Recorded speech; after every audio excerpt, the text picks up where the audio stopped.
This seems obvious to me now. The bright clothes are not that of a chieftain, but a medicine man. What a stroke of luck!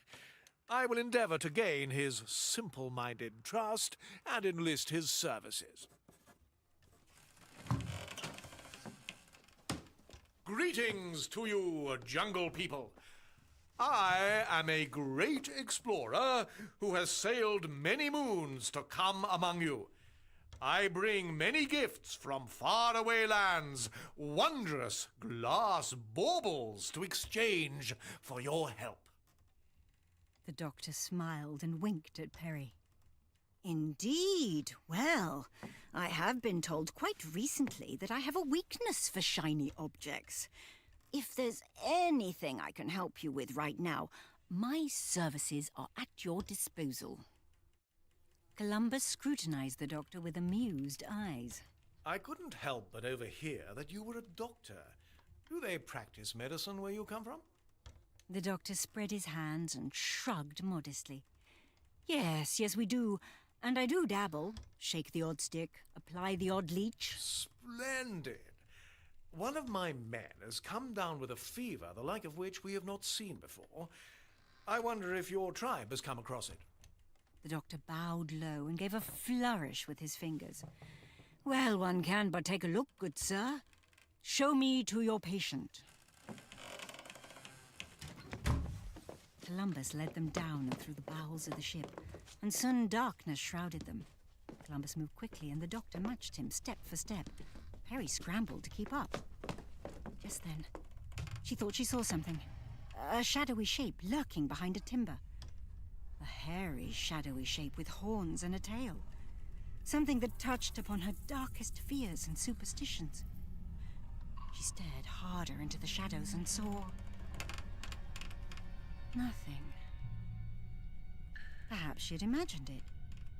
Shaking her head and telling herself off for being so silly, she moved on, following Columbus and the doctor down to the crew's berths, where, cordoned off by a ragged sheet, lay a man, sweating and delirious, clutching at phantoms in the air, moaning and breathing in short, ragged gasps. The doctor knelt down. Now then, old chap, what seems to be the trouble, eh? El Diablo!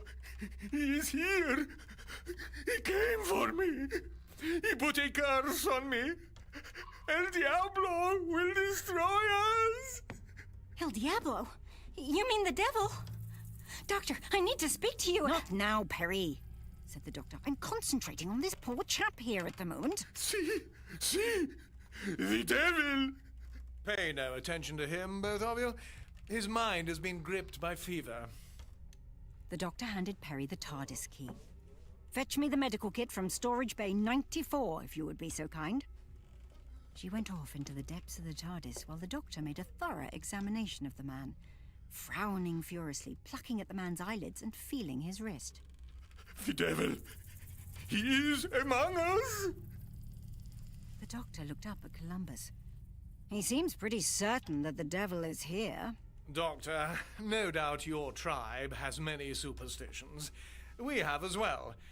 My men believe that we have traveled too far, and the devil is waiting to snatch us off the edge of the world. But as you can see, my navigational calculations have triumphed. We have arrived here, safe and sound. The doctor smiled. So I see. Well, I'm very glad you've proved your companions wrong and managed to steer your ship correctly. In my case, that's an all-too-rare occurrence. Columbus looked perplexed, and the doctor just waved his hand. Oh, don't worry about what I say. I'm just a primitive witch doctor. Perry returned, hefting a big metal box. The doctor extracted a tiny machine from its innards and ran it over the man's body. After a few minutes, Columbus made his excuses and went aloft, saying he had shore parties to organize. As soon as he had gone, Perry hissed urgently into the doctor's ear. Doctor, he said he saw the devil. I saw it too, back there. It had horns and hooves. The doctor followed her pointed finger. Back there, you say? Horns and hooves? Yes! A tell you what you saw. You saw Neddy the goat. No, I didn't. He was standing upright on 2 legs. The doctor waggled his cravat. Like Neddy did when he tried to nibble this. Perry almost stamped her foot. I saw it! I did! And so did he! The device delivered its diagnosis. The doctor looked grim. Then he straightened up and sighed. Well, this poor chap won't be seeing the devil or anything else soon, because he has something very serious indeed. Do you know what it is? I'm very much afraid that I do. It's TB. Tuberculosis. Well, that's great. What a relief. You can easily cure him. Indeed I can, replied the doctor sadly. But I'm just not sure that I should. Perry was shocked. What are you saying? Oh, come on, Perry, think! There won't be a cure for tuberculosis for 4 centuries yet. If I introduce modern medicine into this time period, the results could be catastrophic. I'm afraid there's nothing I can do. Now Perry started to get angry. She looked at the man, shivering, dying, clutching at the air, his eyes fixed on hers. It was almost as if he was pleading with her for help. Help me. Save me from the devil. What? You're gonna let this man die? Just because we landed in 1492? We're standing here with a cure for his condition only feet away, and you're gonna do nothing? The doctor held out his hands imploringly. Perry, I'm sorry, but you know about the web of time. If we interfere with this man's fate, we change the course of history. Perry was horrified. It seemed that the doctor's little joke about not caring for the little guys was becoming horribly true. This is just because he's a nobody, isn't it? Someone not worth bothering about. I bet if it was Columbus lying there sweating and moaning and dying, you'd do something about it, wouldn't you? The doctor waved his arms helplessly. But we know what happens to Columbus. History shows that he didn't die here and now. History shows! History shows! History only tells what Columbus does because he's the famous historical figure. Help the celebrity and let the little guy die. Is that your motto? What would happen if it was me sweating and choking on that bed? Just little Miss Nobody Perpigillion Brown from Nowheresville, Maryland. Is my fate in the history books? Would you let me die too? And then she ran, tears in her eyes, not knowing what she was doing or where she was going. She passed the TARDIS, and realizing she still had the key in her hand, hurled it blindly away. You can take this back. I won't be traveling with you anymore. Perry! Shouted the doctor, and he ran after as fast as he could.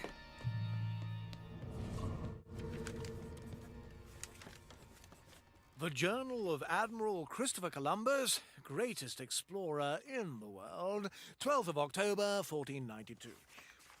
Events have taken an interesting turn. I was in my cabin a moment ago, determining our latitude with my astrolabe, when I heard an almighty commotion outside. I emerged and saw with some surprise that the native woman was standing on the prow of the ship, precariously close to the edge. Imagine my further surprise when she pitched herself off the boat and into the ocean. From my vantage point on the upper decks, I could see her being pulled into the waters below by the powerful undercurrents. I suppose it was my fault.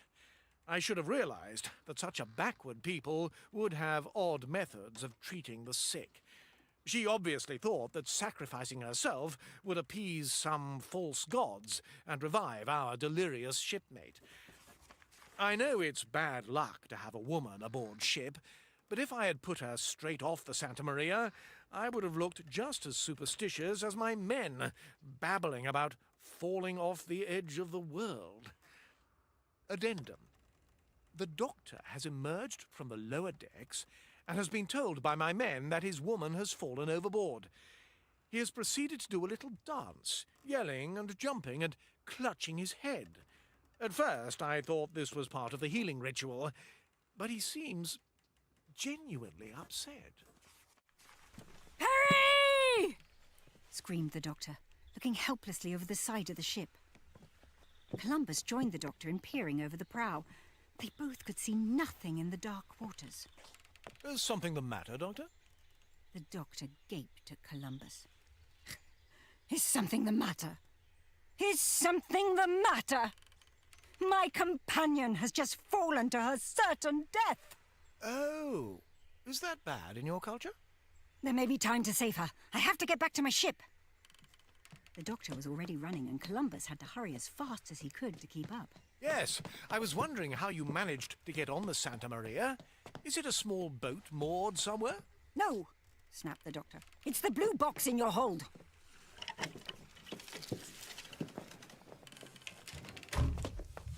The doctor rushed to the TARDIS as fast as he could and practically slammed into the doors. He reached into his waistcoat pocket and then pulled out his keychain. No key. He stared at the end with horror. Oh no! Perry had the key. She threw it at me. He dived to the floor and scrabbled along the planking of the hold, desperately searching every inch of the space around the TARDIS. Columbus looked on in mild bemusement. "Christopher, help me search!" shouted the doctor. "There's no time to lose!" It would help me, sir, if I knew why you needed the key to access this thing. Surely this blue box is merely a shrine that you have erected to worship us. "Not in the slightest," snapped the doctor, all trace of playfulness gone. "It's a ship, considerably more sophisticated than the one we're currently standing in. It can take me anywhere. For example, I could use it to locate precisely where Perry is in the ocean, land under the sea, and materialize around her. I could save her!" Columbus politely obliged the doctor, casting his eyes around the floor, but he could see nothing. I'm sorry, Doctor, but it's too late. She must have surely drowned by now. The doctor slumped against the TARDIS door, picture of dejection. "Oh, Perry. Perry! Why did you have to do something so foolish? Why? You accepted the rules when you agreed to travel with me. You promised to abide by them." The doctor stared sadly into space for what seemed an age. Then he slowly shook his head.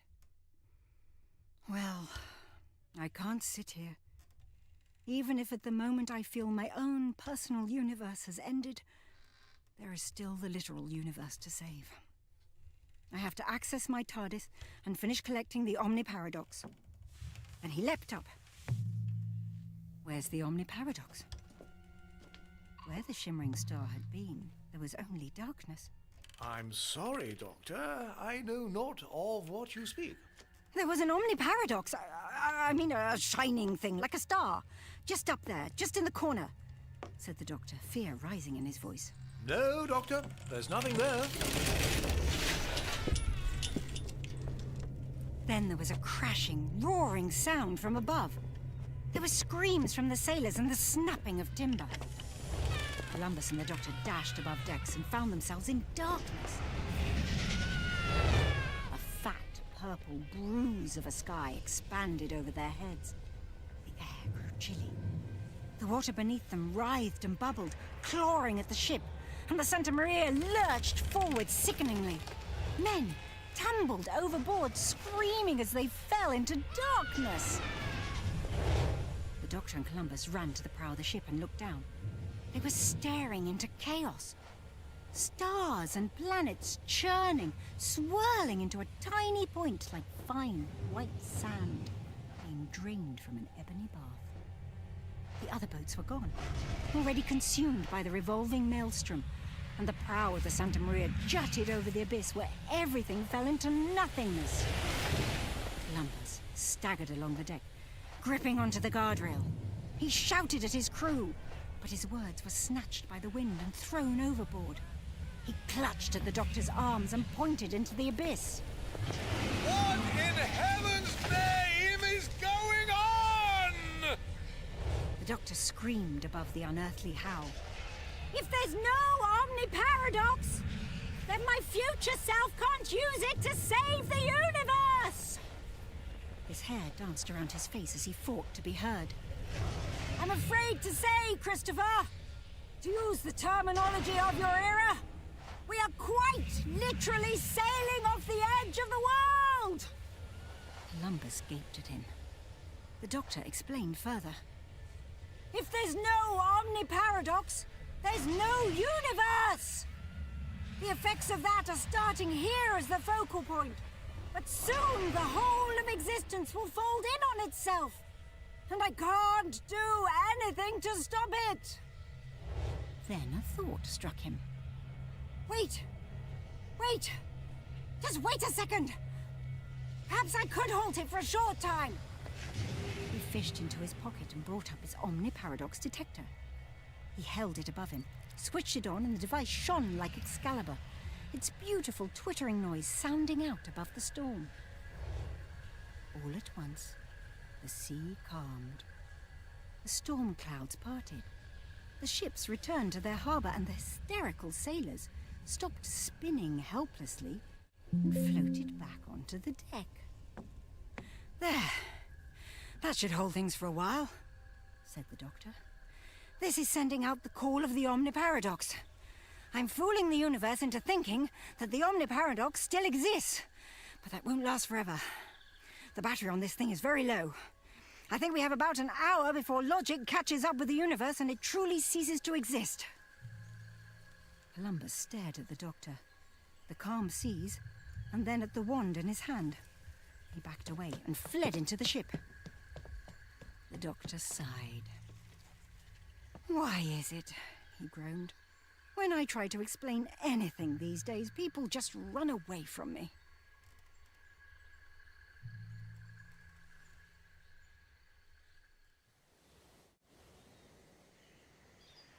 Perry felt the warmth of hot sand on her cheek and the soft undulation of the tide around her legs.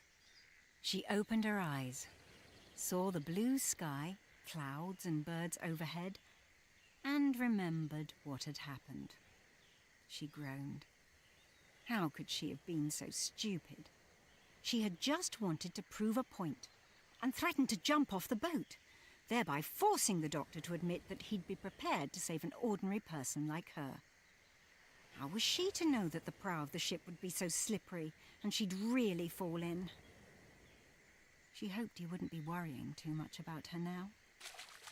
She staggered upright and plucked at her sodden clothes, which clung to her body.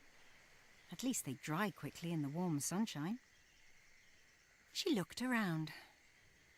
The ships were nowhere to be seen. She wondered where she was. Had she really floated such a long way?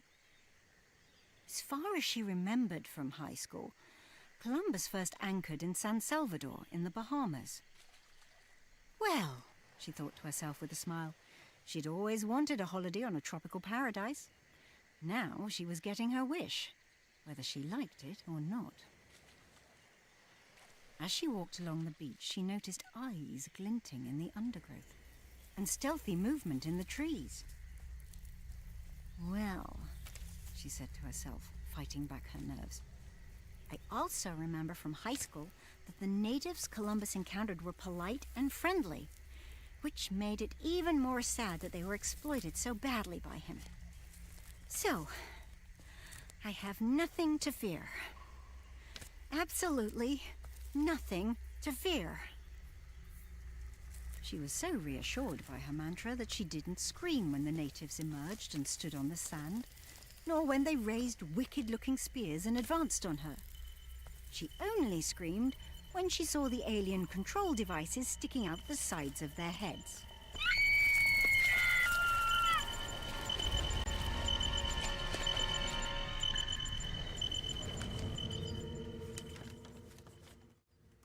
The Journal of Admiral Christopher Columbus, greatest explorer in the world, 12th of October, 1492.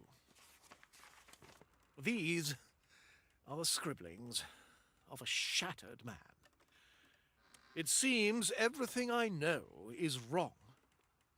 This doctor is not a chieftain or a medicine man at all, but a powerful wizard. He just waved his wand in the air and caused the storm to disappear. I have heard of many mystics of the East who could do such things, but I've never actually met one. I don't understand the words this mysterious doctor utters, but, alas, there is one piece of information that I have gained. I do at least know that it is perfectly possible to sail off the edge of the world. This fact has reduced my men to a mutinous rabble. I can no longer assure them that their fears are groundless, and I fear that they intend to kill me and turn this ship around and head back to Spain. I shall offer them a counter-proposal in the forlorn hope that I come out of this with my head still on my shoulders. The doctor was running around the hold trying to find materials to construct a new battery to prolong the life of the omniparadox detector. What bad luck, he muttered. If only this was Sir Francis Drake's ship, I might be able to find a potato or two. Or even a lemon. Both would serve admirably as a power source. After precious minutes of frantic searching, he hadn't found anything to help him make a battery. Instead, he found several sailors brandishing knives and blocking his path. They looked very scared and very angry. Columbus pushed through them and stood at their head. Ah, Doctor, so glad you're still with us. We'd like to have a little chat with you about you helping us get off this ship. The doctor tried to make a run for it, but was soon waylaid by the sailors and dragged back to face Columbus. Well, we are in a pretty pickle, I must say. Here's the situation as I see it. We seem to be perched on the edge of the world. But there is one of us who has the means to take us away from certain death. One who has come among us using a magical box. The doctor squirmed uncomfortably in his seat. Well, I'm not sure it's all that magical. Oh, come, Doctor. Don't be so coy. You told me it could go anywhere. Well, if I could choose to go anywhere right now, I think I would go safely off this boat. Don't you agree? There was a hefty murmur of agreement from the crew. Now, it's not quite as simple as that, began the doctor. There was an equally hefty murmur of menace from the crew. The doctor continued. Columbus, if you remember the events of the past hour, you'll recall I have spent a lot of the time searching for my key. Well, I still haven't found it, so no key, no transport of this ship. How unfortunate. The doctor emptied his pockets, throwing out bits of string, an apple core, his omniparadox detector, and a moth-eaten toy cat. Then he turned his pockets inside out to prove they were completely empty. You see, I'm afraid there's nothing I can do. Oh, I'm sure we can do something about that. Two of the sailors grabbed the doctor's arms and thrust them down on a barrel. They tore at his cuffs and folded them back. Two tiny cats popped free and flew into the shadows. My cufflinks! Wailed the doctor. You'll be losing more than your jewels in a minute, Doctor. A sailor brought out a wickedly sharp sword, which he placed on the doctor's right wrist. He drew the sword slowly across the skin, making a shallow red mark. The doctor winced. Then the sailor moved the sword across the other wrist and repeated the process. That's right. Always measure twice and cut once. You can't do this, said the doctor, looking at the sailors. I am a sentient being. Doctor, you are a godless native from a far and distant land. You have no rights here. The sailor raised the sword in the air, holding it above his head, and brought it down. Astonishingly, there was no sudden flash of pain. The doctor opened his eyes.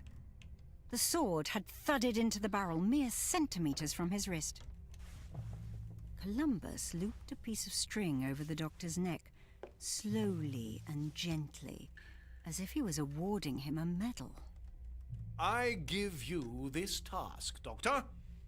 You have 20 minutes to find your TARDIS key. If the key is not around your neck on that piece of string by the end of that time, then I will take your right hand first. I trust you can still operate your contraption one-handed? The doctor's wrists were released and he was allowed to stand up. His coat was thrown at him. Columbus nodded to the sailor with the sword. Stay with him. Don't let him out of your sight.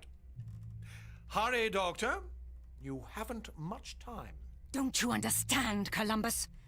None of us have much time, snapped the doctor. If I don't locate the Omniparadox, the whole universe will collapse in 45 minutes!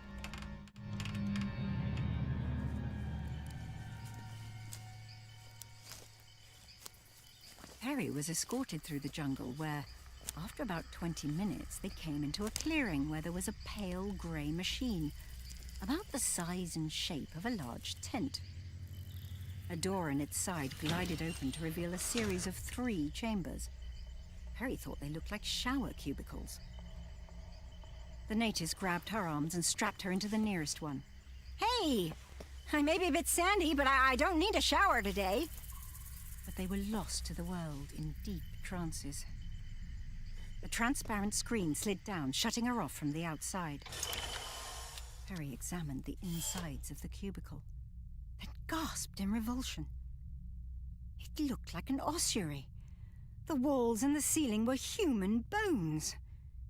She also had a nasty suspicion that the straps constraining her were made from human hair, and that the security camera glaring at her from one corner was a real human eye on a stalk. This was the grisliest prison she'd ever been in. She suddenly felt sick. A computer voice issued from a panel beside her. New heifer has been corralled. Assessed for purpose. Work or rendering. Wait, what are you doing to me?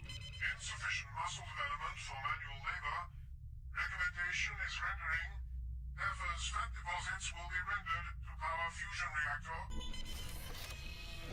Harry could feel the insides of the cubicle become warm, and then hot. Hey, stop! You don't want to render me. I'm a good worker.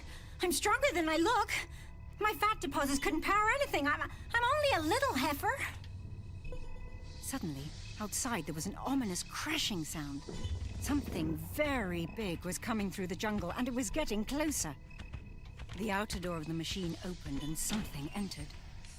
Through the transparent barrier, Perry could see it was the devil, the one she'd glimpsed in the shadows of the ship. As it stepped closer, Perry could see it wasn't quite the traditional look of Satan that she remembered from church carvings. Instead of a pointed beard, it wore a ragged tuft of hair on its chin, and its face was long like that of a cow. A mane of dark curly hair crested over its huge head before settling on a low brow. The creature spoke with a huge, rumbling growl. Stop! Cease rendering! Release heifer! It advanced on her threateningly. Why are you here, heifer? I fell in the water. I know that. I retrieved you from the water using my force beam because I have questions for you. You will answer. Why are you here? I don't know what you mean. I was on the ship when I saw you and the other one arrive in your box. I heard you talk. You are time travelers, yes or no? Well, now that you bring it up, yes, we are. I thought as much. You were sent here by the livestock to stop my time experiments. Answer yes or no. I don't know what you're talking about. Answer yes or no. Yes or no. Yes or no. The beast's voice got louder and angrier, and it lowered its head as if it was about to charge straight at Perry.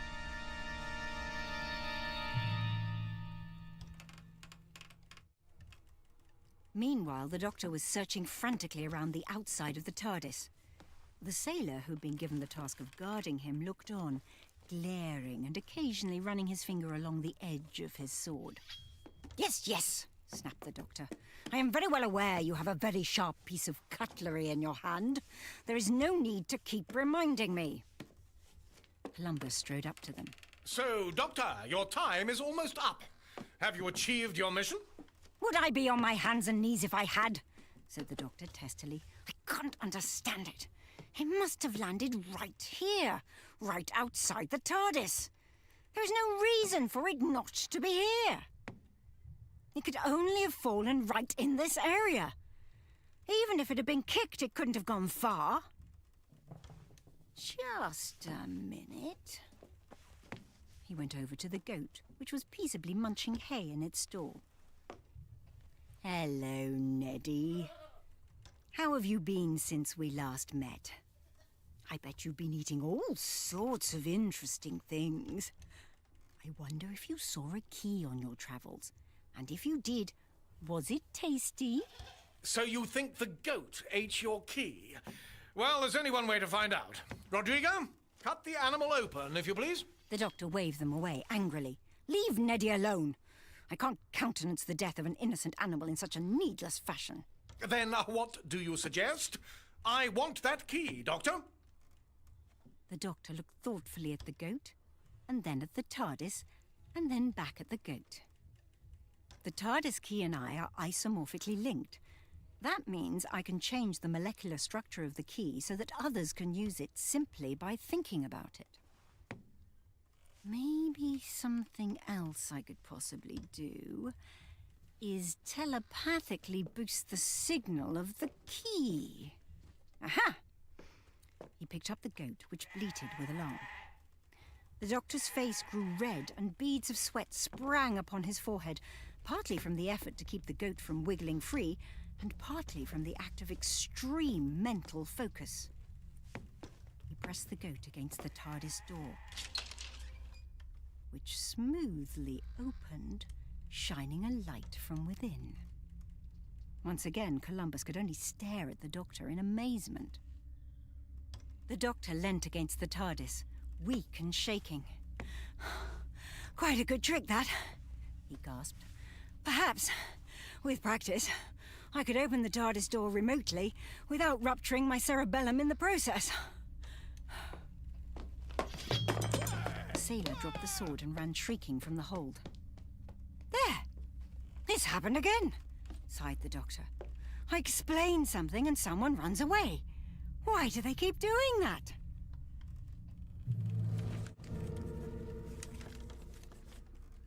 The Journal of Admiral Christopher Columbus, 12th of October, 1492.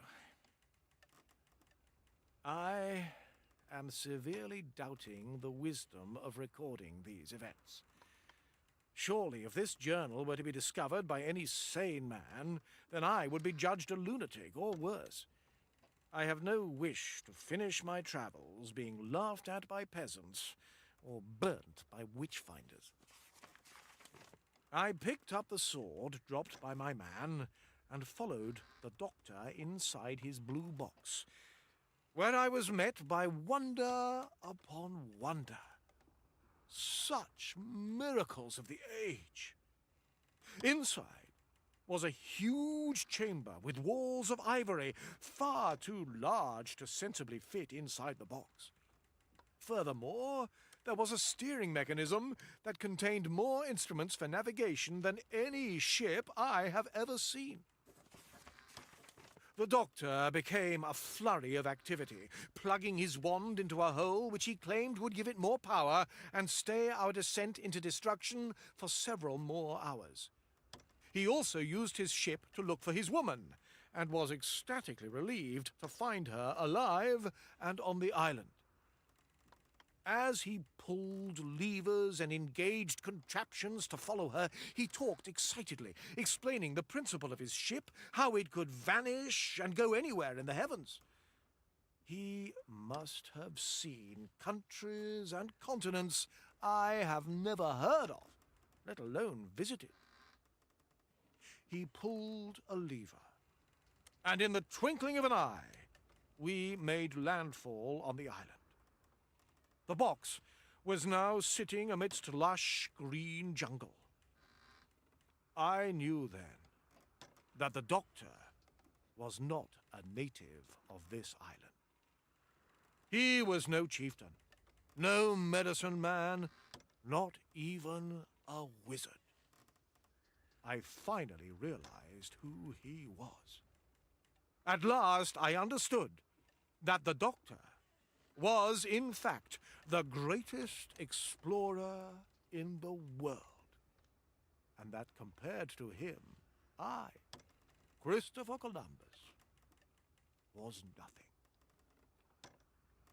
It was then that I resolved to kill him.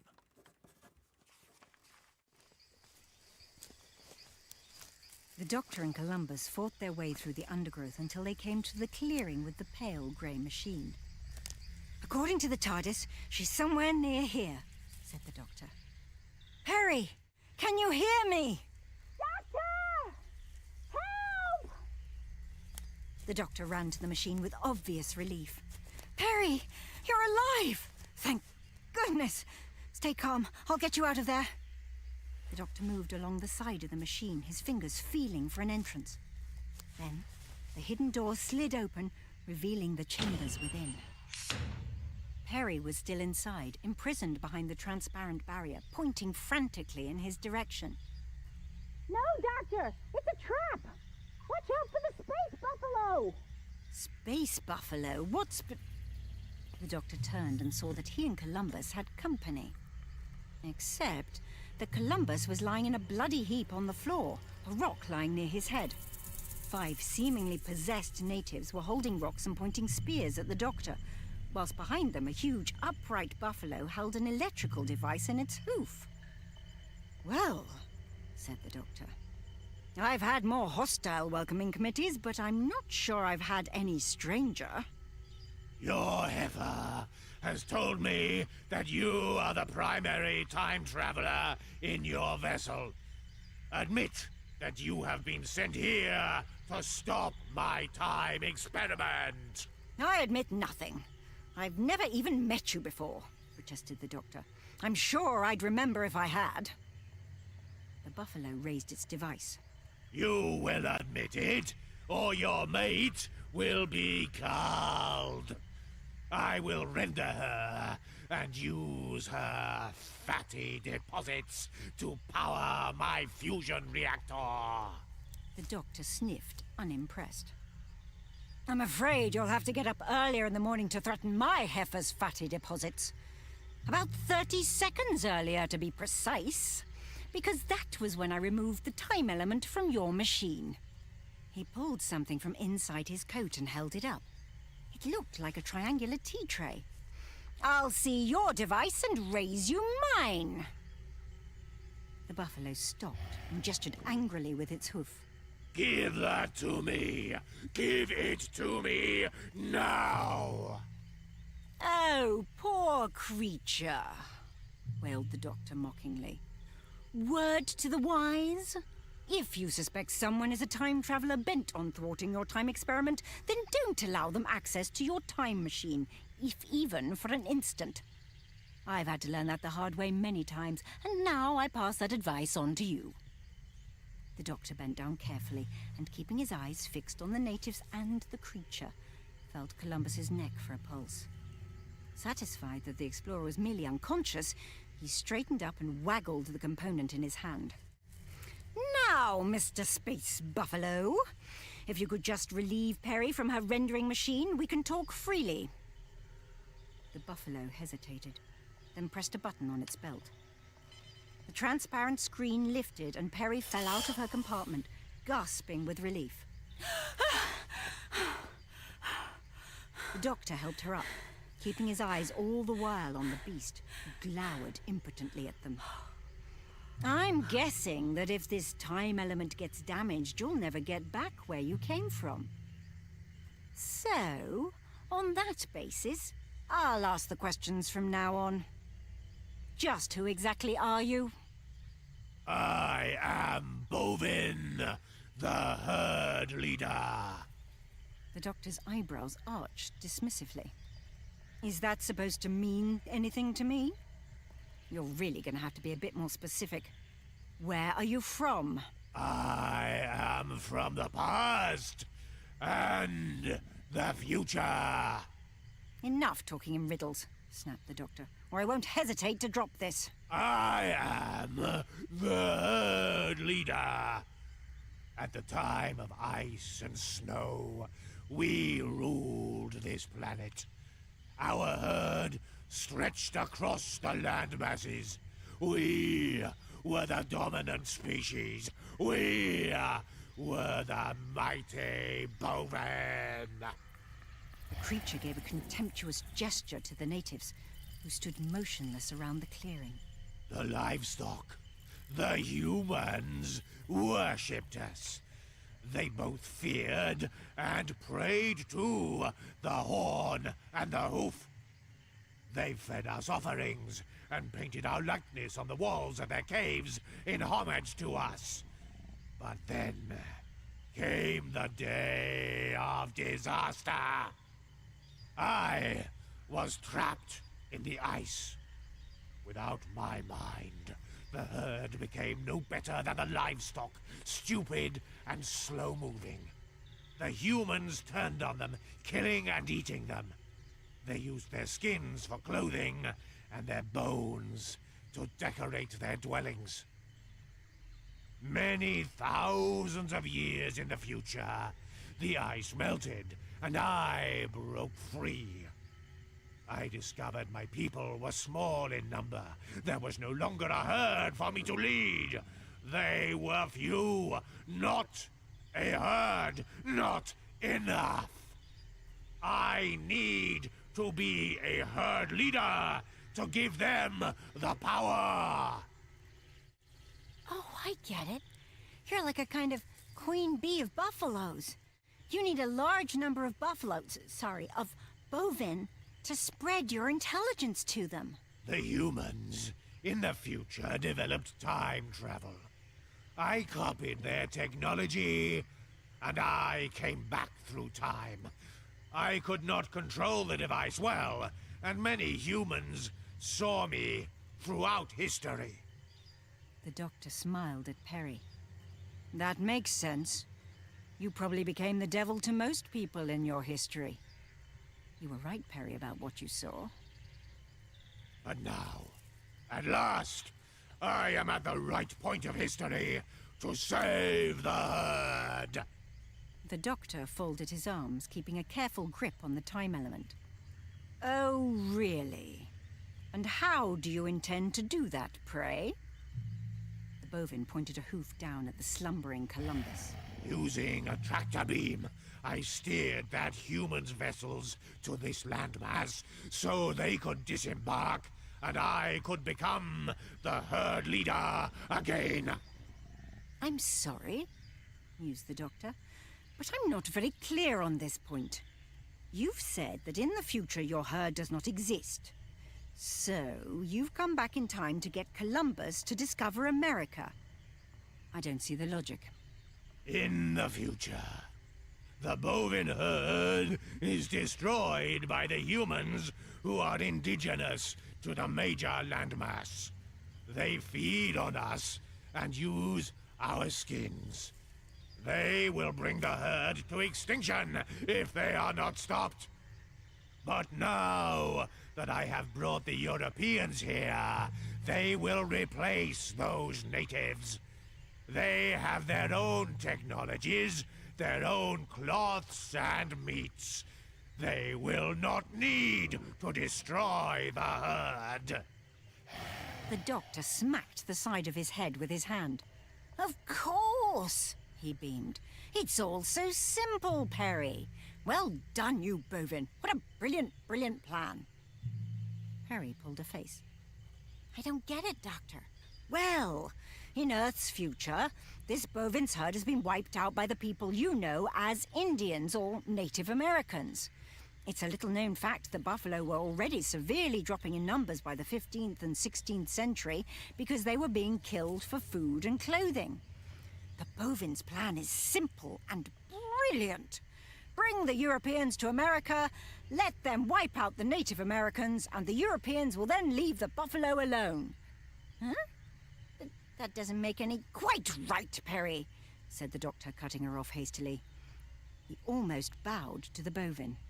If I had a hat, I'd take it off to you, sir. I've seen something similar with cane toads in Australia. They were introduced into the environment to combat cane beetles, and they proved to be absolutely no trouble at all. The doctor held out the time element to the bovine's craft. Mr. Bovine, I approve of your plan, and I hereby return your gizmo. The bovine reached out its hoof to take the time element, when a voice rang out behind them. Stop! At first, Perry thought it was another bovine, but then she looked again and realized it was in fact the same bovine, older, grayer, and its space outfit was in rags. Stop! Stop this experiment at once! Who are you? I am your future self. I have been traveling across time to find you. Your experiment is a disaster. The new humans you have introduced have completely wiped out the herd. That is not possible. We were wrong. The Europeans have killed the natives, but they have also killed the herd. You must stop bringing the new humans to this landmass! The doctor started to back away, still holding the time element. And then Columbus made his move. The Journal of Admiral Christopher Columbus, 12th of October, 1492. I had seen enough.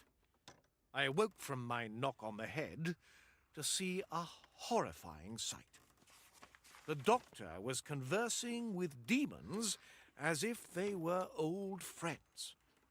Surely this man must have mapped the depths of hell itself, and there was no way I could compete with such an explorer. Jealousy took hold of my mind like a fever, and so I grabbed my discarded sword and hurled it at the doctor's back. Doctor, watch out! Alerted by Perry's cry, the doctor swung round as Columbus's sword hurtled towards his chest and hit the time element in his hands.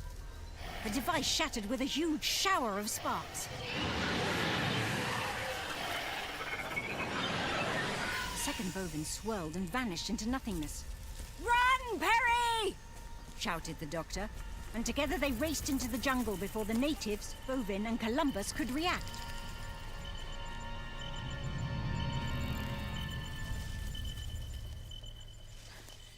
They didn't stop running until they reached the safety of the TARDIS and tumbled inside. The doors closed behind Perry with their comforting hum, and the familiar sense of tranquility descended on her.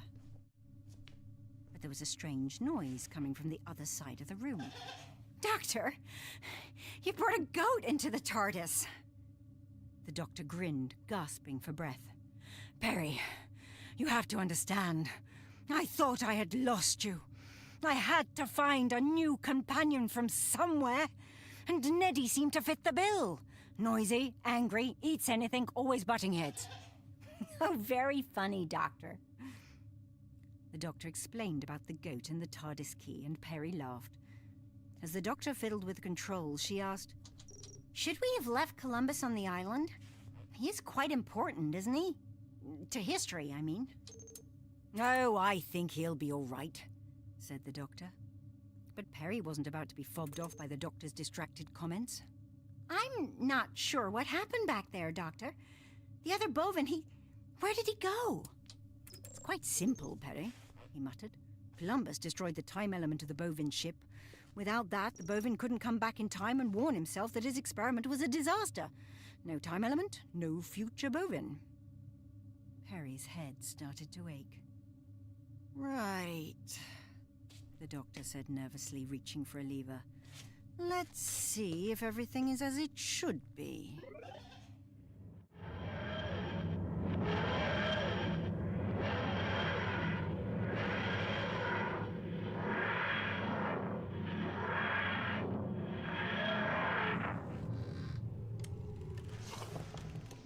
TARDIS materialized back in the hold of the Santa Maria, and the Doctor dashed out. He almost fell to his knees in relief as he beheld the twinkling form of the Omniparadox back where it was before. "Thank heavens," sighed the Doctor. "The Omniparadox! It's back! I hoped it would be." Sorry, did I miss something? "It vanished, Perry, just when you took your dip overboard." He put his arm around her shoulders. "I think it vanished because it thought you had died, and you were very important to its existence." Me? How so? What did I say the Omniparadox was, Perry? A tremendous source of energy, brought about by the collision of two versions of time. To be specific, the kind of time interference as might be caused by, say, a time-traveling buffalo. Enlightenment dawned on Perry's face. Oh. If it wasn't for your well-timed shout, then I wouldn't have turned round. Columbus would have stabbed me in the back, the time element would have stayed intact, the bovine would have warned himself of his own failure and abandoned his time experiment. No time experiment, no interference in time. No interference in time, no Omniparadox. Perry was thinking extremely hard now, as all the pieces fell into place. Okay. Are you saying, Doctor, and correct me if I'm wrong, that the time interference that created the Omniparadox was the discovery of America? My home? Well, it does explain a great deal, grinned the Doctor. Columbus couldn't have discovered America by himself. He was a terrible navigator. You know, whenever I've been to America, it's always made my ears itch, as if its whole existence was based on a massive interference in the timeline. Yes, the United States has always seemed a bit too strange and wonderful to be true. Perry thought about this. So, really, me, my America, and everything I know, none of it should exist in the first place. Exactly, the Doctor smiled. And you should allow yourself a brief pat on the back for creating your home country. So, next time I have an argument with my mom, we can both say, if it wasn't for me, you wouldn't be here.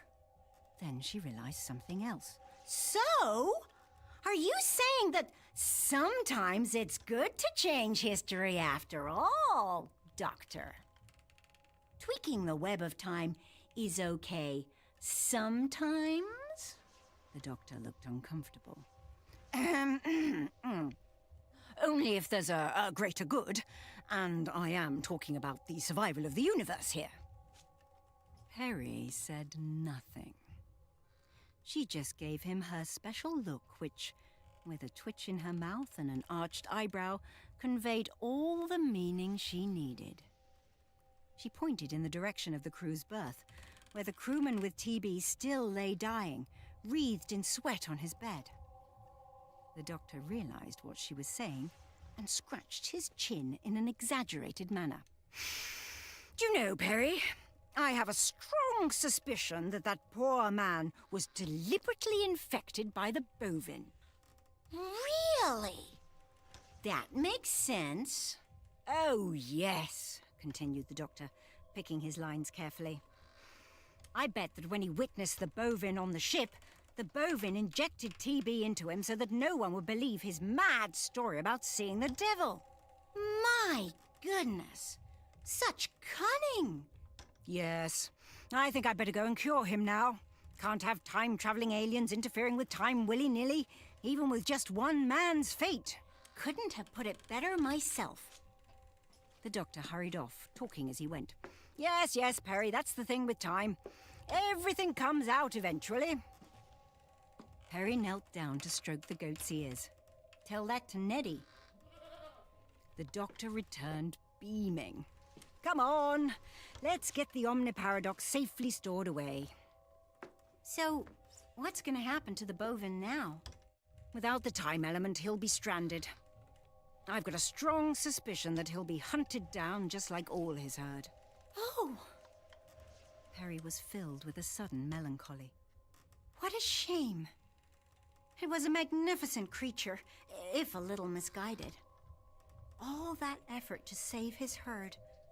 And he went and created a whole new reality where the herd would die anyway. The doctor didn't have a lot of sympathy on his face. That creature was a monster! He committed genocide by introducing a predatory species in another's habitat. What was he thinking? Bringing the Europeans here to wipe out the Native Americans? It was obvious they were going to be just as much of a pest. Just like introducing cane toads to Australia. As I told young Columbus on our way to rescue you, never ever go on a badly researched expedition.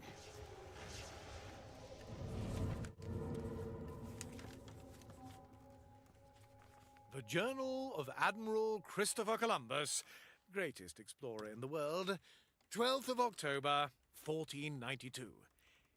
The doctor has gone, thank goodness, and all is finally well.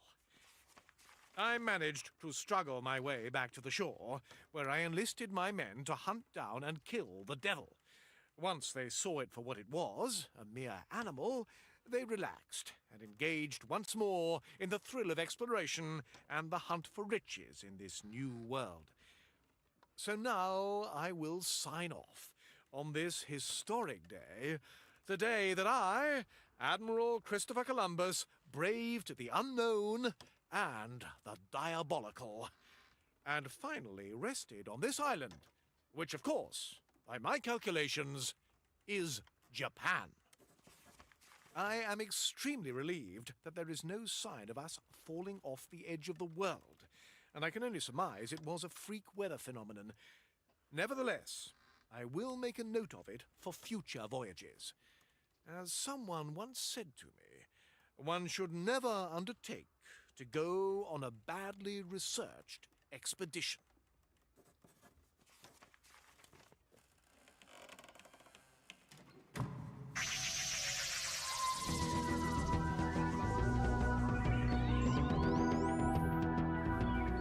Doctor Who. Trouble in Paradise by Nev Fountain was performed by Nicola Brandt with Cameron Stewart as Christopher Columbus and is a Big Finish production for Audio Go.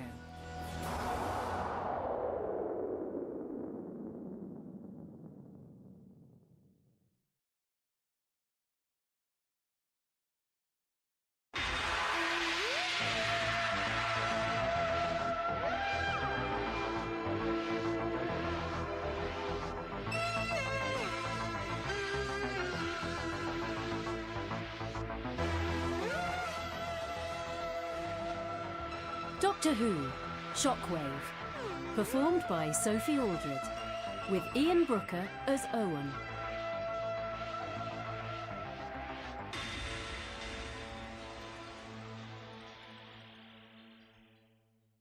Different. That was the word that Ace would use. When you travelled with a Time Lord in a battered blue box, when you were a wanderer in time and space, that's what every day was like. Different from the one before. Some days were like this. A purple sky, full of perfect clouds and flocks of gem birds, green oceans and white sands. And other days were like this. Panic and mayhem, the universe in mortal peril, danger at every turn. In fact, most days with the Doctor are like that. It's not like he's a magnet for trouble. It's more like trouble is a magnet for him.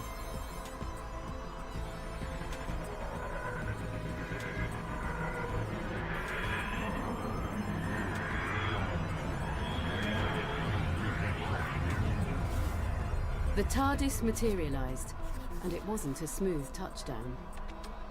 Blimey, Professor, what kind of landing was that? I think you left skid marks. The Doctor gave Ace a hard look. As usual, he hadn't decided to fill her in on their latest diversion. Artron energy, he said. This solar system is swimming in agitated temporal particles. She had a rough idea what he was talking about. She'd picked up a fair bit of technobabble along the way. Is that why we're here? He didn't answer her. He was too busy sizing up the havoc around them. The TARDIS had landed among some cargo containers on the deck of a space station orbiting a world called Tarsus 6. Ace saw the name on a holographic banner projected across the ceiling. Swarms of people were on a platform below, pushing and shoving as they tried to board a big slab-sided transport vessel. Past the ship, the surface of the planet was visible. The station was over the night side, and for a moment, Ace thought a war was going on down there. Thousands of flares of light danced in the dark. Then she realized she was looking at exhaust plumes from shuttlecraft, all burning as fast as they could to get into orbit. Some didn't make it, fatally overloaded with people desperate to flee the surface. Everything that could fly was trying to get away from Tarsus 6, and the reason why filled the sky behind it. The sun, a red giant the locals called Tarsus Ultra, had gone mad. It wasn't like a supernova. Ace had seen those, and they were beautiful. This was more like a gigantic, angry bruise, all weird colours and rays of light millions of miles long. It was getting bigger even as she watched, coming closer. Professor, what's going on here? The end of the world, Ace, he said. And not just this one. There are colonies all across this system, seeded in the 45th century by star pioneers from Earth. But now their sun is going to expand to engulf them all. Look, said Ace. I may not be an expert in this stuff, but even I know that a star doesn't just go boom. And you only have to look at it to know that something's gone seriously wrong. I don't know, it's sickly. Like it's rotting inside. The doctor nodded. Very astute. The sun is collapsing into a spatial anomaly. He made the shape of a sphere with his hands, gradually widening it. It's throwing off a lethal space-time energy effect, charged with artron particles. A shock wave. The calm way he explained it made Ace's blood run cold. And more than anything, she wanted to jump back into the TARDIS and never return. But instead, what she said was, So we're going to stop it then? We're here to save all these people, yeah? He gave her a look, as if that was the stupidest question he'd ever heard. We can't help them, Ace. It's already too late. These worlds are going to burn, and there's nothing we can do to prevent it. Then, without another word, the doctor strode away toward a gantry that led down to the platform beneath. Ace had to tear herself away from the view out the window, and she followed, scowling to cover up how afraid she was.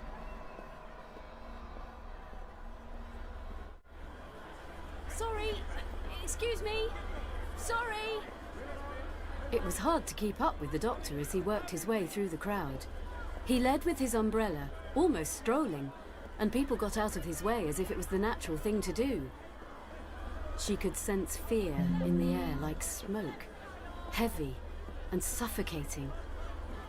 Ace saw people from every walk of life, rich and poor, young and old. They were all just refugees now, anxious to escape. Up ahead, the hull of the cargo ship was a wall of steel, and the faces of the people already on board were pressed up to the portholes. The ship was massive, the size of 2 ocean liners, but still Ace couldn't help wondering if everyone here would be able to get on board. Written on the metal was the ship's name, Obscura, in 20-foot-high letters. Following the doctor's straw hat bobbing along before her, Ace saw lines of people being funneled through oval airlock doors. Crewmen in jumpsuits were directing them this way and that. The doctor made a beeline for the man with the most gold braid on his cuffs. Ace stumbled and glanced down. The rest of the space station extended away beneath her feet, with hundreds of other docking bays below. All were empty. The Obscura was the only ship left.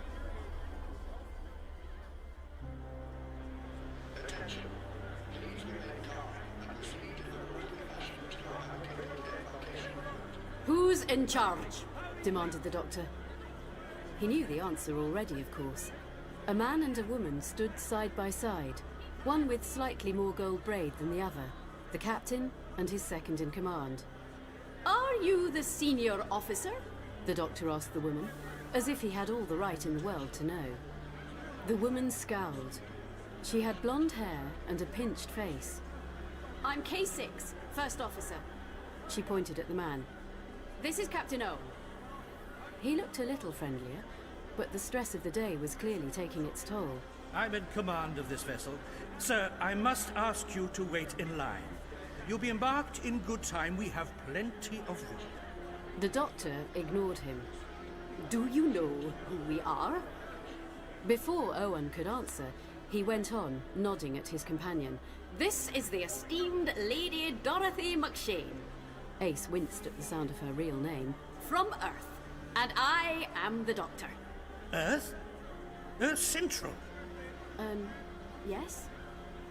We were told Earth Central's diplomatic team was lost. When the inner colonies were destroyed, how did you get here? It wasn't easy, said the doctor, quick and sharp. And just like that, he bluffed them into making up a story for them. Ace had witnessed him pull the same trick many times, and it always worked. She wasn't sure if he could hypnotize people a little, or if he knew exactly how to say the right thing at the right time. But all of a sudden, he had them thinking she was an envoy from the Earth Empire, and he was her chaperone. He gave them just enough to let them fill in the blanks themselves. Ace was worried that they would demand some identification, but K6 scanned her with an electronic wand and grudgingly admitted that yes, Ace was a human, and yes, she was born on Earth. And it seemed that in the 49th century, pure Earthborn types like her were rarer than hen's teeth. Ace's birthplace was almost a status symbol. Owen immediately insisted on escorting them both to another docking hatch. This way, please.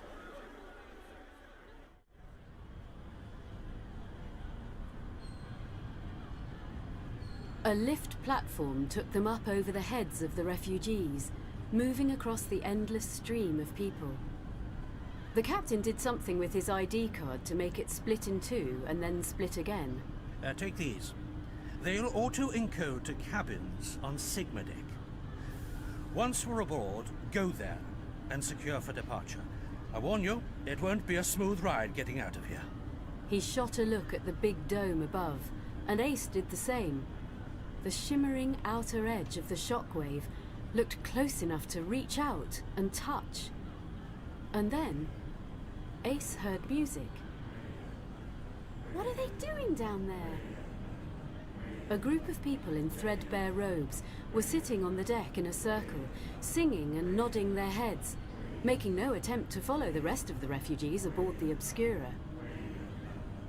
They call themselves the Senders.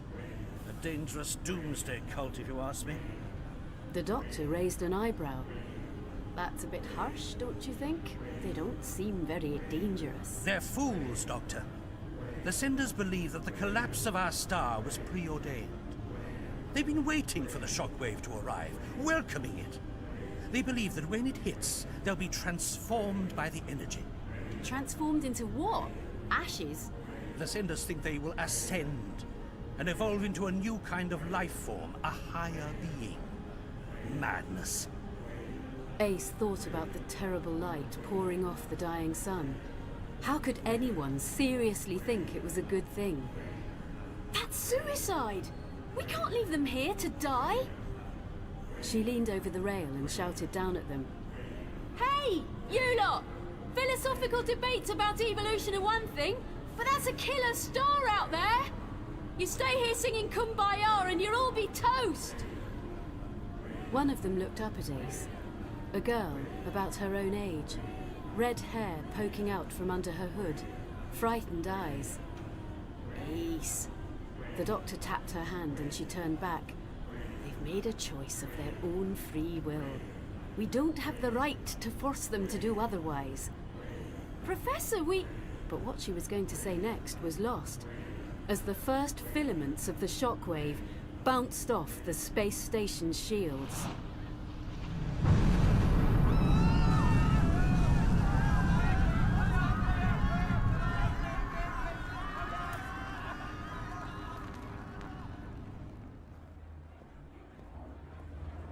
Ace staggered as they boarded the Obscura, and the doctor helped her up from the deck where she fell. Out beyond the portholes, storms of purple lightning tore at the dock, like the claws of some wild animal. Are you all right, Ace? The doctor gave her a once-over. Ace?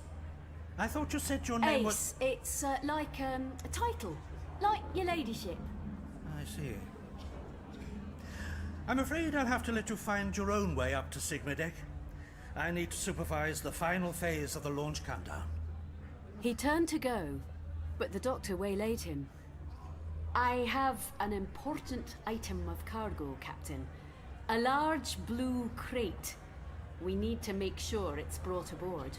It's vital to Earth Central. Very well, Doctor. Come with me. I'm heading to the command center. We can check the loaders from there. Splendid. The doctor threw Ace a wink. Stay out of trouble. He muttered, and then he left her there, amid a sea of scared people. But Ace had never been the kind to stand around and do nothing. She had to help if she could, even if only in a small way. Hey, little thing. Are you lost? Where's your mom? Come on, let's get you back to her. Here, Grandad. I've got some water in my backpack. You sound like you need it more than I do. Oi, you! Yeah, you! Help me move this! It's blocking the corridor! That's it!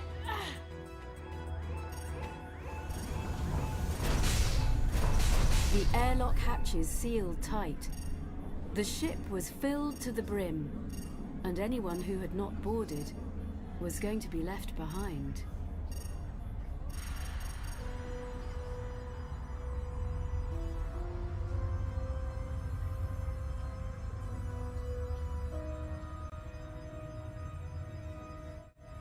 Ace could not stop herself from taking one last look back.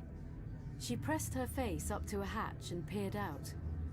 What she didn't expect was to see the girl with the red hair staring back at her, tears streaming down her face.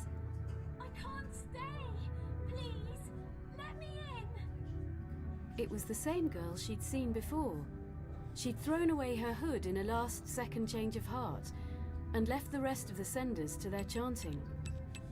But the hatch was sealed tight. Ace felt sick as she realized that she couldn't help her. I can't open it! It's too late! The Obscura detached from the dock, moving slowly at first. Ace tried to tell her how sorry she was, but the red-haired girl was yelling, pointing at something behind her. The T-mat! Use the T-mat! She shouted. Ace turned and saw what she meant. In an alcove across the compartment, there was a teleporter pod, so if the airlock was inoperable, the crew could still beam people in or out. Luck was on their side. It took a second for the device to lock on, and then the red-haired girl was standing next to Ace, shaking with fear. Hey! I'm Ace. Pleased to rescue you. Glad you had second thoughts, Red. She gave her an odd look. My name is 9J, she said. Thank you. I stared into the storm and realized that my path is elsewhere. I still have so much more to do.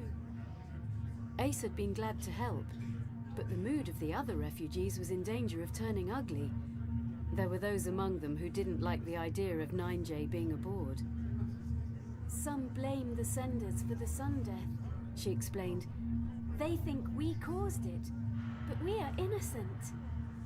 Ace didn't want to be responsible for a fight breaking out. Thinking quickly, she gave 9J her cabin ID card. Here, find my room on Sigma Deck. Go lie low. You're safe now. 9J gave her that odd look again. Thank you, Ace.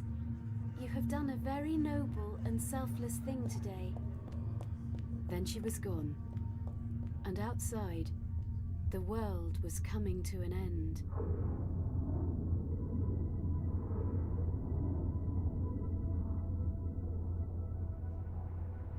Ace had seen some amazing things traveling with the Doctor. Awesome things. She knew people who used that word a lot. "That's an awesome song," they would say. "You have an awesome jacket, Ace." But until you saw a planet dying, you really couldn't know what that word meant. It meant wonder and dread. It meant total abject terror and wide-eyed amazement, all mixed together. The first thing to go was the atmosphere of Tarsus 6. The shockwave ripped it away in a heartbeat, quicker than you could take a breath. The planet was instantly scorched to bare rock. The space station blew apart, like a fistful of glitter thrown into the air. Then, Tarsus 6 ended. The shockwave engulfed it. For a moment, it was like a lump of burning coal in the heart of an open fire, brilliant red and seared black. The planet collapsed in on itself. Pieces of rock bigger than mountains, bigger than continents, broke apart, crashing into each other, until there were just cinders scattered across space. And the shockwave was still coming. It obliterated Tarsus 6 the same way it had destroyed 5 other worlds, and it was still growing, still expanding. It was a storm, the biggest, most terrifying hurricane ever, scaled up 1,000,000 times. It wasn't like looking a Dalek in the eye stalk, or facing off against Cybermen. Ace knew that even with the worst monsters, there was still a chance you could understand them, perhaps even reason with them. But not with something like the shockwave. The storm had no mind, no voice. It didn't want anything. It wouldn't listen to you. All you could do was try to outrun it.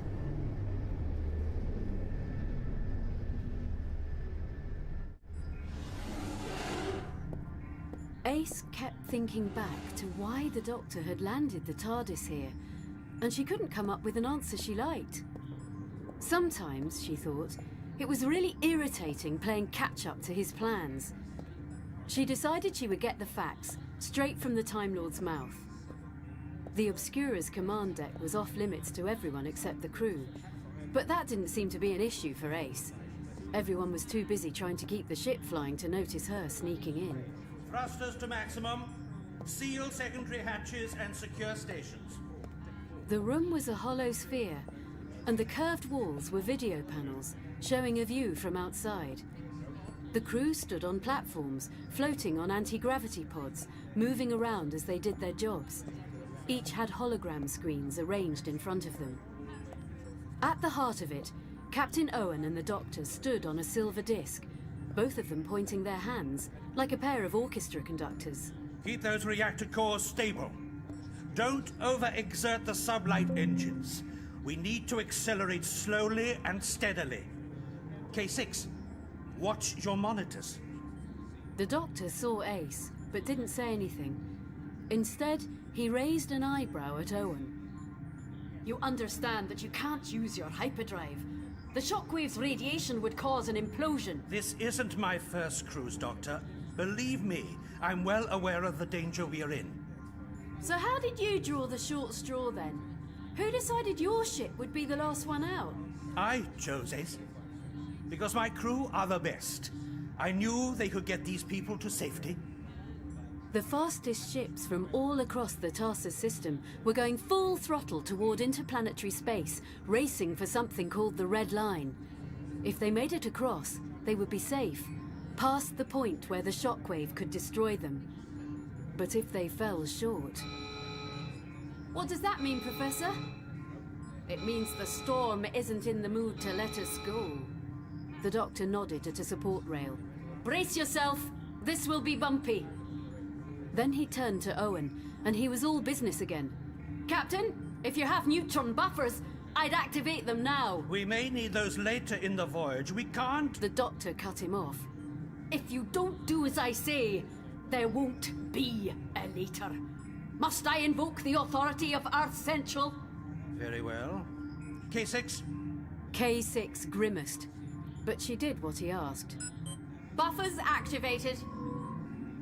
On the window screens, there was nothing but a wall of shimmering, violent energy. Out of the seething mass came giant arcs of lightning, the same as those that had ripped open the space station. Here we go.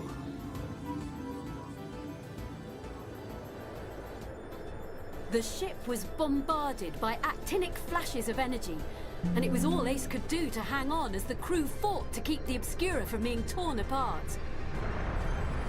The vessel lay in the grip of the storm front for a few seconds, but to every person on the Obscura, it felt like a lifetime. Slowly, the ship began to pull ahead of the massive wall of fire. Thrusters ran until they were glowing white-hot, huge towers of flame pushing it little by little out of the danger zone. The Obscura would have to keep a constant acceleration to stay ahead of the shockwave, because it too was picking up speed. It grew as it fed on matter and energy from all the planets it destroyed. Now, they were in a race to the red line. The prize was survival.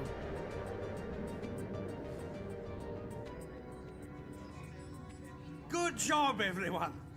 We're on our way. Doctor, it appears you were correct.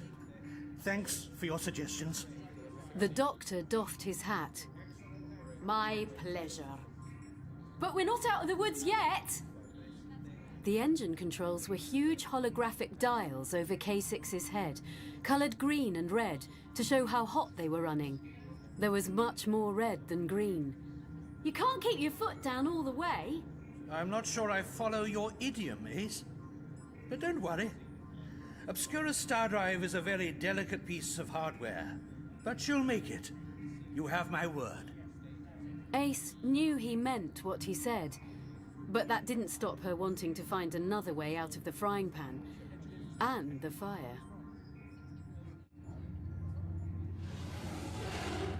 The doctor excused himself from the command center, saying something about checking on his blue crate, and Ace was right behind him. When they were out of earshot of the crew, she grabbed his arm. Professor, now might be a good time to tell me why we're actually here. He eyed her. What's wrong, Ace? You're not usually bothered by the odd brush with danger. I'm not. But then it isn't just me and you in jeopardy, is it? There have to be hundreds of thousands of people loaded on this ship. I don't like the idea that we might be playing games with their lives. He frowned. You know me better than that. I won't risk an innocent life. So let's save these people. The TARDIS is here, and it's so big on the inside it has space for every single refugee on this ship. Let's pack them in, dematerialize, and drop them off on that nice beach planet with the purple sky. But even before she'd finished speaking, the look in the doctor's eyes was a firm no.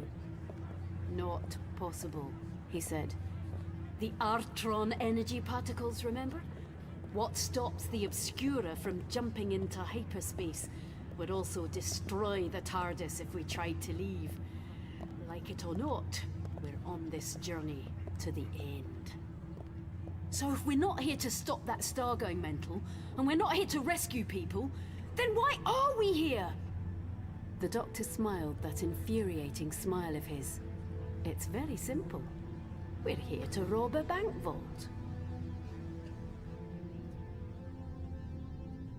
Ace had to admit, she didn't see that one coming.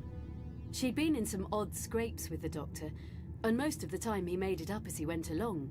But this... Whoa! That's a long way down. Look at the size of this place. How are we going to find anything in here? The doctor led the way, sauntering along a suspended gantry over the hold, like it was on a Sunday stroll. So, this vault thing, it's not like you to nick something. I'm not nicking anything, he retorted. It already belongs to me. Sort of. He pointed with his umbrella as they passed over a section full of big hexagonal containers. The modules were packed with cultural treasures and historical artifacts, the contents of museums and art galleries rescued from the fires of destruction. And what exactly are you after? The locals call it the Voice of Stone, said the doctor. a cube about the size of a fist. The colonists discovered it when they first landed on Tarsus 4 centuries ago. I need to listen to what it has to say. He stopped and looked at Ace with his old grey eyes. It called out to me. It knew my name. Okay, I'll go along with that. But your timing is terrible. If this stone thing has been on Tarsus 6 for ages, why did you pick today to come looking for it? Couldn't we have gone back to a less dangerous time, like when the sun wasn't exploding? He shook his head. This is the only point in history where the location of the Voice of Stone is precisely verified. This is the only place where I can get access to it. Trust me, Ace. It's important.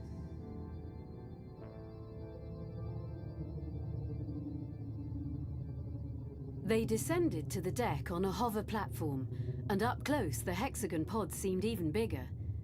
The doctor closed his eyes and walked down the line of the containers, his head cocked, like he was listening for a sound that only he could hear. What was that? No talking, he snapped. It's distracting. The strange hum was getting closer. Ace was sure of it. The doctor halted in front of a container with the words, "Property of Tarsus Bank," stenciled on it in large red letters. He opened his eyes. This one. I'll get it open, Ace. You deal with the drone. The what? He waved her away. The autonomous security drone. The one that's been following us since we got in here. Go on, chop chop! Ace had encountered this kind of drone before. It was a sound seeker, a robot bat armed with laser beam fangs that tracked sonic patterns to intercept intruders. The only thing to do was to send it on a wild goose chase. That's it. Over here. Each time Ace made a noise, it homed in, stalking her down the lines of cargo pods.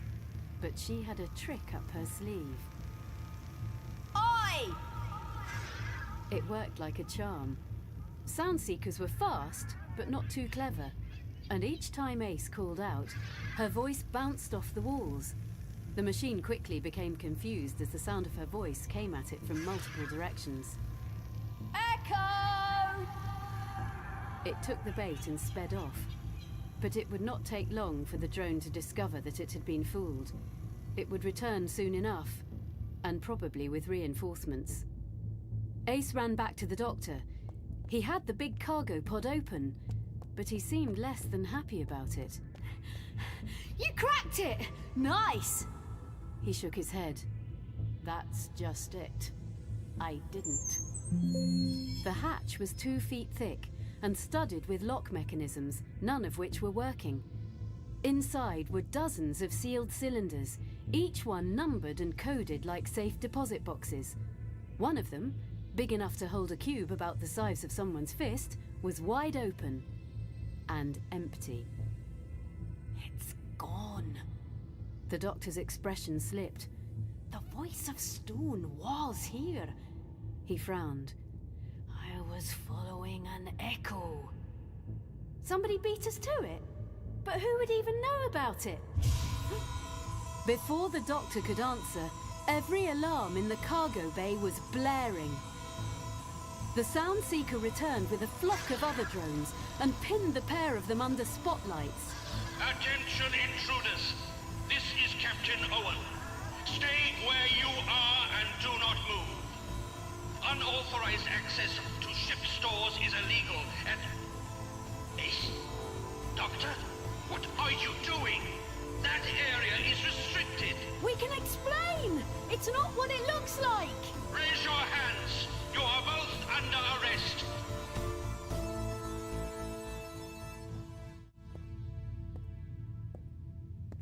inside of a cell was another thing Ace had seen a lot of in her time travelling with the Doctor. Brigs and prisons, dungeons and jails. Being captured was an occupational hazard. The drones turned them over to the first officer, K6. From the start, the woman had taken a dislike to Ace and the Doctor, and now her instincts had been proved right. She locked them away behind bars and left them in silence. Ace paced the room, partly because she had nothing to do, and partly because there was only one bunk, which the Doctor was lying on, apparently asleep. You played me for a fool. Captain, no! It's not like that! Spare me, Ace, if that is who you really are, because I know who you are not. He held up a holographic data tablet. K6 sent a burst signal to the flagship out ahead of us. They transmitted the secure files for all members of Earth Central's diplomatic corps. None of them are you. Okay, it's a fair cop. We're not diplomats. We're just passing through. You boarded my ship under false pretenses. You broke into a sealed security vault. Why? What did you steal? Nothing. The Doctor spoke without opening his eyes. When we arrived, the voice of stone was already gone. The voice of stone? That's a mythical relic from the first landing. A piece of crystal, nothing more. You'll have to do better than that. The Doctor got up. Captain, please believe that we did not come here to harm anyone. We are as much at risk from the shockwave as you are. Owen didn't seem convinced. We're on the edge of annihilation, Doctor. And you took that opportunity to steal from us? What kind of man are you? The Doctor shook his head. You don't understand. That much is certain. You'll be held here, pending my decision about what to do. Oh! There was no warning.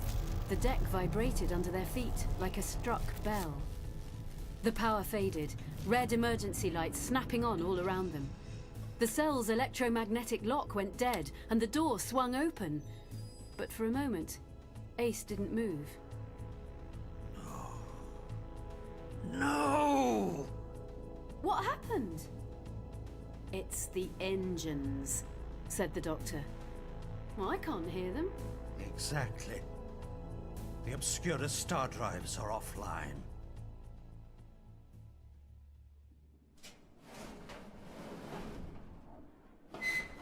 The captain shoved open the hatch and stumbled out into the gloom.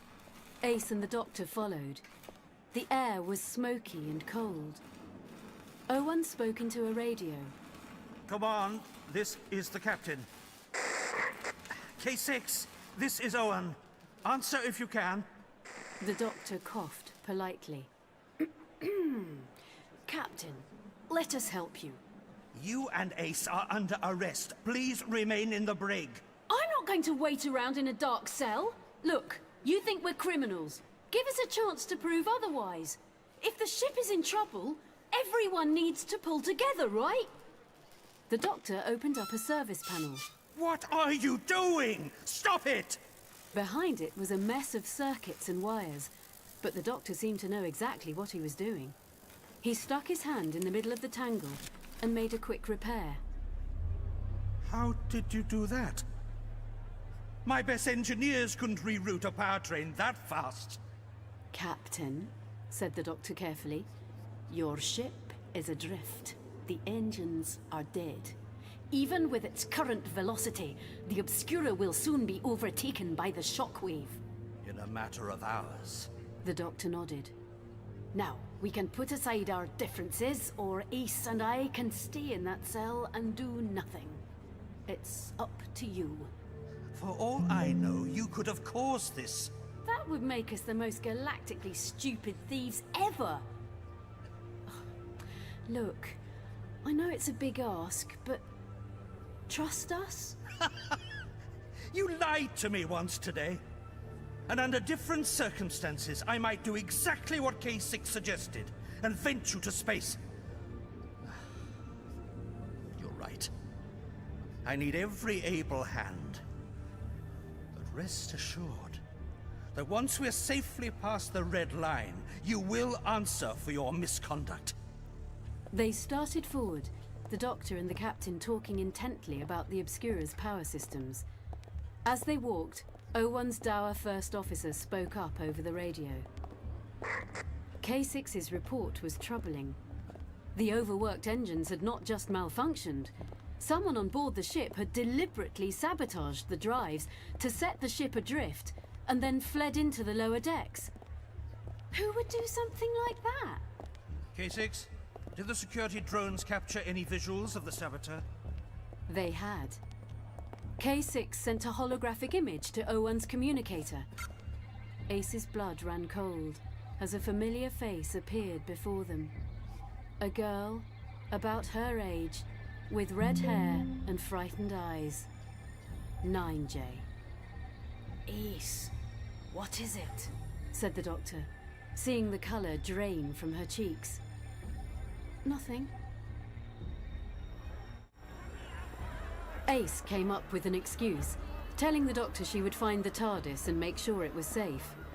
Their eyes met, and she could tell the doctor knew she was making it up, but he said nothing. Once she was out of sight, Ace raced up the levels to Sigma Deck, to the compartments Owen had assigned them when they had boarded. The corridors were full of scared people, huddling together for what scraps of comfort they could find. All of them knew what the silent engines meant. The shockwave's devastation had only been postponed. But Ace's thoughts were elsewhere. All she could think of was 9J's face, pressed up against that porthole, begging to be let on board. Ace had taken pity on her, and now thousands of people would pay the price for her compassion. She had to make it right. And more than that, Ace wanted to know why 9J had done something so terrible. In the chaos and confusion, nobody would be keeping an eye on the staterooms. It was the ideal place to hide. Ace found 9J sitting in the middle of the room, and when she saw her, she smiled like Ace was a long-lost sister. It is good you came to me. I want to share this with you. Do you realise what you've done? If the doctor can't restart the engines, we're done for! 9J shook her head. He won't. I was instructed exactly how to disable the Obscura. Her voice was calm and even, as if they were discussing the weather. Why did you do this? To save you, she said. To think I was almost too late. But you were there to help me. And now when the sun death comes, we will all be reborn. This crude matter will dissipate, and life will become pure energy. Can you imagine it, Ace? We'll become one with the universe. We will ascend towards a new state of being. You lied to me! It was never about you having a change of heart! The Senders have planned this all along! They want us to go the same way they did! But you didn't have the right to force that on other people! Ace recalled the doctor's words back on the space station. Your people made the choice of their own free will! But now you've taken that same choice away from the rest of us! This is for the best, said 9J, still smiling. Trust me. And what if you're wrong? What if we get atomized? For the first time, Ace saw a flicker of doubt. That won't happen. We will be reborn. Can you know for sure? 9J's smile faltered. I have faith. Perhaps she did, thought Ace, but that didn't mean the Senders could decide the fate of thousands of people. I have fulfilled my purpose, 9J went on, almost as if she was trying to convince herself. The voice of stone has been set free. The last prophecy comes. You took the voice of stone? Of course. I should have guessed you were part of that. What does some old relic have to do with anything? 9J explained that the first Senders found the object when Earth's colonists came to Tarsus. They believed that the voice was a message from the cosmos, and that the collapse of their sun had been predicted all those years ago. For decades, the voice was lost, she said. Now, At the end, I have liberated it. Well, I hate to break it to you, but that thing isn't what you think it is. What have you done with it? The outer edges of the storm front came streaking across the darkness and battered at the Obscura's force walls, buckling them. Colossal blue-green flashes of light, bright and shimmering like an aurora, filled the sky. The starship rocked like an old sailing boat tossed by high winds. And then it was gone again. But this was just a false dawn, a moment of calm, like the silence in the eye of a hurricane. The next time it hit, the ship would be torn apart. Where is the voice of stone, 9J? Reluctantly, the sender girl showed Ace where she had hidden the object. It sat on the bed in one of the other rooms of the suite. Nearby, Ace noticed that a cover was missing off a ventilation shaft in the wall. Suddenly, she knew how 9J had been able to sneak around the ship without being arrested. Just like the doctor had said, the voice of stone was a cube made out of something that looked like smoked glass. The heart of it was dark, as if it was filled with ink. Ace picked it up. She expected it to be cold to the touch, like old rock. But the object was warm. Almost like it was alive. And right at the edge of her hearing, Ace sensed a heartbeat? It was familiar. She'd felt the same thing in one other place. On board the TARDIS. I think this is from Gallifrey. The object gave off a weird flash of light, almost as if it recognized her. 9J went pale with awe. The voice speaks to you. How can that be? It has never illuminated, not in hundreds of years. There was confusion in her eyes, her mind racing with conflicted thoughts. Then suddenly, the door to the stateroom vibrated under a heavy blow. Someone was trying to force their way inside, and Ace heard K6's angry voice beyond. She realized that the officer must have been tracking her through the ship after she split off from Owen and the doctor. She had led her right to 9J. Ace, we have to flee! 9J pushed her toward the open mouth of the vent shaft. Go! Take the artifact! I will be right behind you! You're trusting me with it, now, after all I said. She nodded. I know you are a good soul, Ace, and if the voice of stone knows you too, then you must carry it.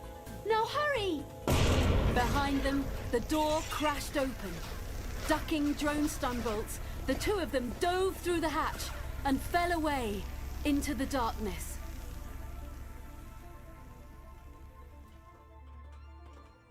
The shaft deposited them several decks below, and not without giving Ace a few bruises along the way. We need to find the engine room. That's where the professor is. Who is that? Asked 9J. The man this cube belongs to. He'll know what to do with it. The engines were still silent. That didn't bode well. Ace wondered, if 9J was right, and the doctor really couldn't fix the damage she had done, were there any other options? Or would Ace have to find out about life after death the hard way? It wasn't until she heard Owen's voice that Ace realized there was another choice. But it had a price. Attention passengers and crew. This is Captain Owen. I'm broadcasting this message across all intercom channels. We face a grave crisis. Our main drive has been sabotaged, and our secondary thrusters are not powerful enough for us to outrun the shockwave. 9J's head bobbed. So should it be. The impact is only a few minutes away. However, the Doctor and I have formulated a plan that we hope will preserve the ship. I've got a bad feeling about this. We're going to eject the ship's primary power module directly into the path of the shockwave effect. All remaining power will be channeled into the module to generate a force wall. It should be able to shield the Obscura long enough to let the wave pass. Could that actually work? 9J scowled. Impossible. The power module would be destroyed in the process. To maintain the force wall, someone will need to remain on board the module to trigger the system. And as your captain, I can ask no other to accept that duty. Good luck to you all. Does everyone from your planet have a death wish? He can't! Insisted 9J. We must stop him! Ace agreed, but for very different reasons.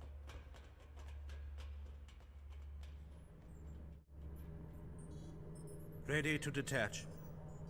Doctor, if you would assist me. While Ace and 9J were racing down the metal tunnels to reach them, the Doctor was about to help O1 make the ultimate sacrifice. This is the only way. It has to be me. This is my vessel. These are my people. It is my responsibility. Commence ejection sequence.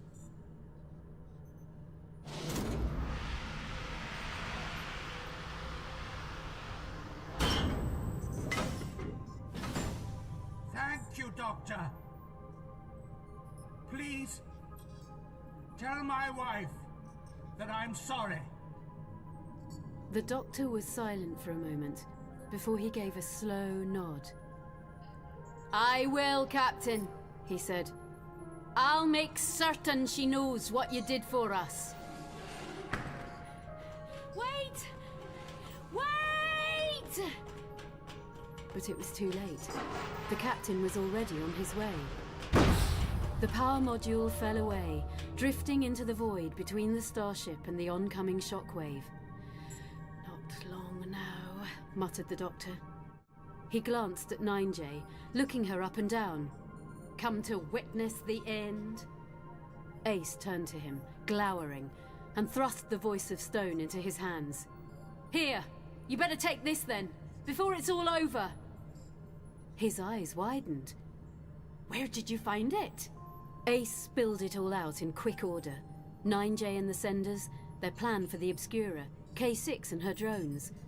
But the Doctor wasn't really listening. He stared into the cube. Then, he said something to it. Just a whisper. So quiet, Ace couldn't register what language it was in. And suddenly, the thing was awake. It glowed with life.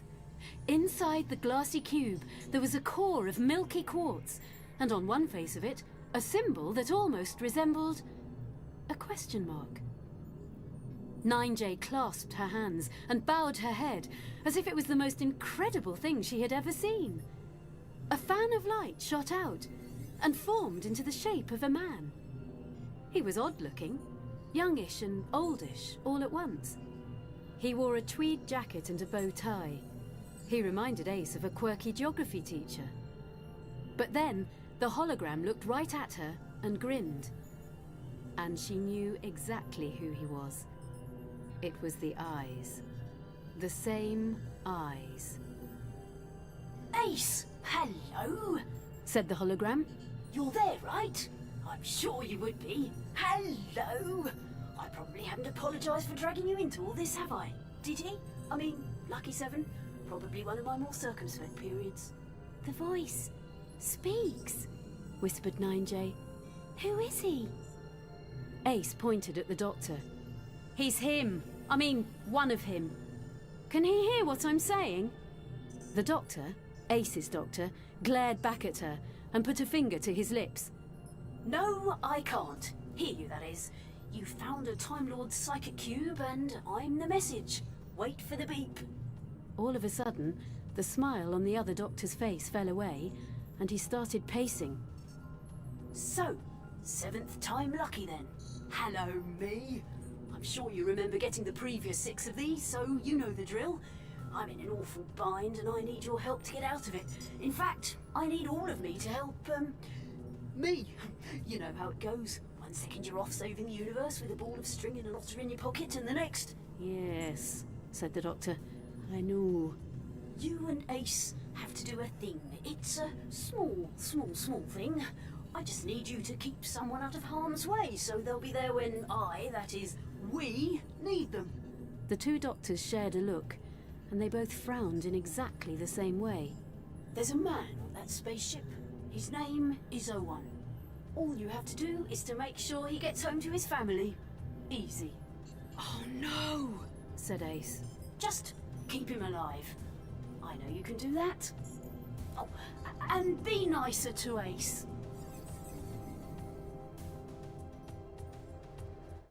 The last thing Ace expected to see was some future incarnation of the Doctor appearing out of the cube to deliver a cryptic memo. Everything came down to this. The whole reason they were here. The reason why she had been in the wrong place at the wrong time to let 9J board the ship. All because another version of the Doctor had posted himself a secret message. Ace wondered, if he sent that cube to himself, then didn't the Doctor already know what was going to happen? Apparently he was going to live through this. But she felt a chill as she wondered, would anyone else? Out in space, the shockwave was coming, all blazing streaks of lightning and storms of cosmic rays. And the Obscura was a paper boat in the teeth of a riptide. One way or another, it would all be over very soon. There's no way Owen will survive. You both knew that. The Doctor nodded. He insisted. He studied a screen.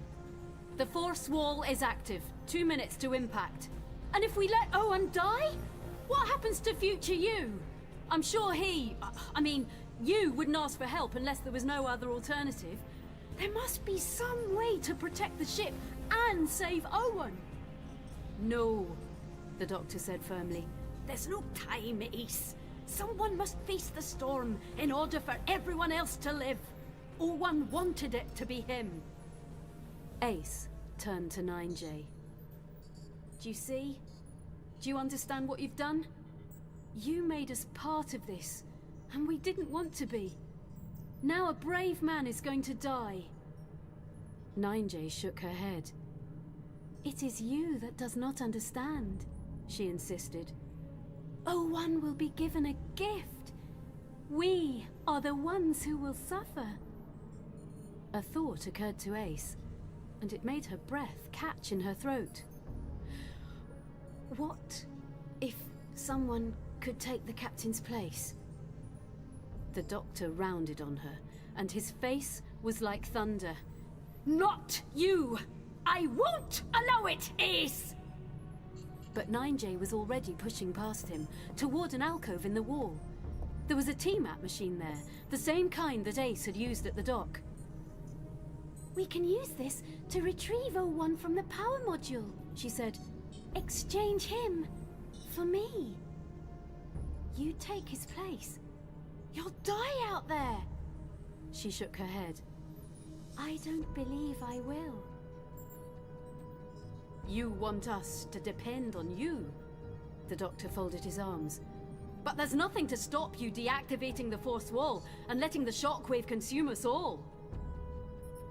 The conflict in 9J's thoughts was written across her face. At last, she shook her head.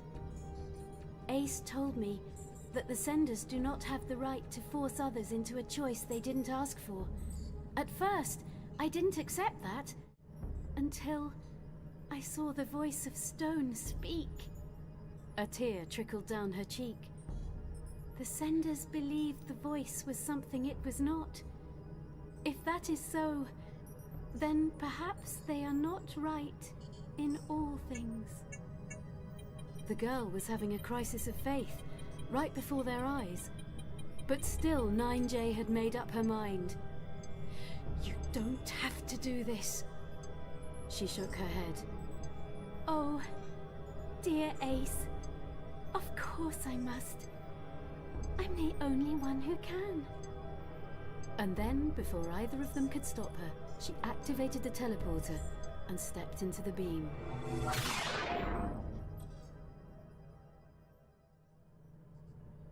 When the T-Mat glare faded, 9J was gone, and in her place stood Captain Owen, shocked and angry in equal measure. What happened? Why did you bring me back? You've destroyed us! No, Captain. Someone else has taken your place. One of the Senders. A Sender? But the Senders did this to us. Why would you ever trust one of them? Because she made the choice with a clear conscience. The Doctor looked out at the fast-approaching shockwave. Not out of guilt. Not out of duty as you did. 9J made the choice because of what she honestly, truly believes. She'll be atomized. And seconds later, so will we. I don't think so. 9J's voice issued from the intercom. Ace, can you hear me? I'm ready. I wanted to thank you For what? for opening my eyes, for trusting me. Farewell, Ace. We will meet again one day, in the life beyond this one. Contact imminent. The force wall is still active. She kept her word. How about that?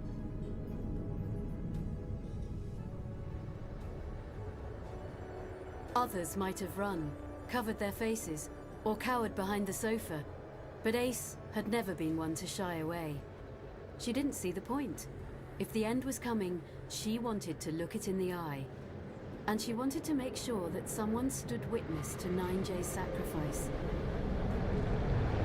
The combined power of a broken star and a time anomaly, the greatest storm in the galaxy, all concentrated in one place, came down on them.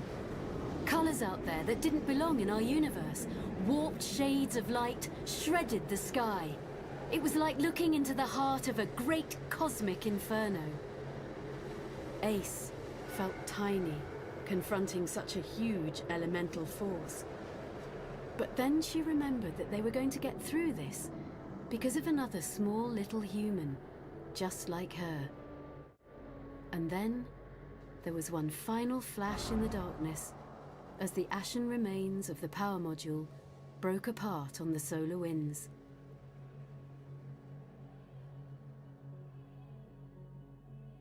For a moment, Ace thought she saw something else as the shockwave passed. A glimmer of light, streaming away. But she couldn't be sure. She had something in her eye, blurring her vision.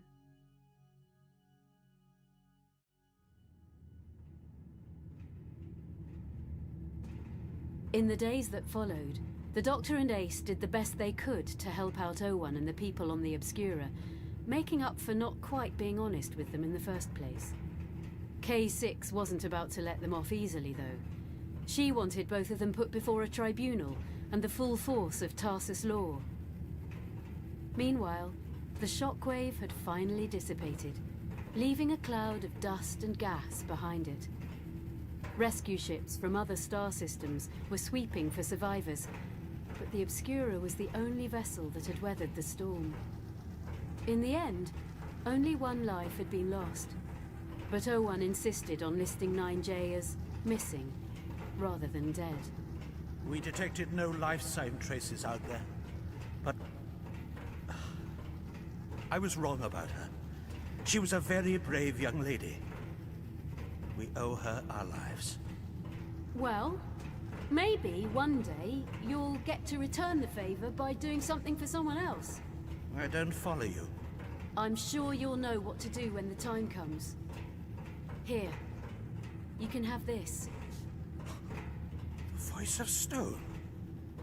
I always thought it was just a legend. The Doctor tapped the deck with his umbrella. In my experience, there's truth in every legend, but it's up to each of us to find the meaning of it ourselves. They stopped in front of the TARDIS, and Ace glanced out through the portholes along the far wall. I've seen a lot of weird things in space and time, but I can't be sure. Is 9J really gone? Or was she right about the shockwave? Did it change her? The Doctor's expression became thoughtful. As well as being a place of great dangers and thrilling adventures, the universe is also a realm of infinite possibilities. So, who can say?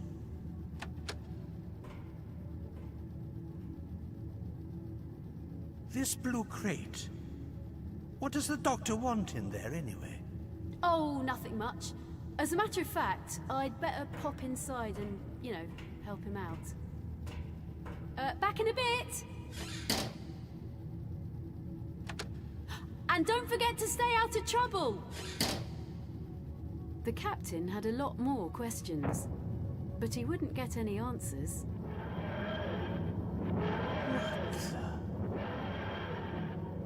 All he had was a story about a blue box, a pair of travelers, and a red-headed girl.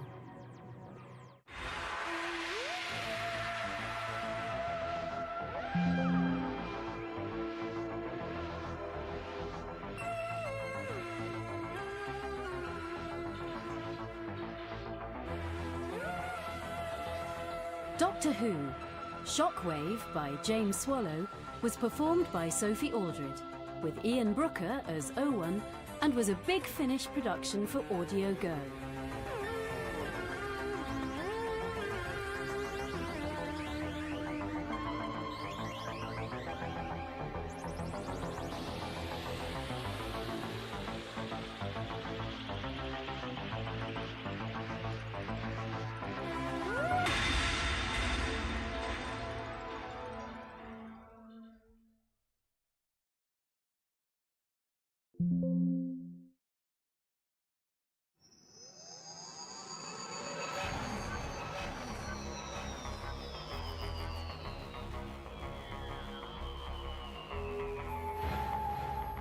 Doctor Who Enemy Aliens, performed by India Fisher, with Michael Maloney as Hilary Hammond.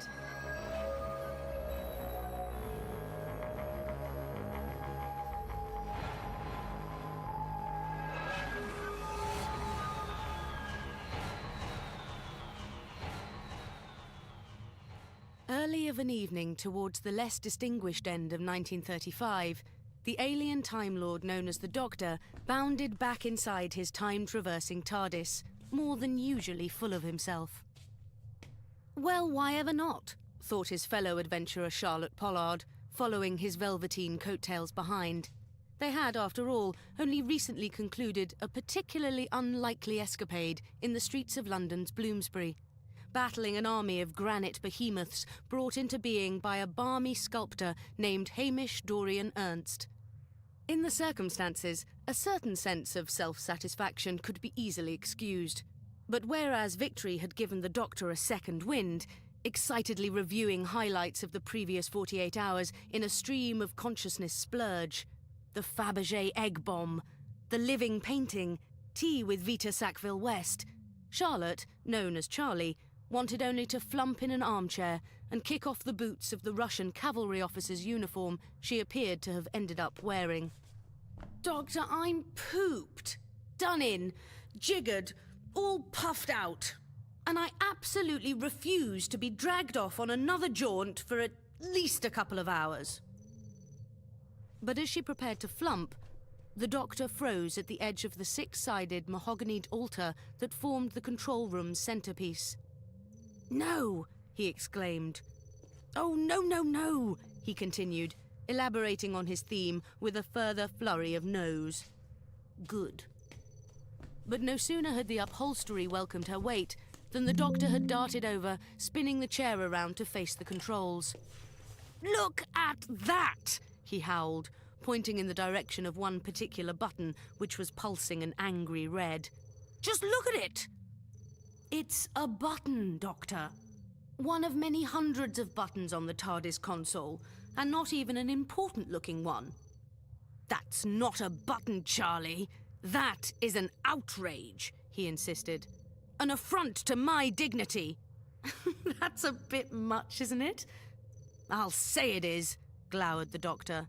That is a message on the TARDIS's internal communications system." "A message? From whom?" They travelled alone in the ship, to the best of her knowledge, Well, apart from the bats, but they left their messages encrusted in the rafters of the TARDIS's less visited rooms. There's only one person it could be, sighed the Doctor. Some reckless idiot who's got themselves in a jam. Some superior bossy boots in a fix.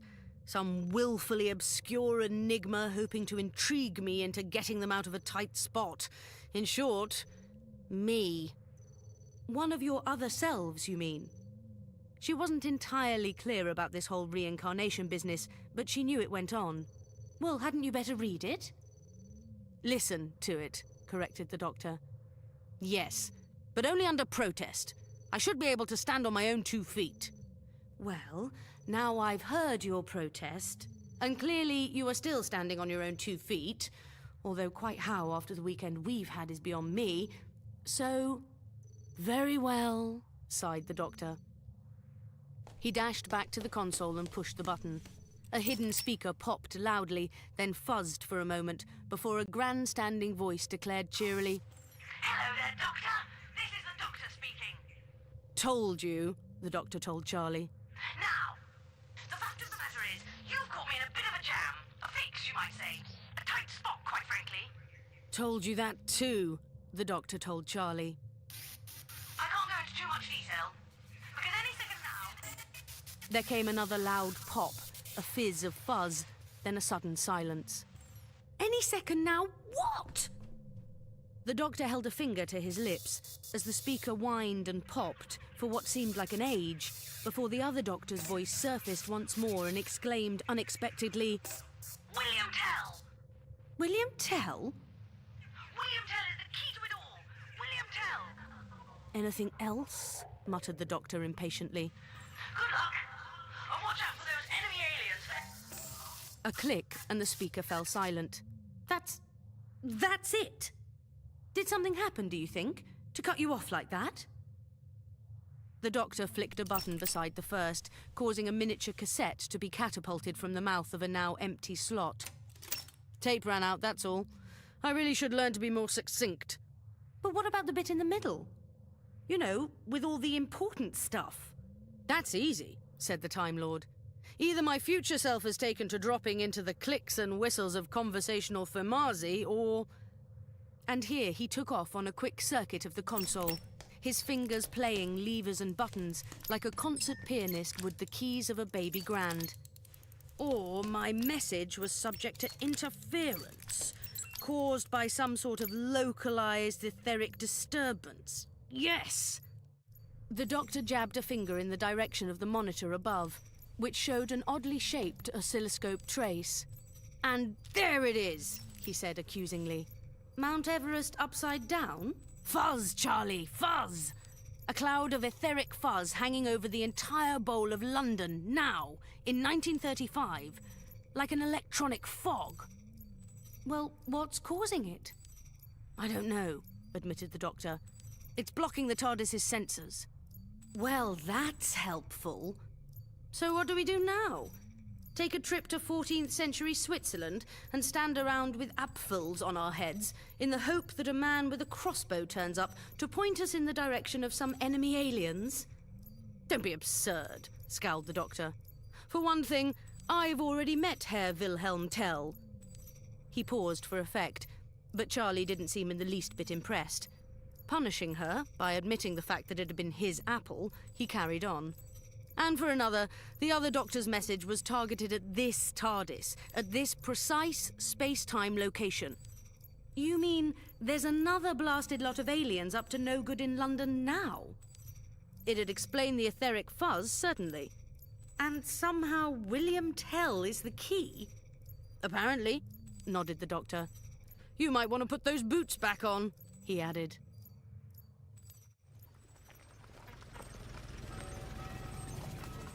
And so, in short order, Charlie once again found herself pounding the pavements of 1930s London in pursuit of the Doctor, who bounded ahead, a bleeping what's-it of some description in his hand. Well, she called it a what's-it. It was some device to help him pinpoint the source of the etheric fuzz, but she'd long ago adopted a naming system of her own devising. A thingamy was a tool, one hit someone else with a doodah, and a what's-it bleeped. One could always combine them, of course. Thingamydoodah would suit a space spanner, for example. Once, for variety, she tried out Ujimaflip, but she'd found it rather common. Besides, her system needed no improvement. The Doctor skidded to a halt in a quiet square somewhere around the back of Piccadilly, cursing in fluent Fomazi. "No joy with your what's-it?" The 8 plucked eyebrows of the 4 pretty young men lined up against the railing opposite, as they were every night, raised as one. "If by what's-it you're referring to my wave disturbance locator, Miss Pollard..." The Doctor only ever called Charlie Miss Pollard when she'd poured water on his fire. "Then no. It's being affected by the same disruption we experienced in the TARDIS. Then we're dashing around the back end of the West End like blue-bottomed bluebottles because..." "Blind optimism," he explained. "I was hoping to find some sort of gap in the fog, but whatever's causing it so vast, so overwhelmingly huge, it can have no natural explanation." "Enemy aliens?" "Undoubtedly," replied the Doctor. "William Tell," he muttered, beginning to pace a circle. "William Tell, William Tell, William Tell. Da-da-dum, da-da-dum, da-da-dum, dum-dum." "Please, Miss Pollard, I'm thinking," said the Doctor, flapping an irritated palm. "So am I." Da-da-dum, da-da-dum, da-da-dum, dum-dum. Da-da-dum, da-da-dum, da-da-dum, dum-dum. Da-da-dum, da-da-dum, da-da-dum, dum-dum. Ba-da-bum, dum-dum, sang the boys on the railing, concluding with a flourish. "Of course!" exclaimed the Doctor. "Rossini! Rossini's William Tell Overture! Charlie, that's brilliant!" He lunged forward, making to kiss her full on the lips, but she dodged him at the last moment. She knew he meant nothing by it, which was what bothered her rather. "I know." "Someone playing Rossini! Yes, that might be it," elaborated the Doctor. "Someone's always playing Rossini. He's a hugely popular component of the light orchestral repertoire. We need to check concert houses, nightclubs, jazz venues, anywhere someone might be playing Rossini." His eyes glinted. "Let's make like blue-bottomed bluebottles, shall we?"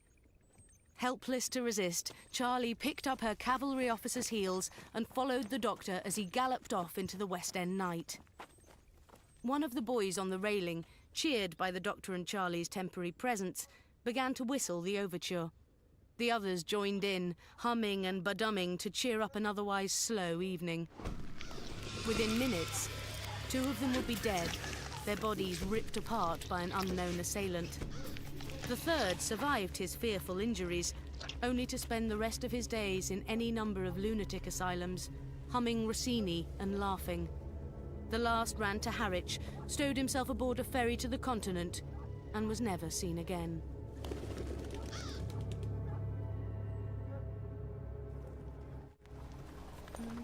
To Charlie's delight, the Doctor led the pair of them ever closer to the sodium-electric signs of the busy circus. As they passed by crowds of nearly bright young things giggling excitedly, as taxis and trolleybuses thundered by, and Oriental types loomed out of the dark, promising a splendid meal at Uncle Ho's, this way please. It seemed as though her evening had picked up, rather. "Charlie!" snapped the Doctor, who stopped short on the street. Suddenly aware that she'd been humming the overture for the last 5 minutes, Charlie blushed. "Gosh, didn't realise I was doing it. The thing is, once it's got inside your head, it's hard to get it out." "Not that," said the Doctor. "Look!"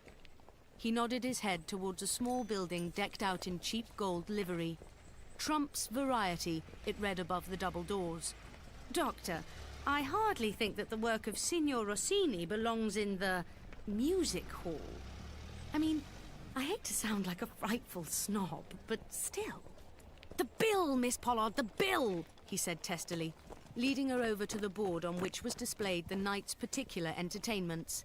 There, under Randy and Dandy, patterers and splatterers, under Conrad Seath and his dogs, under Lorna Lee, the Lark of Lewisham, under Six Gun Sadie and her Wild West troupe, still rootin' and tootin' after 60 long years, under even the Mottingham Midgets, there was Mr. William Tell.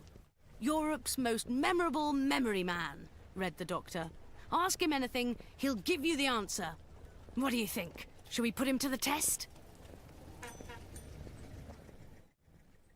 Conrad Seath's tap-dancing dogs were staggering woozily towards the end of their routine as the Doctor and Charlie took the only seats they could find in the cramped auditorium. Second-row seats vacated during the interval, its disgruntled former occupants having fallen victim to collateral splatter from Randy and Dandy's custard pies. Doubtless Herr Seath's methods were terribly cruel, but Charlie told the Doctor to clap all the same, for fear of drawing attention to themselves.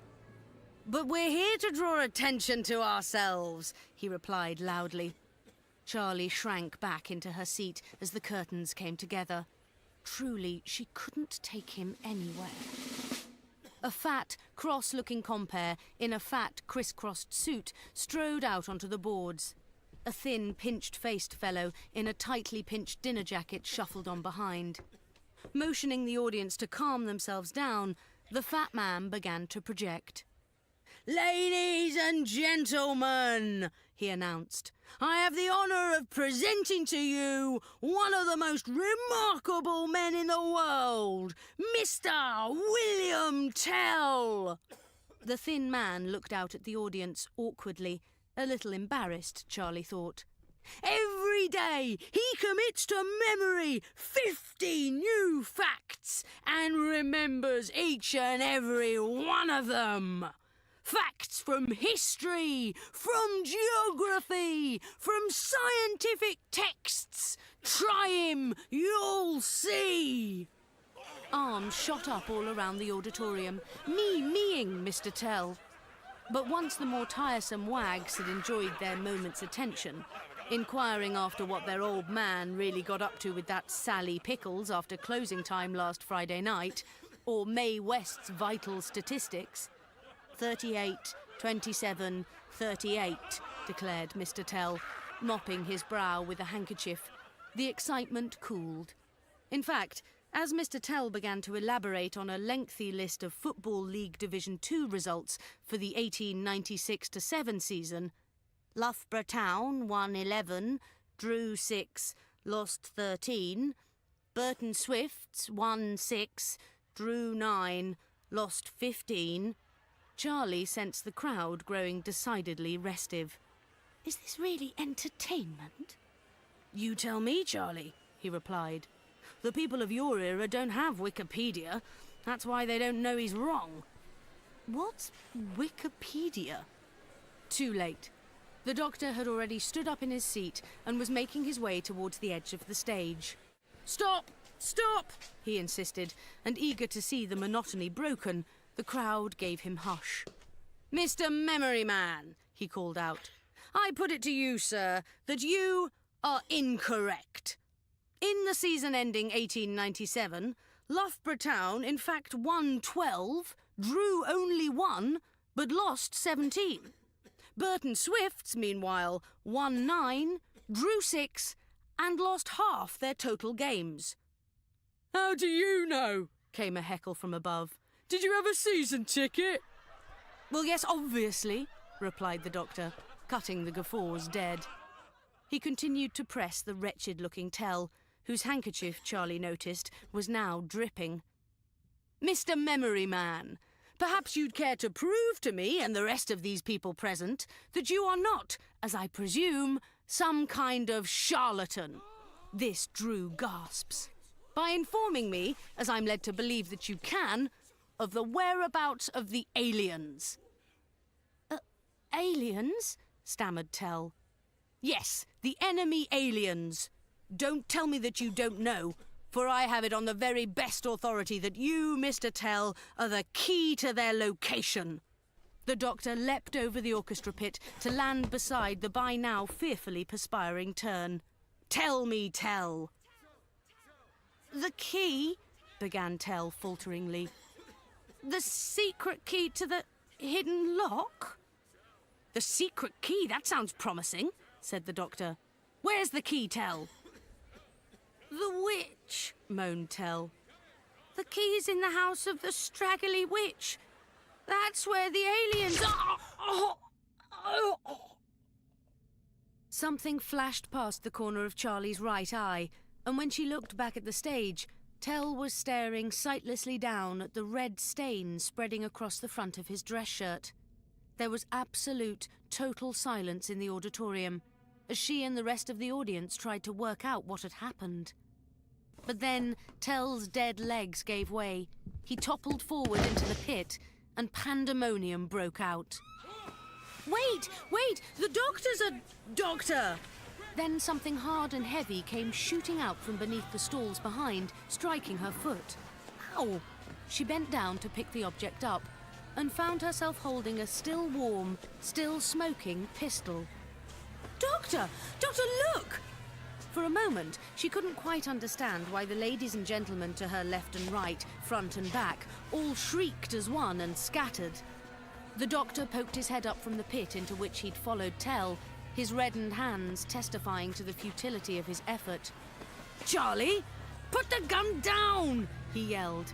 Too late, for the cry had already gone up from deep within the stalls. "Murderous! Don't be ridiculous! I just picked the wretched thing up!" "Murderess!" cried another voice. "And the fellow with the hair, that's her accomplice!" At this moment, the outside doors burst in, admitting 3 burly plods who bundled through the crowd in the direction of the stage. The doctor made to clamber out of the pit, but a reedy little percussionist dragged him back down by his coattails. Charlie looked around desperately, wishing herself rid of the gun. Then a firm hand gripped hers from behind, and it was with a certain relief that she heard a strong, clear voice say, Perhaps I could look after that for you, miss. "Please, just take the ghastly thing away." Charlie turned and found herself looking up at the most perfectly trimmed moustache. The man who the moustache belonged to, not too old, just ordinarily handsome, was already pocketing the pistol. That's quite all right, miss. No need for alarm, ladies and gentlemen. I'm a police officer. Oh, thank goodness. I hate to be dreary, but I'm afraid I'll have to arrest you now. You don't understand. It wasn't me. I know that, of course. The shot came from behind the both of us. Now, play along if you want to get out of this mess. There's a good girl. You're no policeman. Clear the way, please. I have the murderess. Wait, we can't leave the doctor. Charlie cast a glance back towards the pit, into which the 3 fat constables had descended. She couldn't see the doctor there, but she had reason to believe he was resisting arrest. Too late for him, my dear. Hurry, before anyone realizes.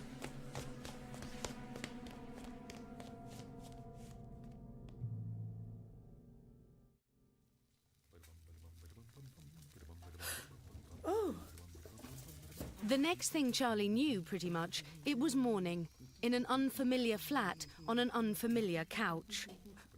Well, where the devil... Oh, will you stop it with the Rossini? Sorry. Did I wake you? Didn't realize I was doing it. Thing about that tune, once it's in your head... It's hard to get it out, I know. Well, it's your fault, miss. You were humming it in your sleep, best part of the night. Suppose I must have just picked it up, like I seem to have picked up... you. Excuse me? You've picked up no one, sir. Oh, Lord, I didn't mean... No, sorry. Don't you remember getting here? From the music hall? Wherever here is, no. Just my little old bachelor flat in Portland Place. Look, that's a broadcasting house. And the little old bachelor is? Hilary Hammond. At your service. Charlotte Pollard. Actually, now I come to think of it, didn't we catch a taxi last night? You were asleep within seconds of climbing aboard, just about. Well, I'd been on my feet for a couple of days. Had you now? Well, I hoiked you up here and plonked you on the couch. I would have put you in the bedroom, but I didn't like to take a liberty. I should hope not. Oh, hang about. Do you smell something burning? Oh, scrambled eggs! Oh, Lord! Oh, look, don't worry about making me breakfast. I can't stay. I've got to find the doctor. Oh, they're ruined! All I've got left is a pair of kippers. Bit of a niff to them. I told you I have to go. I can't let you do that, miss. Get off me, Hilary! Sorry. The thing is, you're in the newspaper. What? Already? Here, let me show you. Not on the front page, of course. That's all about a load of smashed statues in Bloomsbury and the suicide of some sculptor called Ernst. Let me see. Stop press. Latest. There at the bottom. Police were last night hunting 2 suspects wanted in connection with a shooting at Trump's Variety Hall. A young woman described as wearing a Russian military uniform fled the scene. An older man with shoulder-length hair later escaped custody. Trust him to get away. Your doctor, you mean? What is it you do, the pair of you? Chase and get chased by aliens, mostly. What? Oh! That was a window. Sounded like the flat downstairs. What if it's the police? The police? Well, someone might have seen me bring you to this building. It could be a raid. All right, we'd best hurry. But we ought to get those clothes off you first. I beg your pardon? That's not taking a liberty. That's just being practical. They'll have men at the station looking for you. Have to find you a disguise. Why a station? What station? St. Pancras, of course. For the Thames Clyde Express. The Thames Clyde Express? But that's Scotland. That's where your doctor will have gone to, chasing his aliens. He seemed the sort of chap who'll have worked it all out. Worked all what out? The Straggly Witch, of course. It's a bay on the west coast of Dumfriesshire. The key in the house of the Straggly Witch, I remember. It's colloquial. It's not on a map. Only maritime folk would know it, I think. Then how do you know it? I'm a shipping clerk, I'm afraid. Awfully dull, I know. Oh, it sounds like they're making a right old mess downstairs. Yes, it'll be us next. Hold on. I've an idea how to get you out.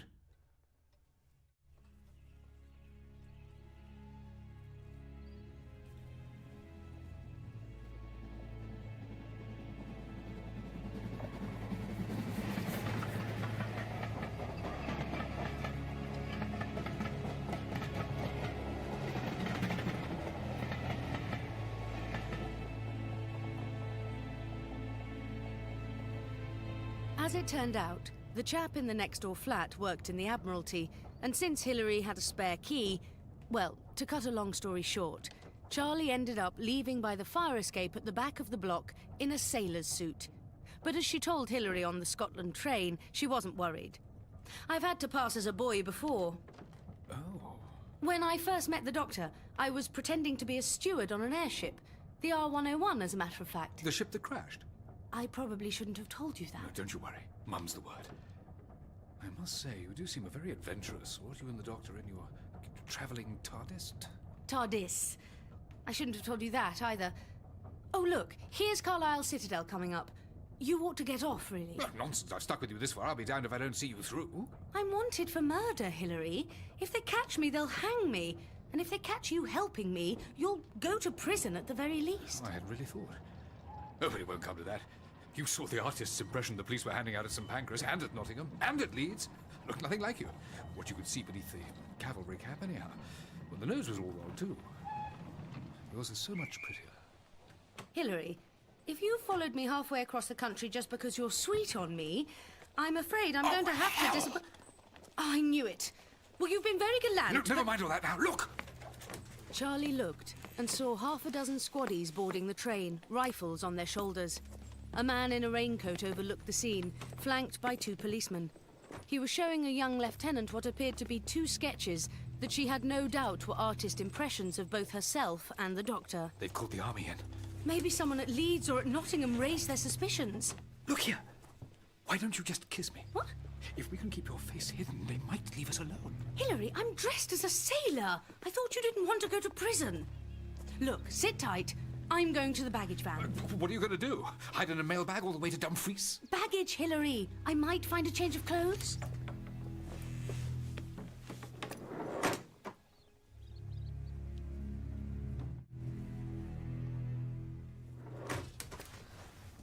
As it turned out, the baggage van was pleasingly short of attendants.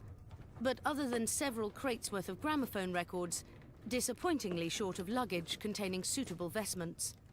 The first case Charlie opened must have belonged to a travelling salesman. The second, a boarding school boy. The third, it seemed, a maiden aunt. What's she doing with handcuffs? Just then, however, something else in the van caught Charlie's eye.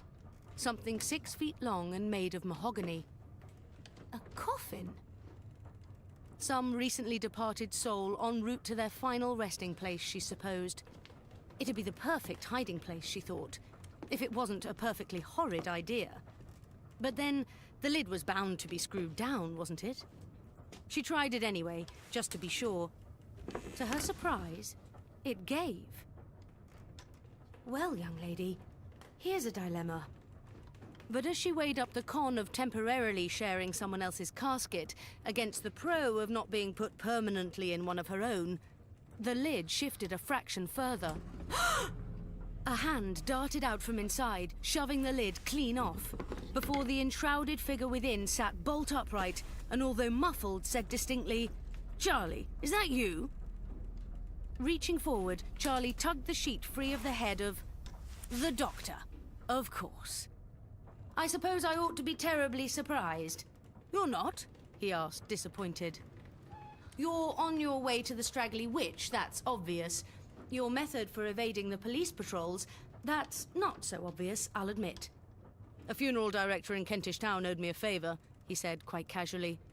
Without acknowledging the fact that she was done up as a young matelot, he continued.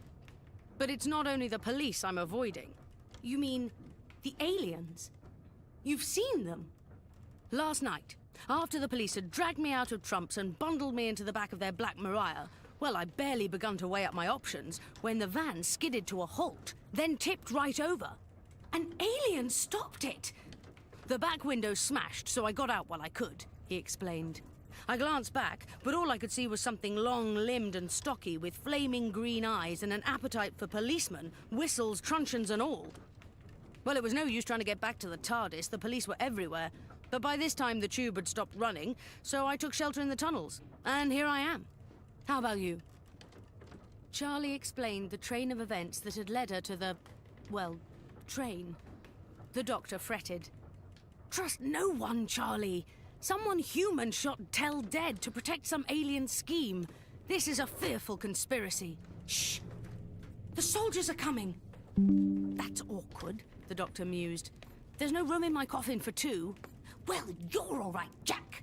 "You get in," said the Doctor. "I've got a plan." He pulled open the double doors leading outside, the sudden blast of wind all but knocking him off his feet. "Doctor, you'll be killed if you try to jump!" "If I jump onto land, undoubtedly. But if I've accurately gauged our progress since our last stop..." "Oh, and there it is!" "There what is?" "The bridge over the River Clyde. Charlie, I'll meet you on the border." "Doctor, no!" "Fix your lid, they're coming." Charlie pulled over the lid of the coffin at exactly the moment the soldiers arrived, saw the Doctor, and paused to unsling their rifles. But by the time they had, he'd already jumped. She might have hoped that he'd survived the fall, were it not for the fact the train suddenly slowed and stopped, giving the soldiers more than enough time to aim their rifles and fire off round after round after round into the river.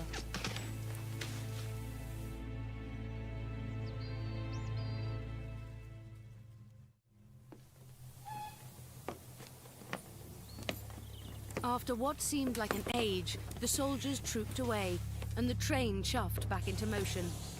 Stopping only to borrow a cream lace affair from the maiden aunt's case, not to mention a rather boxy, oversized hat to veil her face, Charlie made her way back to Hilary. She meant, of course, to have a good old cry on Hilary's shoulder. The Doctor was surely dead after all. But on returning to the compartment, she found it occupied not only by Hilary, but also by a pair of tweedy ladies who'd boarded at Carlisle. She worked hard to blink back those tears. "You mustn't be sad, my dear," beamed one of the new arrivals. "Your friend here has told us all about your little adventure, and we think it's all absolutely thrilling."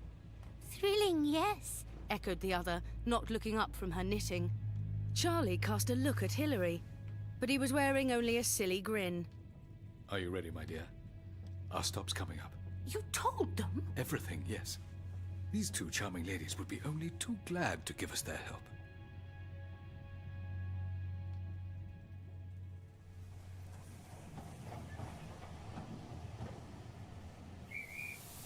The express stopped at Annan, and all four bustled out. "So exciting," trilled the chattier of the two dears, making to fuss with the angle of Charlie's borrowed hat. Charlie trotted ahead, out of the station, where she was startled to see a horse and carriage waiting. "John Smith," hailed the driver. "Mr. John Smith." John Smith? That's the name the Doctor uses sometimes.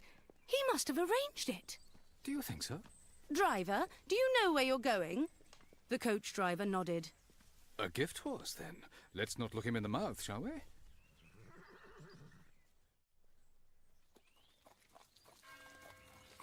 The old ladies and Hilary were still smiling beatifically when the coach arrived at a pretty little church in a pretty little village in the parish of... Gretna Green? Here we are at last, my dear. Isn't it marvellous? Hilary, might I have a word with you in private? Charlie had rather more than the one word to give Hilary, but he hurriedly explained, sotto voce, how the two old women had leapt to the conclusion that he and Charlie were sweethearts, eloping to be married under Scottish law without the need for parental consent. Well, I suppose an awful lot of John Smiths must get picked up from the border station to be brought here to the village.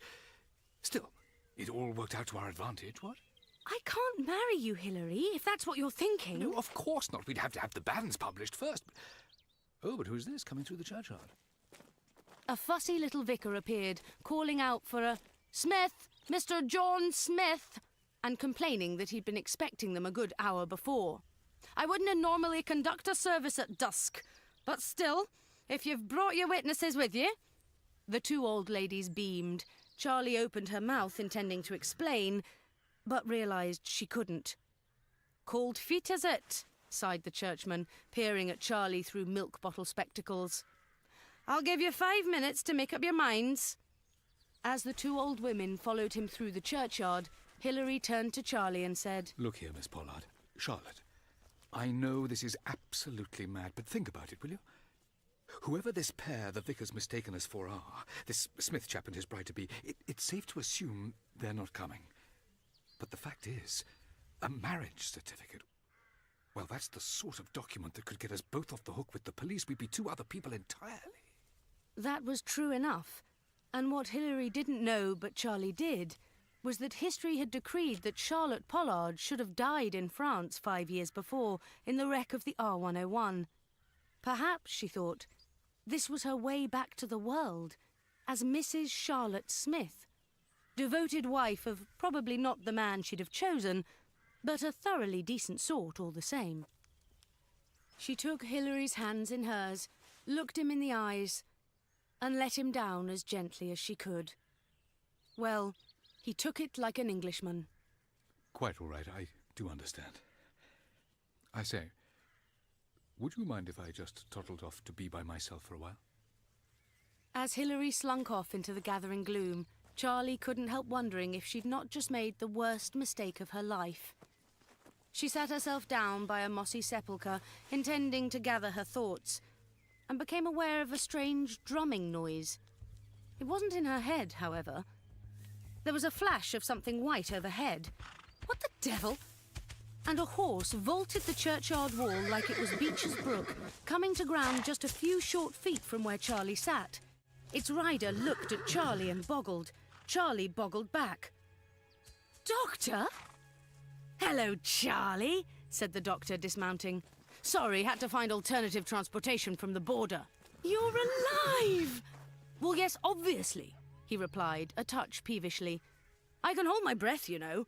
Unfortunately, I seem to have attracted a number of pursuers. Come on, we can hide inside the church. Won't it be evensong now? He asked. Look here, Doctor. I know this is going to sound absolutely mad, but the fact of the matter is, the vicar's expecting a Mr. John Smith to walk through these doors any minute. He is? Asked the doctor, pulling open the vestry doors. There's a thing. That's my favourite alias. I know. And when you think about it, what we could really use right now is some sort of document to get us off the hook with the police. She pointed him down the aisle to where the vicar was waiting by the altar, squinting through his specs. The two old ladies stood, beaming happily. Charlie, hissed the doctor, I think we've walked in on a wedding. Well, there you go. No one would think to look for us in here. Do come on, Doctor. I don't think this is a very good idea, he began. I do. It's just that those two women, the witnesses, what about them? They were sat in the row behind us at the music hall. Charlie froze, looking at the two Tweedy ladies, who looked at the doctor, who looked at the two Tweedy ladies, who reached inside their handbags, producing Webley pistols. I told you, trust no one, said the doctor. Dearly beloved, began the vicar, oblivious. We are gathered here today to... Run! The Doctor and Charlie bolted back down the aisle, bullets whizzing past their ears. Slamming the church door shut behind, they took off through the graveyard. Not that way! Not that way either, said the Doctor. Far wall! They scrambled over the western boundary wall, where a Rover 14 in British racing green was waiting. Any hope that Charlie might have had that its occupants could be persuaded or gulled to come to her and the Doctor's assistance at this most desperate hour drained away when the driver and his pock-faced passenger stepped out of the car, handguns pointed in their direction. Lugers? Queried the Doctor. Hand a hock! Shouted the spottier of the two, marching up. They're Germans? Enemy aliens, of course, groaned the Doctor. How could I have been so... Oh. But his train of thought was cut brutally short when the spottier man pistol-whipped him into unconsciousness.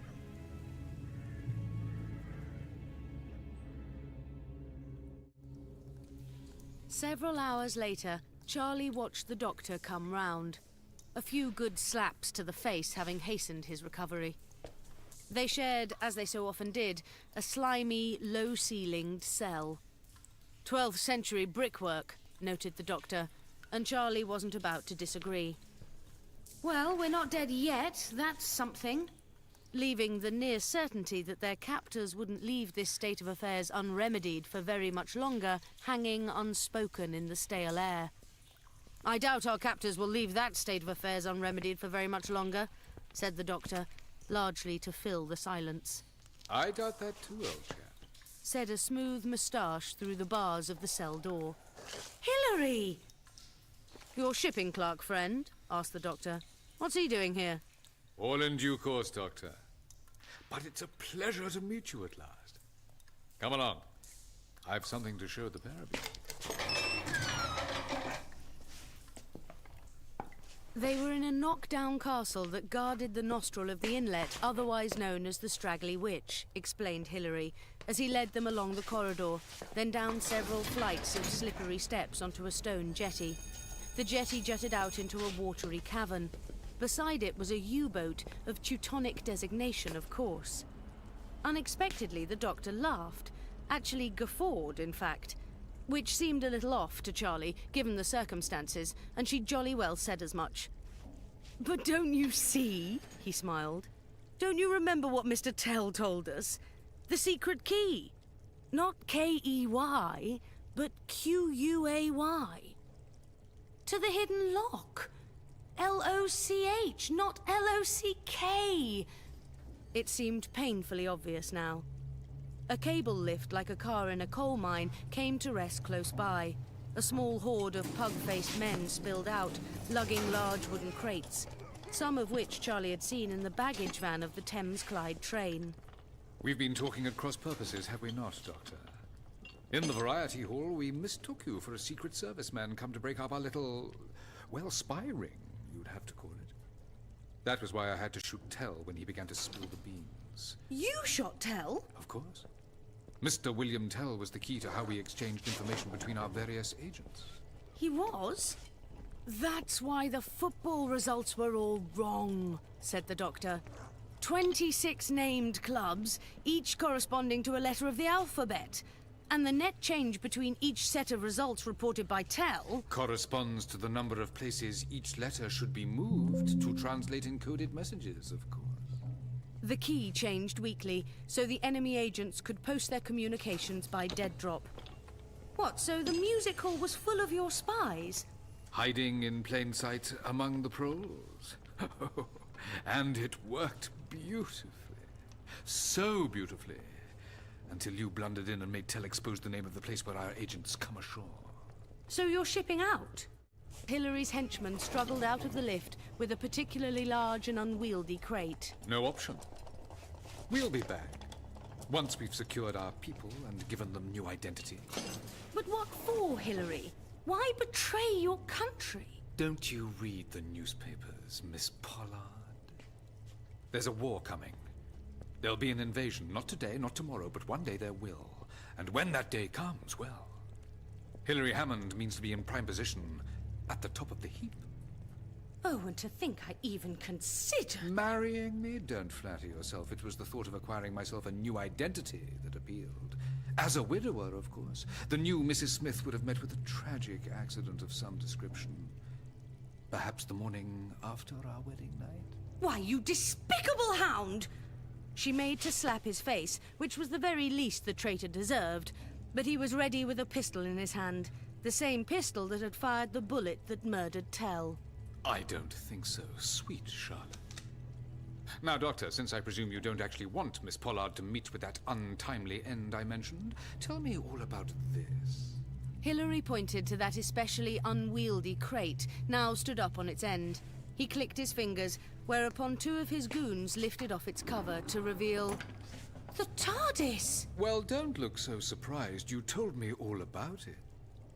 Normally, of course, I'd have dismissed your tale as the ravings of some inmate of the Frian Barnet Hospital. But, you see, it chimed, rather, with my recall of a rather queer radio transmission we intercepted early yesterday evening. Hilary clicked his fingers again, and another of the goons extracted a shellac disc from one of the smaller crates, placing it on a gramophone player set up to one side. I chose Portland Place to live in for a reason, of course. To tap radio transmissions in and out of London using the BBC's antenna, groaned the Doctor.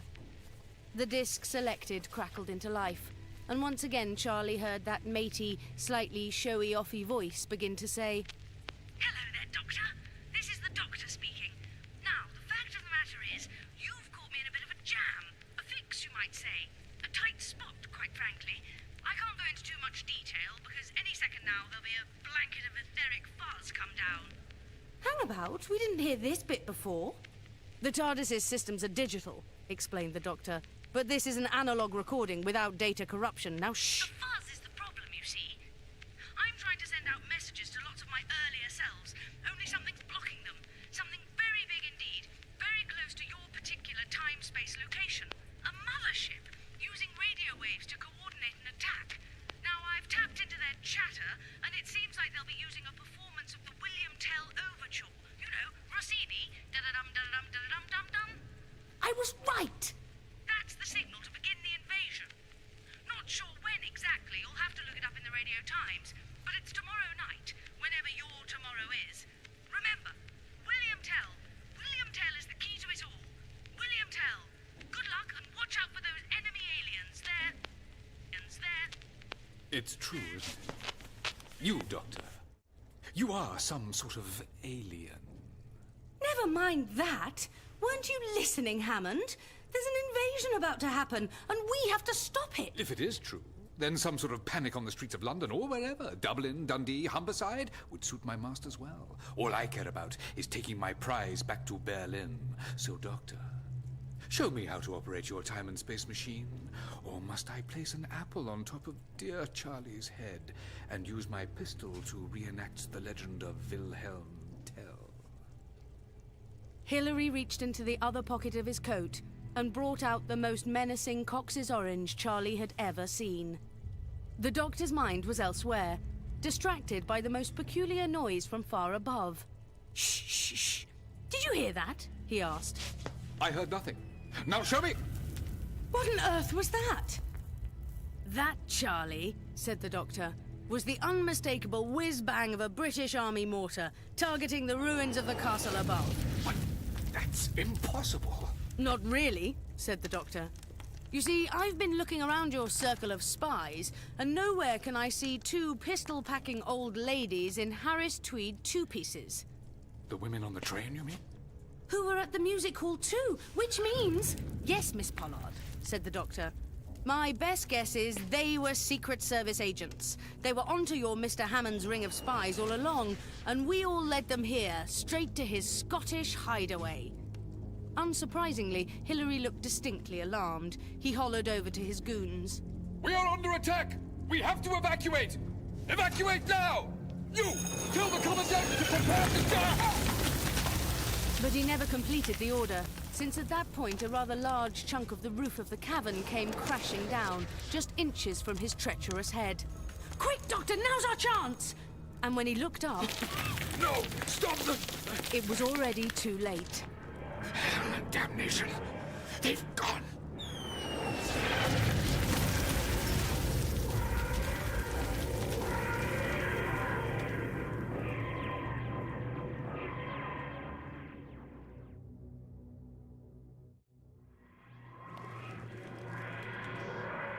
Some 13 hours later, the TARDIS materialized just behind All Souls Church, whose spire dwarfed even the radio mast of the still new broadcasting house. The Doctor and Charlie barreled out into the road, Charlie reading from a copy of the Radio Times. 2000 hours, music box. Mr. Vladimir Shailovsky, brackets pianoforte, plays popular selections from Chopin, Debussy and Rossini. Ha! Hang about. Hasn't Big Ben got awfully close? They air Big Ben's chimes through loudspeakers at the top of Broadcasting House, explained the Doctor. I bet that annoys the neighbours. It's 2000 hours already. No point in getting here sooner, they'd only have found a replacement, said the Doctor, dragging Charlie across the road. Replacement for what? Replacement pianist. Mr. Shailovsky, you said? Why? What are you going to do to him? Stop him playing, insisted the Doctor. At least long enough to prevent the invasion from beginning at the proper time. What programme is he on? Charlie looked again at the Radio Times. Not the usual. The Empire Service. The Empire Service? Gasped the Doctor. Charlie, that transmission's going out to all points of the globe. You mean it's a worldwide attack? Different time zones, of course, he exclaimed. That's why they need the broadcast, to synchronize their assault. He was interrupted first by a distant crashing of glass, then by the most inhuman shriek. Surely that wasn't... That's what the alien I met sounded like, confirmed the Doctor, remembering his escape from the police van the previous night. It came from over there. That's Portland Place, where Hillary lives. Something long-limbed and stocky, with flaming green eyes, came swinging from lamppost to lamppost, then dropped itself directly in their path. It shuddered towards Charlie, inhaled heavily through noseless nostrils, slathered a bit and, well, purred. Charlie, I think it likes you, said the Doctor. Why is it that I seem to attract quite the wrong sort? Attract, realised the Doctor. Charlie, that's it. You've been attracting it ever since last night. But I wasn't even wearing perfume. Well, not unless you count the scent of Hussar. It's following your scent now, that's for sure, reasoned the Doctor. It must have picked up you on me. That's why it went after the Black Mariah. Then when it didn't find you, it followed your true trail to Portland Place. In a flash, Charlie recalled that someone, or as it now seemed, something, had broken into the flat below Hillary's shortly before they'd left. What she didn't know was that the creature had spent the last 36 hours nuzzling the Russian cavalry officer's cap that had dropped from her head outside the window of that downstairs flat when Hillary was hauling her inside the block. Why me? What's so special about me? You activated it, realised the Doctor. It's a sentry, a sleeper, an advance guard, and you woke it up. How? By humming Rossini, shouted the Doctor triumphantly. Try it.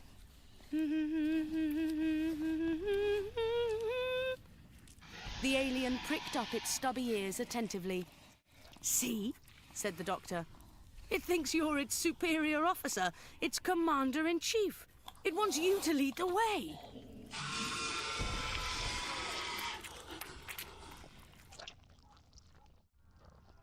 The BBC commissionaire on duty was used to seeing off all manner of riffraff, most often actors in search of work, which was what he took the Doctor and Charlie for, of course, the moment they stepped inside the lobby of Broadcasting House. The creature that followed them in was harder to account for. That's the Debussy. We don't have much time. Good evening, Mr. Commissionaire. I was hoping you might be able to tell me where Mr. Shailovsky is playing. To his credit, the Commissionaire managed to squeak, 8th floor studio, before fainting dead away. In studio, the Muscovite maestro came to the end of his second selection, flexing his fingers as he prepared to begin the famous overture from Signor Rossini's opera William Tell. Stop, Mr. Shailovsky! For the sake of all humanity, I implore you, stop! Mr. Shilovsky passed out in an instant too. Well, that, I think, qualifies as the very nick of time. The alien stomped away, shrieking at the technicians cowering behind the glass of the control booth overlooking the studio. What's that noise? Oh, no, said the doctor. He dashed out of the studio, nose rattling from his lips as he made his way to the windows overlooking the roof, Charlie at his heels. He pointed out to her a spot above the radio mast where a huge saucer-like shape was resolving itself, as if from a cloud. Just those few notes were enough, explained the doctor. The mothership's uncloaking itself, becoming tangible. We're too late. The invasion's begun. Indeed, nodded the doctor. I dare say they'll start up with the laser beams at any moment. Why? What are they going to do? Raise London to the ground to ensure worldwide capitulation, I expect, he countered. Your what's-it's going off? You know, in your pocket. My wave disturbance locator! Exclaimed the doctor, pulling out the device. Charlie, Charlie, Charlie! Do you know what this means? She took a wild stab. That there's a spot of wave disturbance around and about? The etheric fuzz which was clouding the ship, it's gone, he babbled. So now it's been lifted, I can send them a signal. The doctor dashed back to the studio and settled down in front of the microphone. Ladies, gentlemen, enemy aliens, we apologize for the temporary loss of Signor Rossini. In the meantime, for those who appreciate something more modern, a little light wave disturbance. He held the device right up to the mic and twisted its dial to the farthest extent. Charlie clasped her hands to her ears, which were ringing like the bells of St. Paul's and St. Mark's were being bashed together in her head. Doctor! That hurts! That isn't hurts, he hollered back. It's terahertz! 20,000 terahertz or thereabouts, being transmitted straight to the mothership above. There, that's enough, he said, switching off his what's-it. Come on, Charlie, to the roof. Let's see if they got the message. Quickly, they made their way up to the foot of the mast, the doctor gabbling about how any alien species attempting to invade the Earth in this era would have expected to find easy meat, not a species technically adept enough to fire 20,000 terahertz of wave disturbance right back at their receptors. But the ship thingy's still there. Not for much longer, said the doctor, because if I were me, and I am... Are you talking about your other self again? Like I said, Miss Pollard, if I can send the aliens a message now, my other self can too. Indeed, at that very moment, aboard not just the mothership, but every vessel in the aliens' fleet, the voice of the other doctor was busy informing the invaders that, as they could hear, the planet Earth was protected by higher powers even than themselves. Go on, get out of it, he urged. If you know what's good for you, that is. Up on the roof, Charlie watched the mothership flash purple and white, then purple again. Then quite suddenly, it was gone. Back to whatever 3rd Division galaxy they came from, smirked the doctor. Time Lords United 2, enemy aliens 0. We'll have to call it a no-score draw, I'm afraid. Hillary, what are you doing here? My new chums in the Secret Service flew me back from Scotland, of course. You what? The fact is, I've agreed to be turned, to act as a double agent spreading disinformation to my former masters on behalf of the British. But for the scheme to work, anyone who knew about my little old ring of spies, they're enemies of England now. And well, you told me where and when I could find you, so... With a flourish, he brought out the same pistol he'd used to kill Tell. Now, I don't want to shoot you. Really, I don't. But we're 8 floors up. That's awfully high. Charlotte, my dear, I suggest you jump. It'd be less painful. For me, I mean. I've only one thing to say to you, Hillary Hammond. Which is? Stop that. Stop it. Impudent hussy. You stop that at... Oh, my lord. What? Hello there. This here's Hillary Hammond. He's a treacherous hound, and he wants to kill your commander-in-chief, so... No! No! The blood! The monster lowered its head, charged towards Hillary, and in an instant... No, wait! Get back, I said! Both of those monsters had gone over the edge. After a moment, the doctor turned round and looked down on the street below. Come and see, Charlie, he beckoned. She made a face. I'd sooner not. No, really, come and see. So she looked and saw a long-limbed shape laying quite still on the pavement far below. But where was Hillary, she wondered. Miss Pollard! Charlie! Could you help me, please? Hillary Hammond, she saw, was clinging by the tips of his treacherous fingers to the long hand of the Art Deco clock at the front of Broadcasting House. The long hand that stood at 26 minutes past 8, ticking down towards the vertical half hour. Not sure I can... Hold on, actually. Doctor, Charlie, help me, please. Well, Charlie, asked the doctor, should we help him? Or should we let him hang? Do you know, Doctor, I'm not sure. I might need a minute to think about that. The clock hand fell another stroke. Please, I beg you. 2 minutes, even.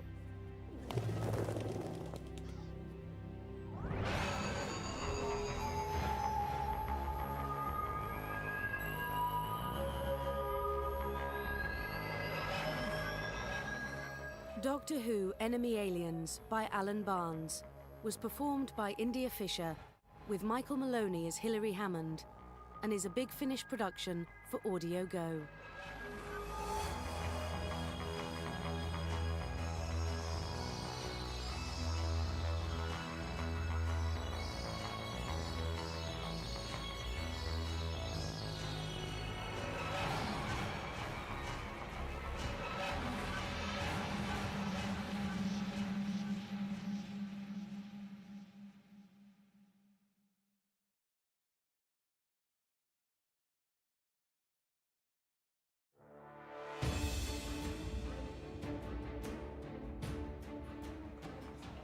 Grub burger with extra cheese for table 4. The plate of food was slipped across the polished metal serving pass. Tyler, table 4. Rose Tyler had been miles away, remembering running hand in hand with the doctor across the luminous sands of Slavia. He'd promised her the trip of a lifetime. What had she got? A waitressing job in a sleazy 23rd century casino on New Vegas. He was going to get such a slap when she saw him. It's getting cold. Keep your hair on, Rose murmured, scooping up the plates. The kitchen doors slid open and she trudged into the casino, weaving her way in and out between the gamblers. It was a busy night, if indeed it was night. It was easy to lose track of time with no windows and no clocks. New Vegas at its best. Anything your heart desired, for the right price. When the TARDIS had first landed, Rose had been impressed. Vast hotels stretching into the sky, neon lights and holographic billboards the size of football pitches. This is what I'm talking about, Jack Harkness had announced as he'd stepped out of the police box. New Vegas voted most debauched destination more times than any other planet. I should know. I was on the judging panel for 10 years running. It's not a planet, the doctor corrected. It's a moon. Barren one at that. Doesn't look barren, said Rose. Atmospheric bubble, said the doctor. 50 miles across, provides a breathable atmosphere and weather to die for. 70 degrees all year round. Not that you'll spend much time outside, cut in Jack, flashing that dangerous smile of his. 3,000 casinos offering every pleasure known to humanity. Dancing girls, dancing boys, dancing creatures of non-specific gender. It's all here. Rose giggled. You're loving this, ain't you? The doctor leant against the TARDIS. What's not for him to love? Wall-to-wall indulgence and a few show tunes thrown in for luck. A city that never even heard of sleep, grinned Jack, grabbing Rosie's hand. Come on, playtime. Playtime. Yeah, right. Serving greasy burgers to aliens with wandering tentacles. Hey, it's my favorite waitress, growled a voice. Rose's heart sank lower. Standing beside table 4 was a hulking figure in a double-breasted suit. Its lips drew back into a rough smile, revealing large, razor-sharp canines. Rose flashed a fake smile.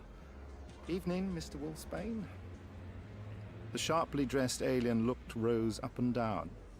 I've told you, doll. It's Cyrus to my friends. We are friends, aren't we? Sure, thought Rose. Best friends forever. Who wouldn't want to be mates with a 6'8" wolf man with vicious claws and a temper to match? Cyrus Wolfsbane, owner of the Full Moon. Al Capone with teeth and fur. Mayor Grissom thought he was never going to get his food, isn't that right, Tony? The fat bloke wedged behind table 4 raised a hand, as if to say that it didn't matter. "Sorry, sir." Rose placed the slop on the table. She just wanted to get out of here. Where was the doctor? Wolfsbane slapped a hefty paw on the mayor's back. No harm done. On the house, Tone. Meet me in the lounge when you're done. I'm sure we can... Rose was blown off her feet by the blast. When she looked up, smoke was billowing towards her. All around, there was confusion as customers scrambled for the exits. Get the mayor out of here! Wolfsbane barked. Was it a raid? The doctor said no one would dare touch Wolfsbane, the most influential crook in the city. That's why he got her the job, to find out what was going on at the full moon. Someone strode through the smoke, a tall figure sweeping through the chaos. Wide-brimmed fedora, obsidian black cloak billowing out behind. One of Wolfsbane's men rushed forward, gun up. The cloaked stranger lifted a leather-gloved hand. Kobold's blue energy sparked from the newcomer's fingers, hitting the heavy in the chest, knocking him back. The guard was dead before his body thumped down beside Rose. He hadn't just been shot, he'd been desiccated. His withered corpse smoked, all sallow cheeks and wrinkled skin. A shadow fell over Rose. Stomach knotting tighter, she looked up, straight into a featureless mask. "Justice will be served," the stranger hissed. There was nowhere to run. Looming over Rose, the masked man raised his arm. Death-dealing fingers pointed at her. Screwing up her eyes, Rose waited for the blast. "Justice for all."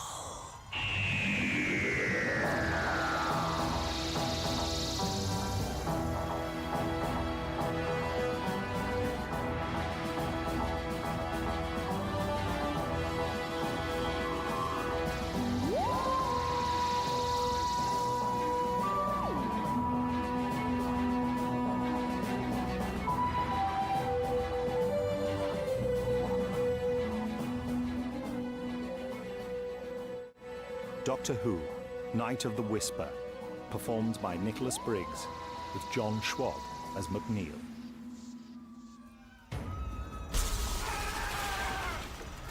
Rose opened her eyes to see Wolfsbane leap at the stranger, knocking against the outstretched hand. The energy bolt sizzled over Rose's head, slamming into a zero-G roulette table. The masked figure twisted, knocking Wolfsbane across a bar. The stranger's body jerked as bullets knocked him to the floor. The casino guards surged forwards, the nearest glancing down at Rose. "Get out of here!" Rose scrambled to her feet.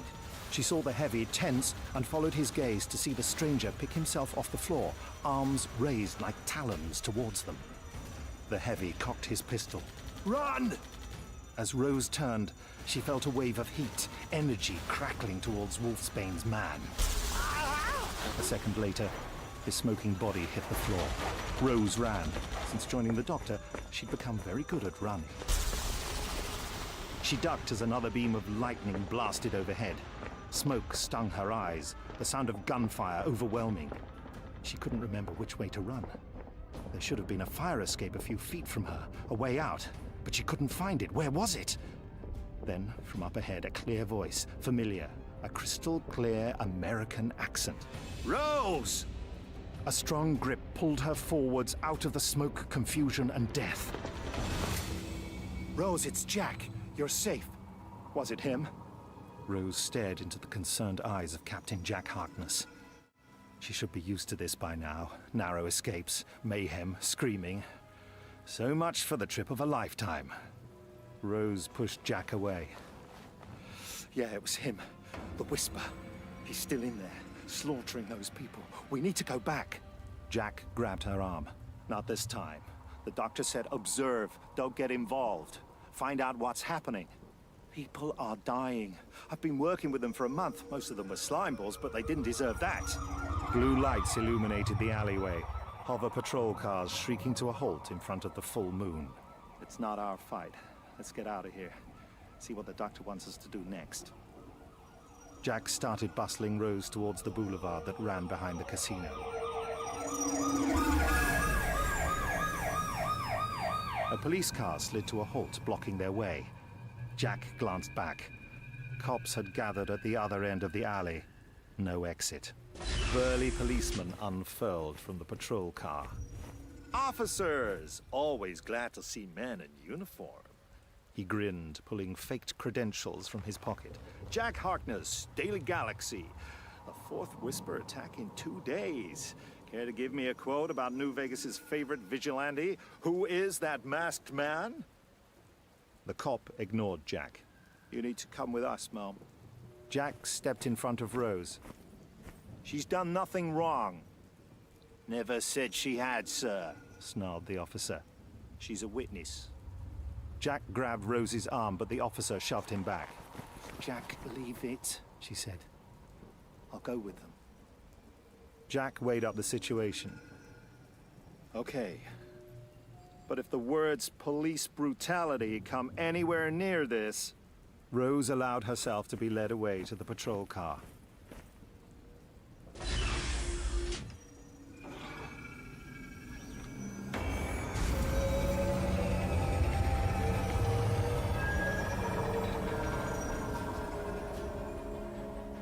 As the car roared off, Jack glanced up at the sound of smashing glass. The Whisper leant out of a shattered window and, firing a grappling hook, swung into the night. Jack sighed. You've got a lot to answer for, Buster.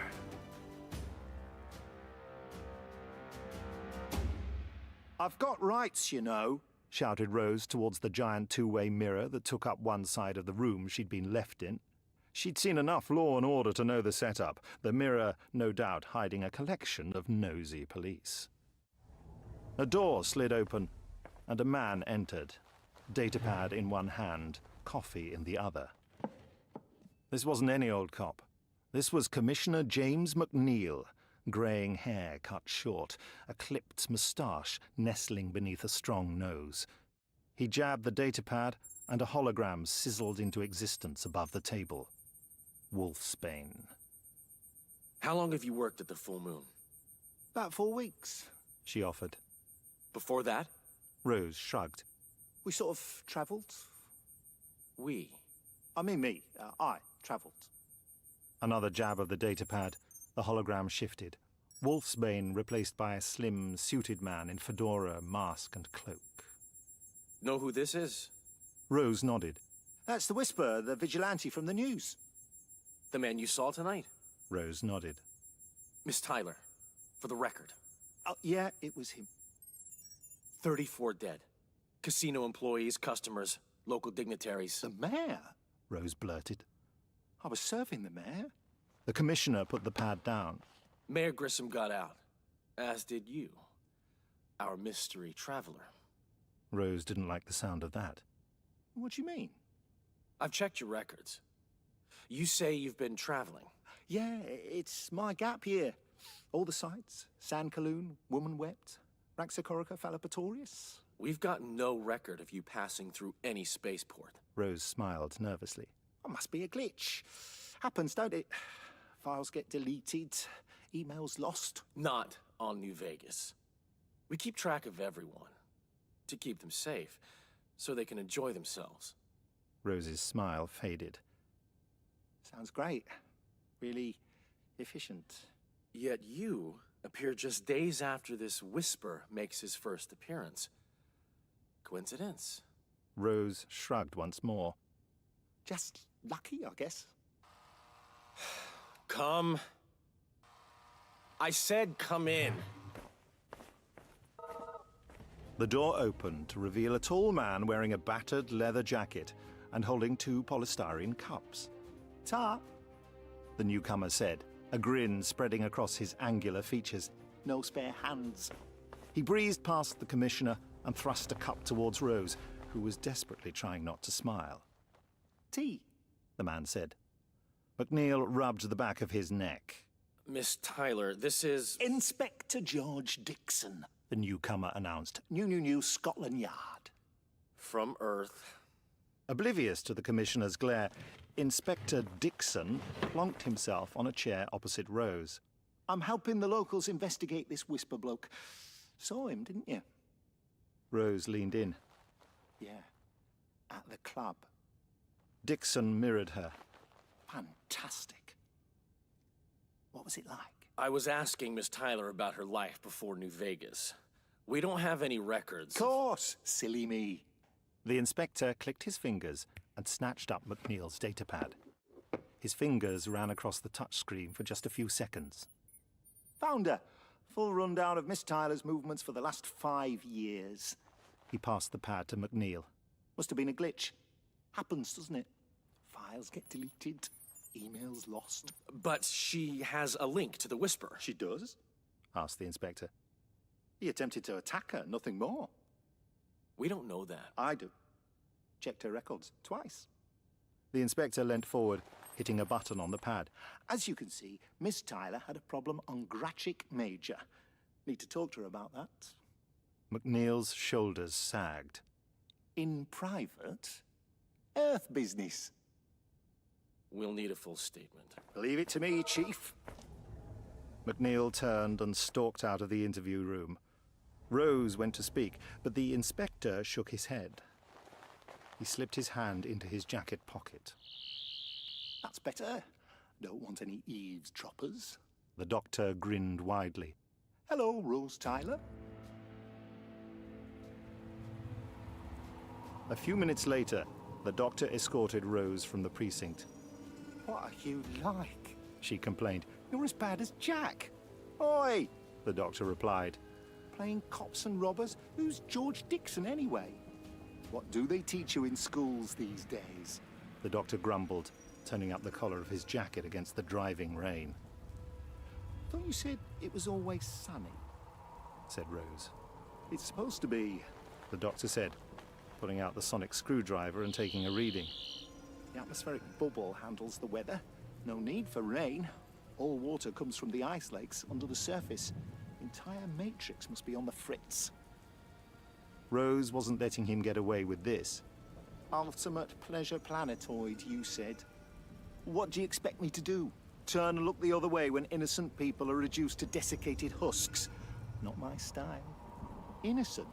Nothing about Wolfsbane is innocent. Speak of the devil.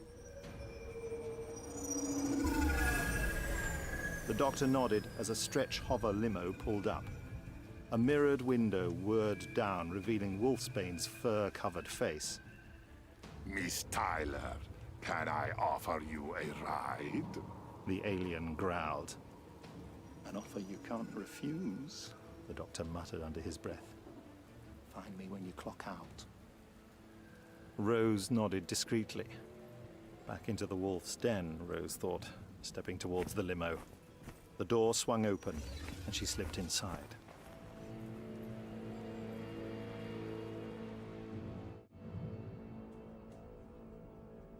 At the offices of the Daily Galaxy, Jack Harkness rubbed his tired eyes. He'd never been a desk jockey, yet here he was, the news portal's rising star journalist. Here's the access you were after, Jack. He looked up to see a gorgeous redhead. He took the control key from her. Thanks, Lana. I owe you. Do you ever? When are you taking me to dinner? Jack winked. Name the time. Lana pouted. That's what you said to Diane on the entertainment desk. And Dwayne under the sports desk, Jack thought, watching as Lana sashayed away. Only have eyes for you, he called, snatching up the key. Holding it over the console's control pad, Jack stared as images played over the screen. The Whisper's attack on the full moon. His jaw clenched as he spotted Rose caught by the blast. And there he was, the itch the Doctor had to scratch. The Whisper. Jack froze the image. Info windows appeared, information from other attacks, victim postmortems. 1 minute they were healthy psychopaths, and then zap. Mr. Harkness. Jack looked up and groaned inside. Miss Hewitt, nice to see you. Have you looked into my story? The woman demanded. Down to business. He could appreciate that. If his best friend had gone missing, he'd want someone to look into it. Miss Hewitt, he began, offering her a seat. Daisy, she said. I appreciate your concerns, but I'm not the right guy to talk to. The police. Daisy interrupted. The cops don't care. People go missing in New Vegas all the time. Jack nodded, feigning interest. Daisy Hewitt was a knockout. Raven black hair, doe eyes. She was also crazy with a capital nuts. It doesn't make sense, Mr. Harkness. Jack tried to remember the case. From what you told me, your friend Miss Marsh had just lost her husband. She was distraught. Lillian wouldn't do anything stupid. She was upset, but she wasn't suicidal. She just wanted someone to listen. I know how she feels. I bet you would have told her to go to the cops too. Wolfsbane has the cops in his pocket. Jack cut in. Whoa, wait up. What's this got to do with Wolfsbane? The ghost of a smile played across Daisy's lips. Everything, Mr. Harkness. Lillian's husband worked for Wolfsbane. That's how he died. Jack moved his chair closer. Call me Jack. It was easy to see how Wolfsbane always got his own way. The sharp teeth were compelling enough, but his force of will was something else again. On the drive back to the full moon, Rose had been grilled about her time in the precinct, thanked for being discreet about the casino's operations, and offered a reward she neither wanted or could refuse. Rose was to be promoted to senior waitress in the private lounge. He'd laid the praise on a bit thick. You're special, Rose. I'm watching out for you. You're gonna go far. Cyrus was watching all right. As evening rolled into night, the gangster watched the monitors above his opulent desk. Usually the screens showed scenes from the hotel, but today every camera was focused on senior waitress Rose Tyler. He didn't want to let her out of his sight. She's on the move. He barked into a microphone. Follow her. The cameras tracked Rose as she headed off for her break across the slots to a side entrance. Wolfsbane's eyes gleamed in the semi-darkness. No escape that way, babe. Cyrus has eyes everywhere. She was out of the casino now, slipping down a side alley, looking nervously behind. What makes you so special? Wolfsbane wondered as he watched her go. The cops take you downtown, then release you to that Dixon joker. Why? The picture zoomed out to fill all of the screens. Rose hurrying to meet a tall man leaning against a lamppost. Gotcha. Are you sure you know what you're doing? Rose asked as the doctor marched into a dead-end alley. Of course I do, he snapped back. I've seen all the films, was even in a couple. Good old Bogey, the only man who ever beat me at chess. The doctor directed her to stand next to a dumpster and raise her hands. Don't you need a gun or something? She asked. Don't you dare point a banana at me. I've got a gun. What kind of stick-up would it be if I didn't have a gun? Here. Rose stifled a laugh. Spud gun. Whizzer and Chips, 1978, said the doctor. Now, reach for the sky, sister. Rose snorted. The doctor looked genuinely hurt before trying again.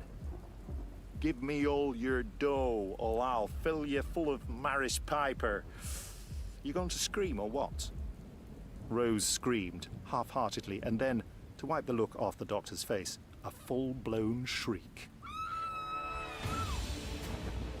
2 blocks away, on the roof of City Hall, the Whisper looked up into the night sky. The vigilante cocked his head before sending a grapple line shooting across the highway. He swung from his roost, cape flowing behind. A crime was being committed. Someone would pay.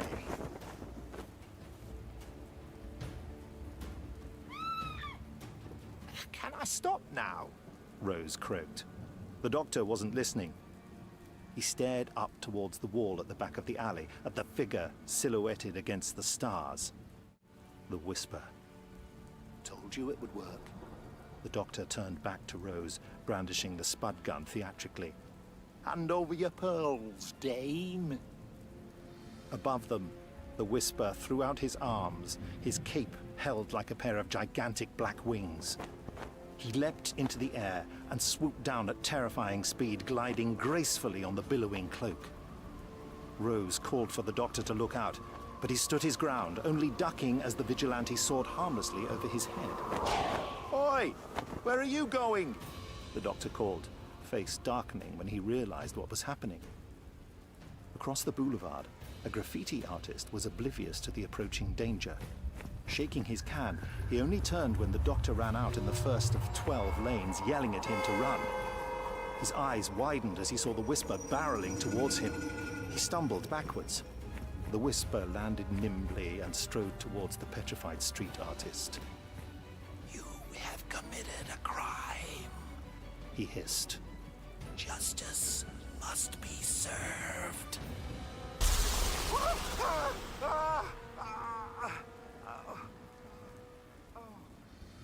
The doctor was too late. The boy's now leathery corpse was already smoking on the sidewalk by the time he'd made it across the road. Without waiting, the Whisper fired another grappling hook and was winched up to the rooftops. Is he? Rose asked, running close behind. Dead, replied the doctor. Killed for street art. He watched the vigilante disappearing over the top of the building. Come on. The doctor ran over to a hoverbike chained to a nearby lamppost. A blast of the sonic got rid of the chain. Another started the engine. You coming? He called over the growl of the engine. Rose swung herself up behind the doctor. Do you have a choice? The doctor didn't answer. He opened the throttle and the bike jerked forward. Shouldn't you be steering with 2 hands? She yelled as the bike weaved between lanes of traffic. The doctor wasn't even looking at the road ahead. He was staring up at the rooftops, sonic held high. The Whisper leapt from roof to roof, 20 stories up. It's more than just the underworld now, the doctor said, swerving to avoid a refuse truck. The Whisper's taking out the little guys. Petty crooks, small-time grifters. Graffiti artists? Added Rose. The police have known about it for a while, said the doctor. McNeil honestly doesn't know what to do. The press love the Whisper. A hero clearing up the town, sending viewing figures and circulation through the roof. The chief knows the truth. 0 tolerance. Whatever the crime, Rose completed. It stops today.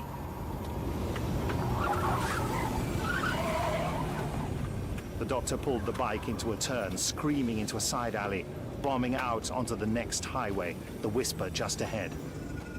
But losing the vigilante was the least of their problems. The bike swerved as the doctor banked to avoid the stream of bullets that hailed towards them.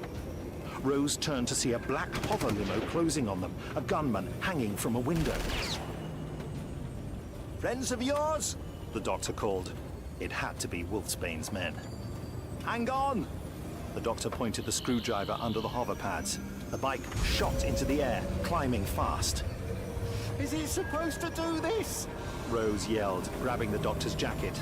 The doctor laughed. Not in the slightest! That's why, he cried out, amusement banished from his voice as they plummeted down. Rose pressed her face into his back, listening to the sound of the sonic working frantically, imagining the road rushing up towards them.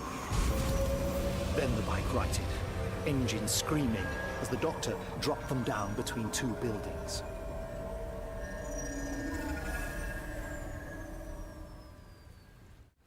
What now? Rose asked as they landed. They'll be looking for us. I shorted out the flight gyros, he admitted, getting to work. Just need a tweak. Give me strength, Rose thought, staring up at the heavens. Above them, a giant screen was promoting an alien boxing match. One fighter had 4 arms. That had to be cheating. Doctor, Rose said, kicking the Time Lord turned mechanic. Ow! Kind of busy here? You need to look at this. Moaning, the doctor pushed himself from under the bike, his voice trailing off when he saw what had replaced the boxing. The screen was showing a man with a long face and a mess of hair, wearing a bow tie and tweed jacket and holding a piece of card with "Calling the Doctor" scrawled in red crayon. The doctor staggered to his feet as the giant figure waved enthusiastically down at them. Oh no, he moaned under his breath. Hey up, Doctor Lad, or something like that. The strange man said, his voice booming over the speakers. Now, I haven't got long, and before you have a go, yes, I know this is breaking several laws of time, but this is important, extremely important. Listen to me. McNeil must live. Yes, I know he's a misguided idiot, but when he becomes the mayor of New Vegas, well, that's for me to know and you to find out. Mum's the word. Just make sure nothing happens to him, okay? Cheers, ears. Then he was gone. The screen once again showing 2 aliens knocking chunks out of each other. What was that about? Rose asked. He was talking about McNeil. I heard, the doctor said, getting back to work. He winced as he heard the screen fizz again. Sorry about the ears thing, by the way. The bow tie wearing idiot said, his face creased in concern. Just something Pond used to say. Nothing personal. Fantastic, the doctor muttered. It was the first time Rose had ever heard him say it with a complete lack of enthusiasm. Dixon! They found us, shouted Rose as Wolfsbane's limo cruised into the alley, the gangster leering out of the open window. I just want to talk to you, he called. Yeah, sounds like it, retorted the doctor. The doctor shouted, on your get! Rose jumped up behind the doctor as he gunned the engine, the bike lurching into the air. After them, boys! Snarled Wolfsbane. The car roared after the bike. Look! Shouted the doctor. Ahead, a familiar figure leapt from one building to another. Now we've got you! Wolfsbane's nearly got us, called Rose. The limo was almost on them, the gangsters' guns at the ready. The bike's entertainment system suddenly crackled into life, Wolfsbane's growling drawl breaking through. Dixon, pull over. Let's talk about this in civilized surroundings. The doctor glared at the speaker. It's rude to break into somebody's comms array, and it's Doctor. Dr. Dixon, what's in a name? Replied Wolfsbane. Plenty, said the doctor, moving to kill the channel. What's that? Asked Rose. Sounds like a signal. The shadowy figure of the Whisper had vanished round the side of an apartment block. That's exactly what it is, said the doctor. Good spot, Rose. What does it mean? She asked. It means, began the doctor, but broke off as a bullet pinged off the bike. Time to dial 999! The doctor pulled into a turn, ploughing across a sidewalk and into a line of oncoming traffic. Horns blared, but the doctor weaved expertly between the panicked vehicles. "Evel Knievel taught me everything I know," he said. The bike bobbed in front of a bus. Rose felt the heat of the headlamps, saw the alarmed look on the driver's face. Then they were past, skimming low onto the opposite sidewalk towards a familiar building. The bike roared up the steps of police headquarters and straight through the automatically opening doors.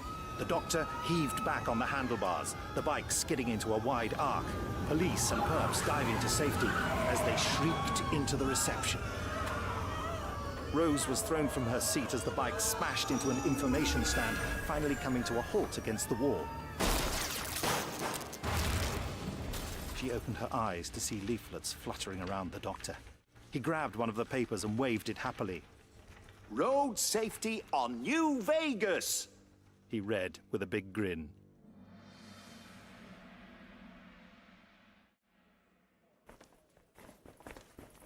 "Will you wait a minute?" Rose asked as the doctor barged through into the open-plan detectives' pool, snatching a holovid player from a surprised cop's hands. "And that," he muttered, liberating a comms unit from an empty desk. "What are you doing?" urged Rose. "Thinking." By the time he'd reached the far side of the room, his arms were full of gadgets.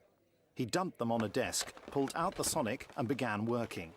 Rose sat and gave him one of her looks. The doctor sighed. "If I'm right, and I am, the signal we heard on the radio is some kind of modulating beacon.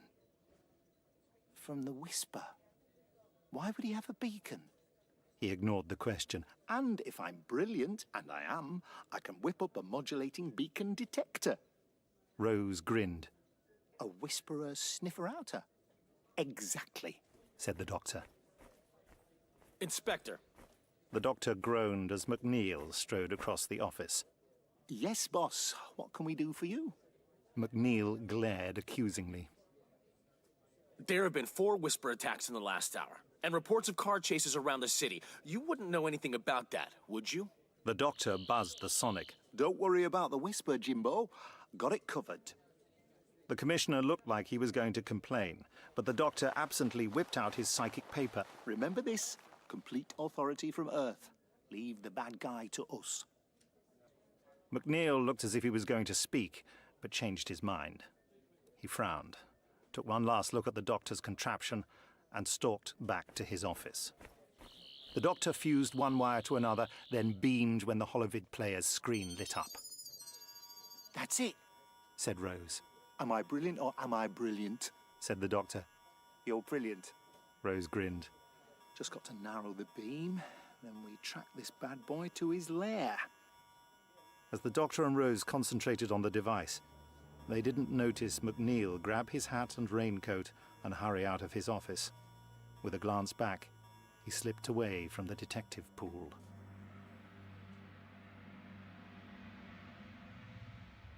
Wolfsbane's office was shrouded in darkness, the lights of New Vegas casting crazy patterns through the window. The door handle rattled, but the door remained closed. A second later, a whine came from the other side, and the door vanished in a flash of concentric blue rectangles. Jack stepped through the open space, brandishing a silver sonic blaster. "Glad the doctor didn't know I had a spare," he grinned. Daisy sidled in beside him and walked straight over to the computer console on the desk. Jack altered a setting on the blaster and pointed it where the door had been. He pulled the trigger, and in a flash of blue, the door reappeared. Daisy raised an elegant eyebrow. "Digital rewind," he explained as he joined her at the computer. "Hope we can get out as easily as we got in. Wolfsbane's heavies must be busy." "Yeah," said Daisy. She tapped the interface pad with a manicured finger. "I think we can hack into the moon's security net. New Vegas law requires all casino activity to be monitored." "Handy," commented Jack as Daisy began to speed through footage. "Can you jump to the date Lillian went missing?" "That's what I'm doing." The screen showed a parade of gamblers moving at a comedic speed around the casino. "Stop!" snapped Jack. The screen froze. "That's Lillian," said Daisy. She's with Wolfsbane and his goons, said Jack.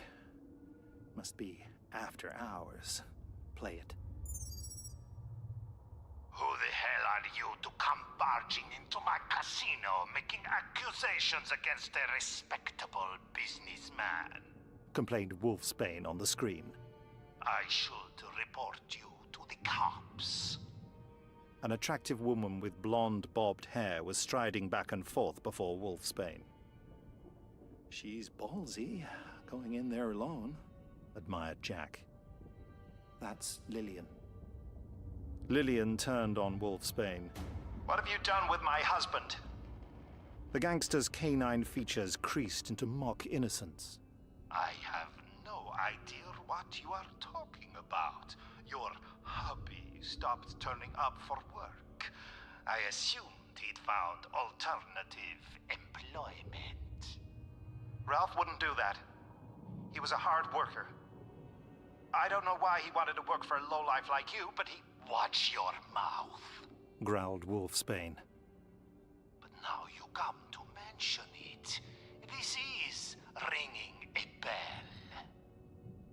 Wolfsbane stepped towards Lillian, forcing her back into the arms of one of his minders, a nasty-looking feline with a scar across its eye.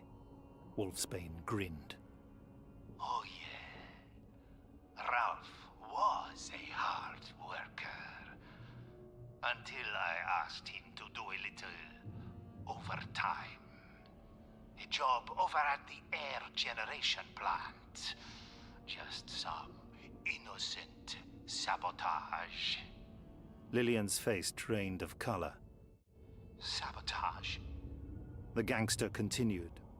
But he wouldn't do it. And when people don't do what I ask, they get paid off permanently. You killed him, said Lillian, almost inaudible over the speakers. Wolfsbane cocked his head. Such a vulgar word. Lillian struggled against the arms that held her. Murderer!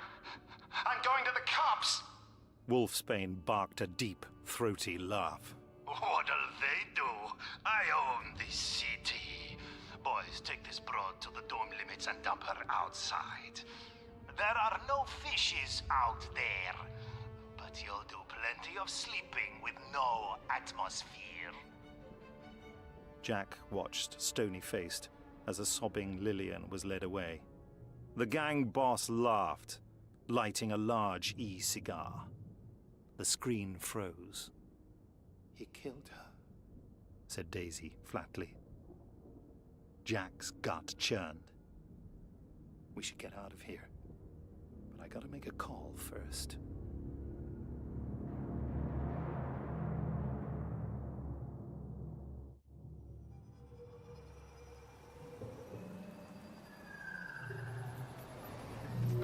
The doctor brought his borrowed hoverbike to a smooth halt. They were in a residential district on the outskirts of town. On the back, Rose held the tracking device. You sure this is the place? Asked the doctor, climbing down. According to the tracker, this is Whisper Central. Rose eyed the line of apartments. Not exactly Wayne Manor, is it? Rose's mobile rang and the doctor rolled his eyes. If that's your mother, we're not in. Rose retrieved the phone. It's Jack. Put it on speaker. Jack, it's the doctor. Jack's voice crackled. Doctor, I've got some information on Wolfsbane. Go ahead. The lead I've been following on Lillian Marsh and her missing husband. Wolfsbane's been playing a murder game. Rose felt sick. He's what? He had Ralph killed after he refused to sabotage the air generation plant. The doctor looked to the darkened sky. That could explain the weather. Jack continued. Then he had his boys dump Lillian outside the dome. She wouldn't have stood a chance. That's why the Whisper must be after Wolfsbane, said Rose. It was after Wolfsbane. Now it's gunning for anybody who so much as drops trash. The phone crackled. Still there? Good work, Jack, said the doctor. Where are you? At the full moon, The line went dead. Jack cut off the call as soon as he heard someone outside. He pulled Daisy to the side of the door. It opened, a shadow of the newcomer thrown against the carpet. Then the door was shut. That was close, sighed Jack. I'm not complaining, breathed Daisy, pulling him into a passionate kiss. Hardly the time and place, thought Jack. Her hand ran through his hair, moving down to his neck, the cold metal of a ring brushing against his skin. There was a sharp jab of pain. Jack staggered back out of the embrace, his vision blurring.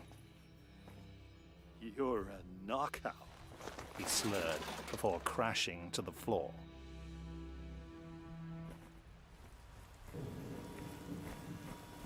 Think Jack will be okay? Rose asked. Rain was falling again, but the doctor didn't seem to notice. He stomped up the street, the tracker held in front of him. Jack's always okay, he said, peering at each house in turn. It's nearby. Yeah, but why out in the sticks? Asked Rose. It don't look like crime central to me. Everything's a crime to the Whisper now, said the doctor. The doctor was off at the first sound, Rose right behind him. He came up short outside a house, reading the sign at the smashed gate. McNeil. They exchanged a look, then belted up the path. Oh, no, you don't, cried the doctor as he and Rose barged through the door. McNeil was held in the Whisper's vice-like grip, face livid as the life was crushed from him. The doctor dived forward, grabbing the vigilante's arm. With a casual flick, the masked man swatted the doctor away, sending him crashing into a dining table. As the doctor struggled to his feet, Rose grabbed a heavy trophy from a table and swung it at the Whisper's head. The vigilante stumbled forward, releasing McNeil. And then the Whisper was on Rose, knocking the trophy from her hand, pushing her against the wall, framed photos tumbling from a sideboard. The masked face leered close, a sudden stench of decay stinging Rose's eyes. She tried to push his head back, her nails digging into the mask. Justice will be served, the Whisper hissed. Pick on someone your own size. The doctor lunged from where he'd fallen, grabbed the Whisper and spun him round. The vigilante lost his balance, stumbling back, the wide-brimmed hat rolling away. From the floor, McNeil raised a hand. Stop! You'll hurt her! The doctor looked round in confusion. Her? Doctor, look! Rose stumbled forward, brandishing the mask that had been ripped off in her hand. The doctor could only gape as the Whisper's head snapped around, revealing the face of a young woman. Lillian. Her eyes were open but sightless, lips tinged dark blue. The macabre, expressionless features were gaunt, bleached grey-white skin pulled tight. Rose glanced down at one of the fallen pictures. There was no mistaking the pretty girl with the bobbed hair standing smiling next to McNeil. The girl's mouth dropped open. Justice. She raised a hand, energy bursting from her fingers, aimed right at Rose. McNeil launched himself forward, barging against the unmasked vigilante. The shot went wide and the commissioner was thrown across the room. The Whisper whirled around. Justice will be served on all of you. The suited figure turned and dived through the glass doors at the back of the room, cloak billowing in its wake. The doctor ran forward, but the Whisper had escaped into the night. He turned back, face like thunder. Rose had seen that face before, and it scared her. She held up the picture of McNeil with the girl. I saw. The doctor walked over to McNeil. No wonder he was so keen to stitch you up. Nice little scapegoat, probably hoped to put me off the scent. Eh, Chief? You were getting close. Too close. Well, I'm all ears now. Talk. The commissioner sighed, slumping where he sat. I always seemed to be alone. Even in the old days, it was just me and the job. I barely remember my wife leaving. But there was always Lillian, sticking by her pop. But... The police chief looked up at the doctor and Rose, pain in his eyes. I haven't seen her for months. We argued. She'd fallen in love with the wrong guy. Ralph Marsh. A 2-bit hood in Wolfsbane's pocket. Lily said he was trying to change, but I didn't listen. Too wrapped up with trying to bring down Wolfsbane's operation to see what was important. Probably why her mother left. McNeil balled a fist into his hand, a flash of anger. Rose stepped forward, wanting to do something, but the doctor held her back. Why couldn't I just be happy for her? She never came back, hates me that much. Heard she got married in some back alley chapel. That was the last I heard. Until she came home? The doctor cut in. McNeil nodded. I heard something out back, where Lily used to sneak back in as a kid. I was so happy, thought my girl had come home. But when I went out to see... You found Lillian's corpse, said the doctor. Her living corpse. McNeil said nothing. Rose's blood ran cold. So, she was what? A zombie? Worse, the doctor said. She'd been chucked outside the bubble by Wolfsbane, probably roughed up first. Must have been seconds away from death when it found her. Rose swallowed hard. This was giving her the creeps. When what found her? A star marshal, the doctor replied. I've met them before. Biomechanical lawmen who patrol this part of space. Not for the Earth Empire, but the neighboring Mignala Collective, a union of non-human worlds. McNeil's voice was as lifeless as his daughter. It crashed on the other side of the moon, a few years back. We knew about it, but it was harmless. It had been crawling towards the city when it found... McNeil faltered again, but the doctor finished his story. It found Lillian. When damaged, the Marshals can merge with others to continue their war on crime.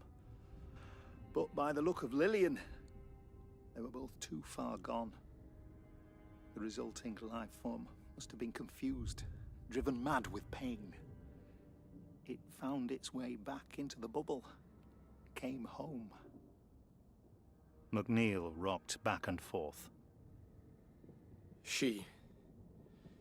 It asked me for instructions. My little girl had come back to me, but she was broken. I should have ended it, but I just couldn't. I saw... The doctor stepped in, disgust written all over his face. You saw an opportunity. McNeil didn't look up. When she was a kid, Lily loved holocomics. Caped Crusaders waging war on crime. You used that memory, prompted the doctor, barely keeping his temper in check. Spotted a chance to clean up the city, sending her out against Wolfsbane, turning your own daughter into a weapon. I was angry. I wanted to go downtown and put a bullet in Wolfsbane's head, to tell everyone that a line had been drawn, that everything had changed. The doctor snorted with bitter laughter. Stupid, stupid apes! Doctor, Rose warned, but the Time Lord ignored her. You hit me, I'll hit you harder. Like that ever works. I lost everything. Do you even know what that feels like? The doctor looked as if he was about to respond, but stopped. When he spoke again, his voice was softer, the outrage tempered. Nothing makes sense. You do things you never thought possible. McNeil looked up for the first time, searching the doctor's face. You don't recognize yourself anymore. The doctor swallowed. And you can never go back. But she was attacking him, cut in Rose. It's damaged. The doctor turned his attention to the tracker. Core programming scrambled. It's confused. Alone.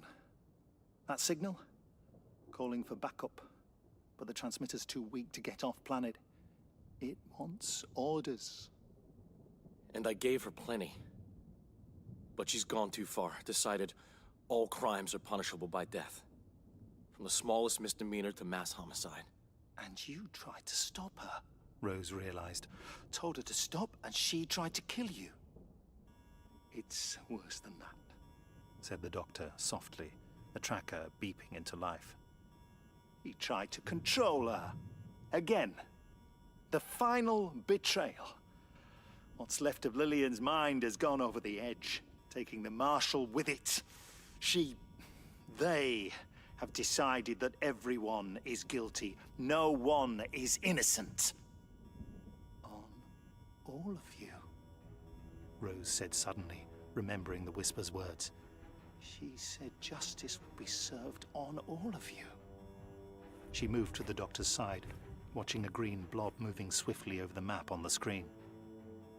What's this? The doctor asked McNeil, thrusting the device in the lawman's face and tapping a blocky graphic. McNeil struggled to focus. The city's atmospheric generator. The doctor's face was grim.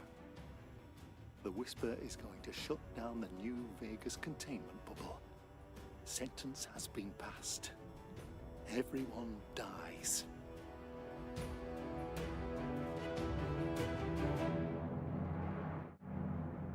Jack groaned. That must have been one hell of a night. Then a voice, growling, guttural. Wolfsbane.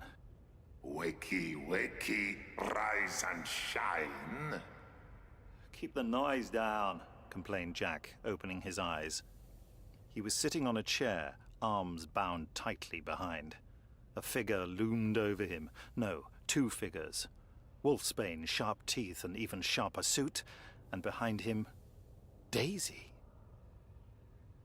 Poor Jack, she purred, playing with the ring on her index finger. Feeling under the weather? Jack shook his head, suckered by a pretty smile. Again. His mouth was dry. Let me guess. Hypo in the ring? Knocked you out cold, said Wolfsbane. My Daisy did well. She always does. Jack groaned. She works for you?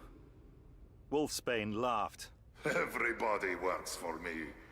I've been on to you, the Tyler Broad, and this doctor guy as soon as you started sniffing around.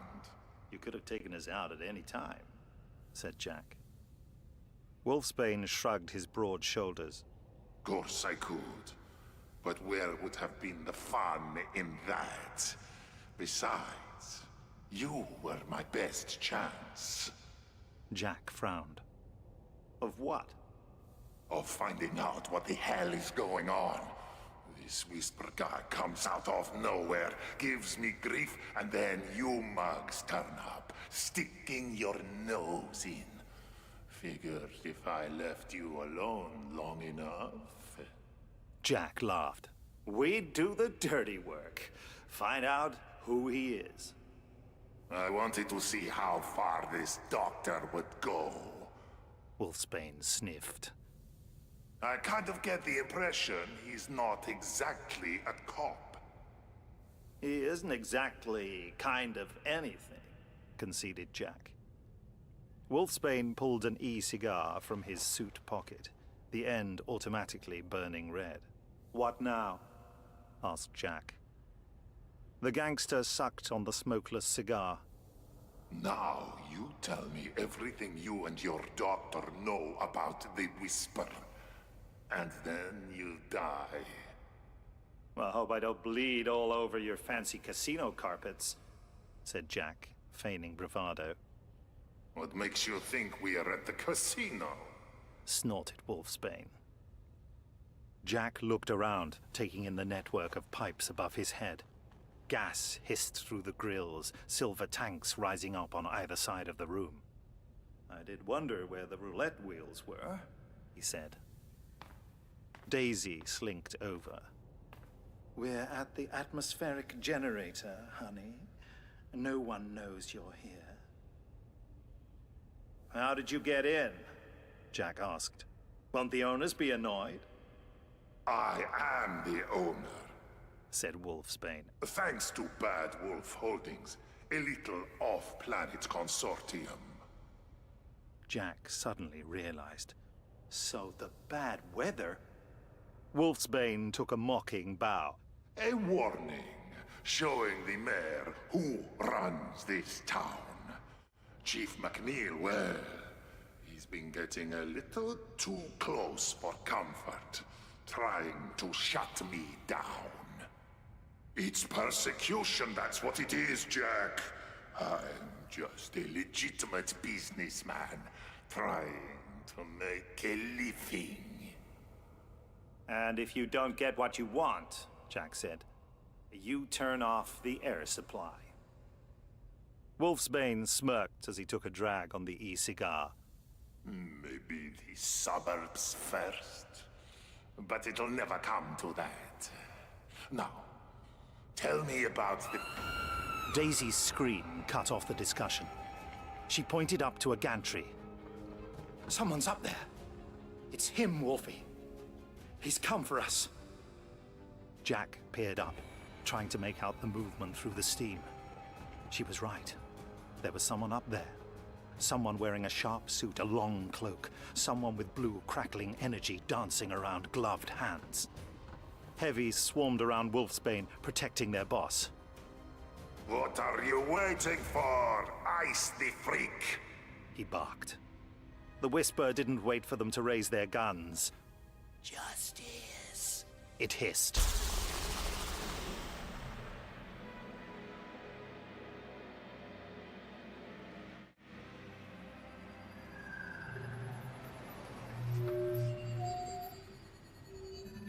McNeil's hovercar glided to a halt outside a large industrial plant. Silver towers riding up to the inner surface of the bubble high above. The doctor leapt out, the tracker in his hand, Rose close behind. "This is the place," he shouted. "She's inside." McNeil clambered out of the driver's side. "We've got to stop her." The doctor didn't respond. He had brandished the sonic, but didn't need it. The gates were already open.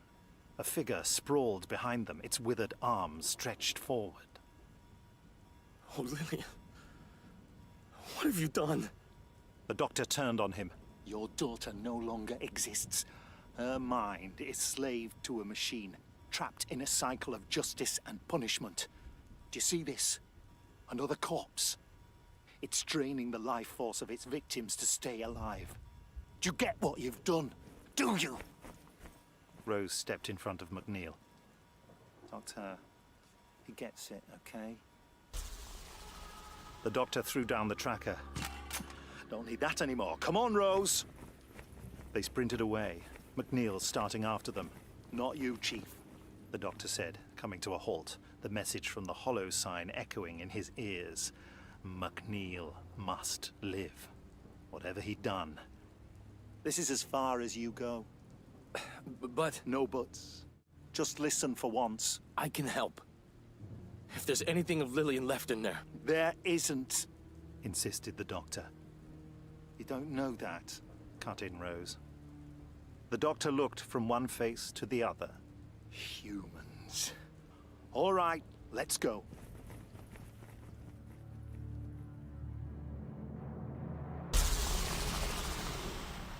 Arms still bound, Jack threw himself to the side, causing both himself and the chair to topple over, crashing down onto the metal floor. Jack had no idea what he was going to do next, but at least it was progress, he hoped.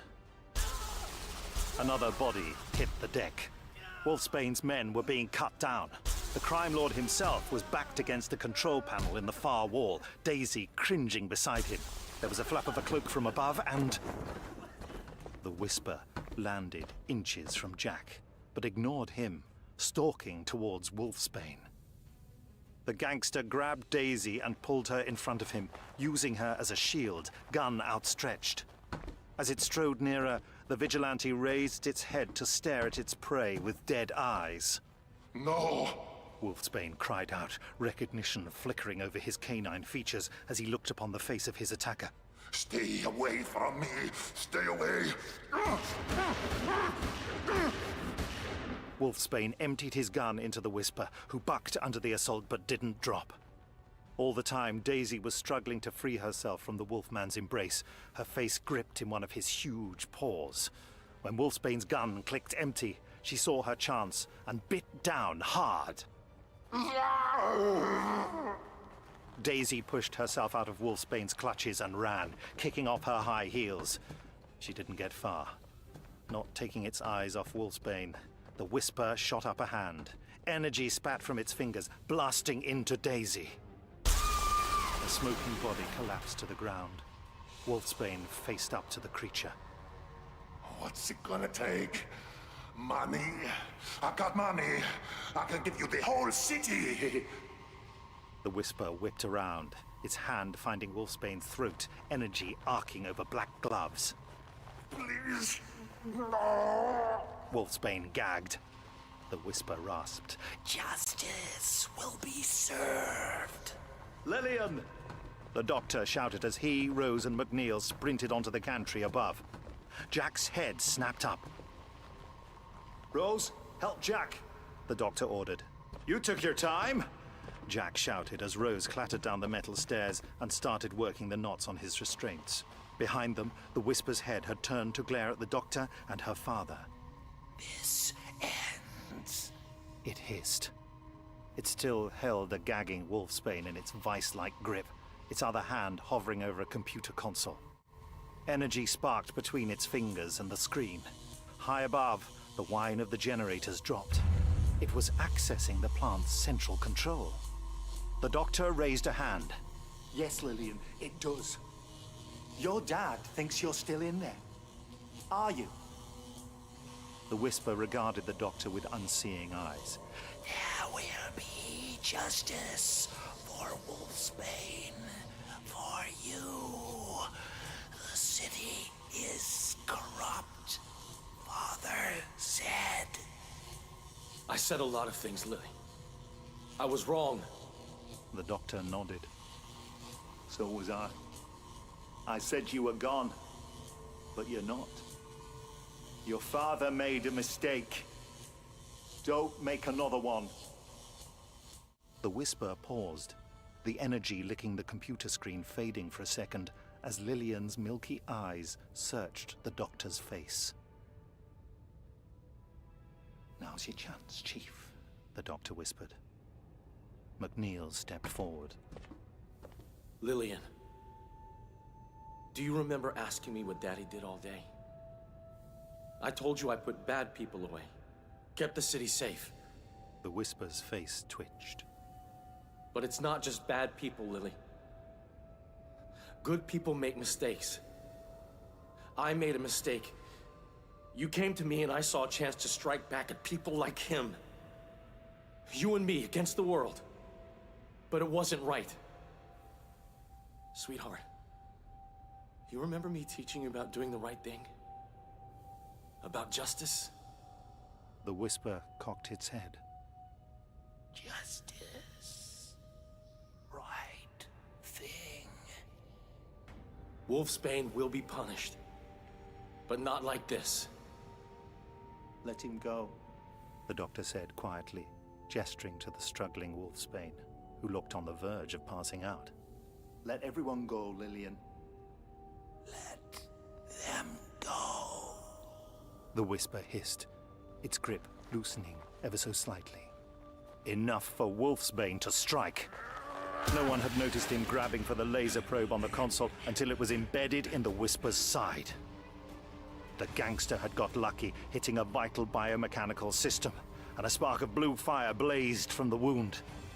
As McNeil shouted out in surprise and grief, the Whisper crumpled to its knees, Wolfsbane staggering into a run, gasping for breath.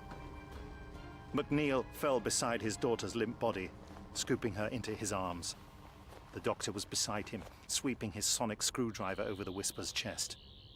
He looked at the police chief and shook his head. Hold her. Daddy. The vigilante hissed. Daddy. I can't see? Why can't I see? McNeil pulled her to him, rocking her. I'm here, honey. Daddy's here. Everything's going to be okay. The doctor stood, watching, waiting. Daddy. Daddy, I'm sorry. Lillian's eyes flickered and closed. They didn't open again. No, I'm sorry. I'm so sorry.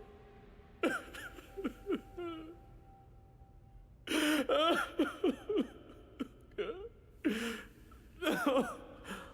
The doctor stepped away from the sobbing father, giving him space.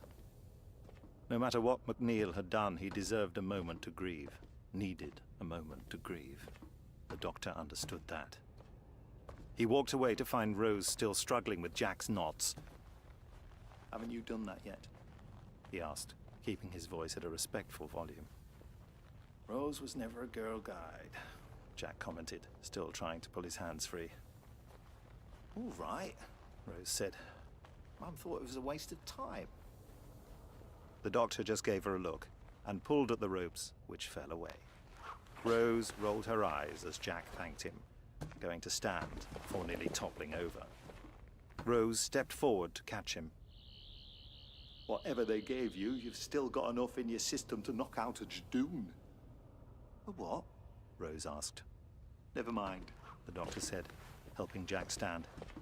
Put your head between your legs and no smart comments. Doctor's orders. Rose looked up. Where's McNeil? The doctor jumped to his feet. No. The chief had gone after Wolfsbane. He will be punished, the doctor said, recalling McNeil's words. Oh no. Stay with Jack.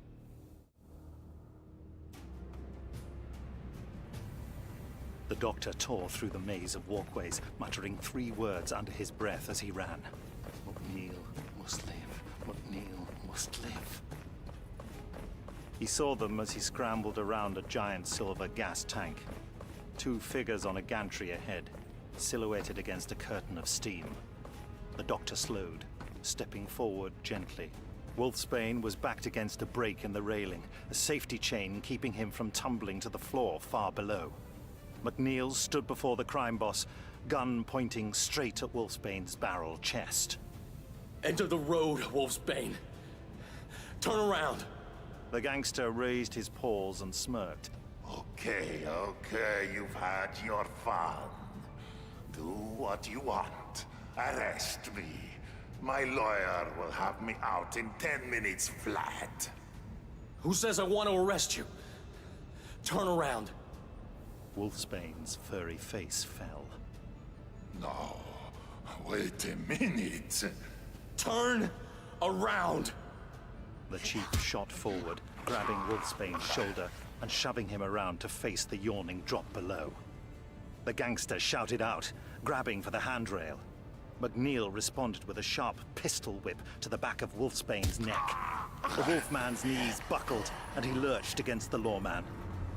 The 2 were now leaning bodily against the safety chain, McNeil's gun against Wolfsbane's stunned head. The doctor stepped forward. Chief, whatever you're thinking, you don't want to do this. McNeil's cold eyes fixed on the doctor. What do you know about what I want? The doctor raised a placating hand. I know enough. An eye for an eye never works, trust me, I know. Wolfsbane is a murderer, I get that. He's done terrible things. Again, no arguments from me. He needs to pay for his crimes, but please, don't end it this way. Bring him to justice. Send that message. Draw that line. Wolfsbane groaned as McNeil continued to stare at the doctor. The gangster tried to push himself away from the lawman, snatching at the safety chain. All it would take was for Wolfsbane to regain his balance and push against McNeil. The doctor took another step, and McNeil brought his gun up to face the Time Lord. Stay back! The doctor froze. Please, Chief, listen to me. Oh, I have, Doctor. Send that message. Draw the line. Make him pay for his crimes. The chief twisted, pointing his gun at the safety chain. For both our crimes!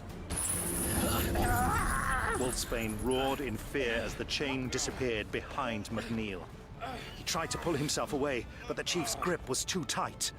Lawman and gangster tumbled back, McNeil's gun falling from his hand. "No!"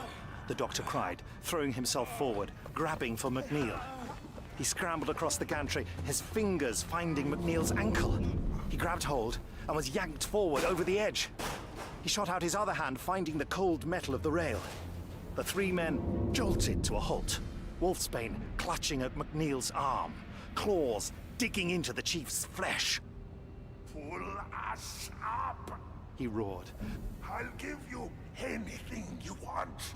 Just get me up. But McNeil was trying to kick against the doctor's grip. Let me go! Let me take him with me! No way! The doctor hissed, every muscle in his arms screaming with the effort. Not like this! What does it matter to you if I die? More than you know. The doctor felt the fabric of McNeil's trouser leg slipping through his hand. Help me out here, Chief! For Lillian. Use the chain! For a second, McNeil looked like he might kick against the doctor, but instead grabbed the chain with his free hand. The doctor started to heave, but was pulled further forward when Wolfsbane tried to clamber up the police commissioner like a human ladder. Cyrus, no! The doctor yelled. You'll have us all over, just stop! But it was too late. The doctor lost his grip on the rail and pitched forward, slipping over the edge. His fingers scrabbled against the metal floor, desperately trying to find purchase. And a hand found his. He glanced back to see Rose, holding onto the rail for all she was worth, holding him back. Rose Tyler, his anchor, grabbing his hand like he'd once grabbed hers. There was a terrified cry as they jolted to a halt. The doctor's head snapped forward and he saw Wolfsbane lose his grip on McNeil. For a second, the gangster seemed to hang in midair and then, almost gracefully, tumbled away, down, down, down, screaming all the way, finally vanishing through a billowing cloud of gas. Clenching his teeth, the doctor held on tight to Rose and began hauling McNeil to safety.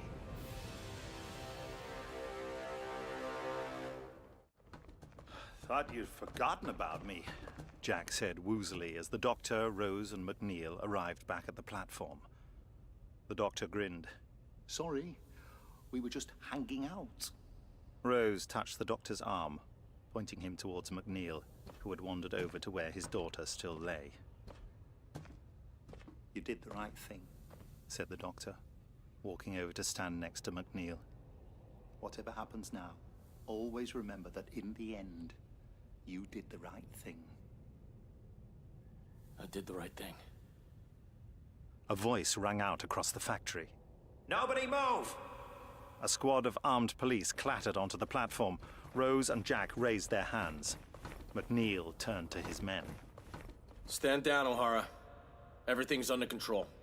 The lead officer saw his chief and nodded, ordering his men to holster their weapons. McNeil stood before the doctor. Doctor, what do I do?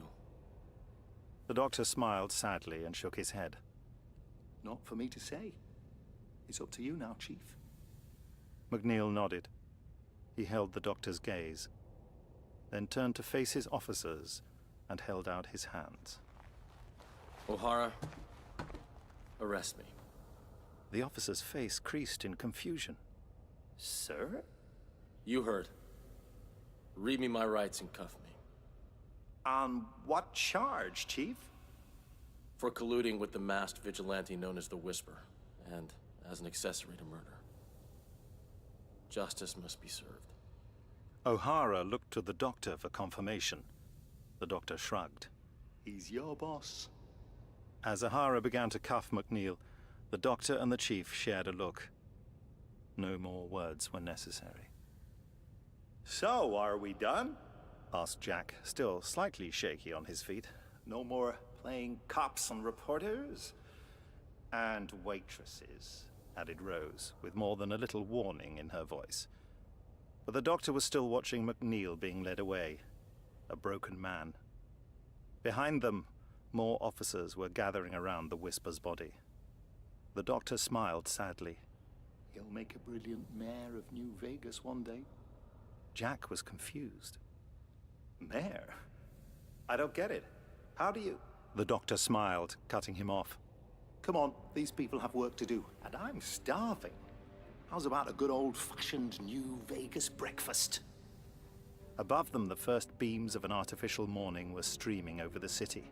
And then? Then? Asked Rose.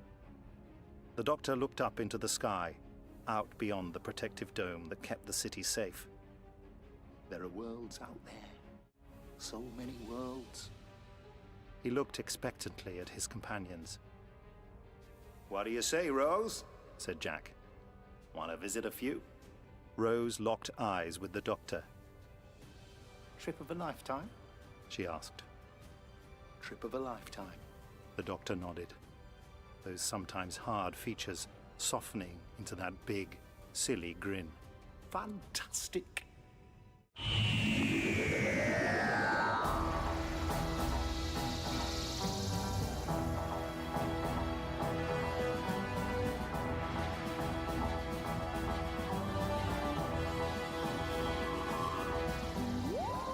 Doctor Who, Night of the Whisper, by Cavan Scott and Mark Wright, was performed by Nicholas Briggs, with John Schwab as McNeil, and is a Big Finish production for Audio Go.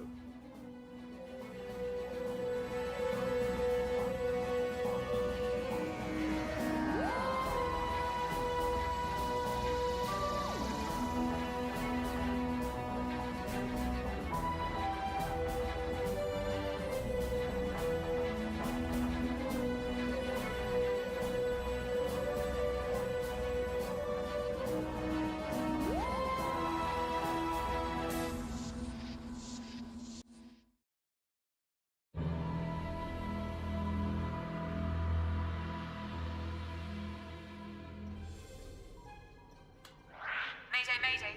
This is Merchant Vessel Caliban requesting assistance. We are down and disabled on Death's Deal. Please respond. Donna Noble swerved out of the way as a madman in a brown pinstripe suit dashed around the TARDIS console. The Doctor. That lanky streak of madness. Can you find them? Trying. Masses of interference, said the Doctor. Caliban, can you boost your signal? Mayday. This is Merchant Vessel Caliban requesting assistance. We are down and disabled on Death's Deal. Please respond. It's a recording. The Doctor hit a button, and multiple voices echoed around the control room. We're on Death's Deal. Is anyone there?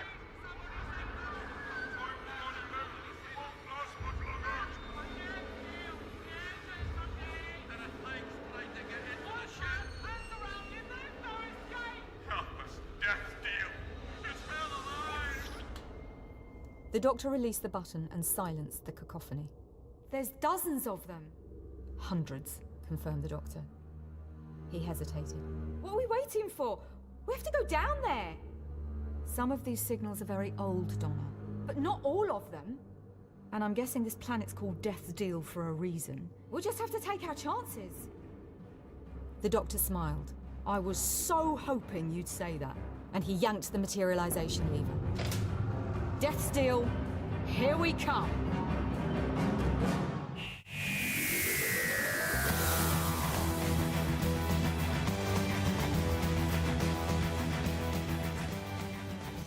Doctor Who, Death's Deal, performed by Catherine Tate with Duncan Wisby as Crux and Ursula.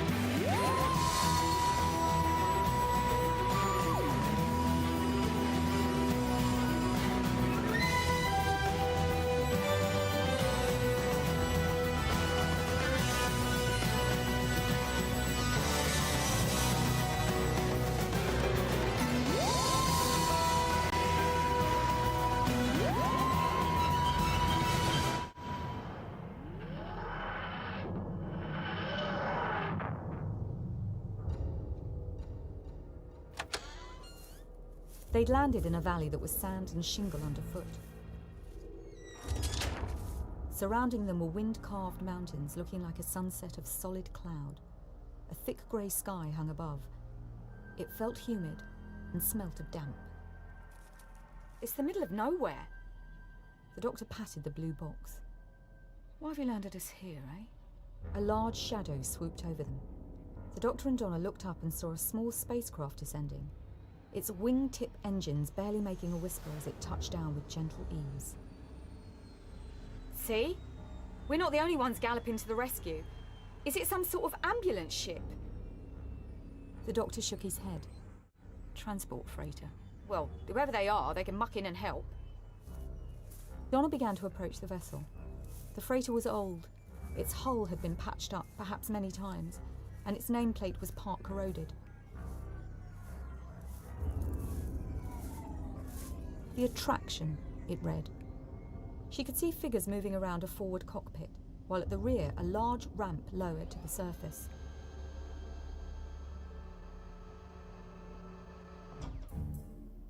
People emerged, looking more like a Mardi Gras parade than a rescue mission.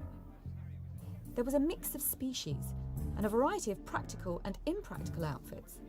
One group of giggling, skinny aliens reminded Donna of a Saturday night hen party. Leading the way out was a bandy-legged, bipedal creature in an ill-fitting spacesuit. Its head was bald, with mottled black and orange skin.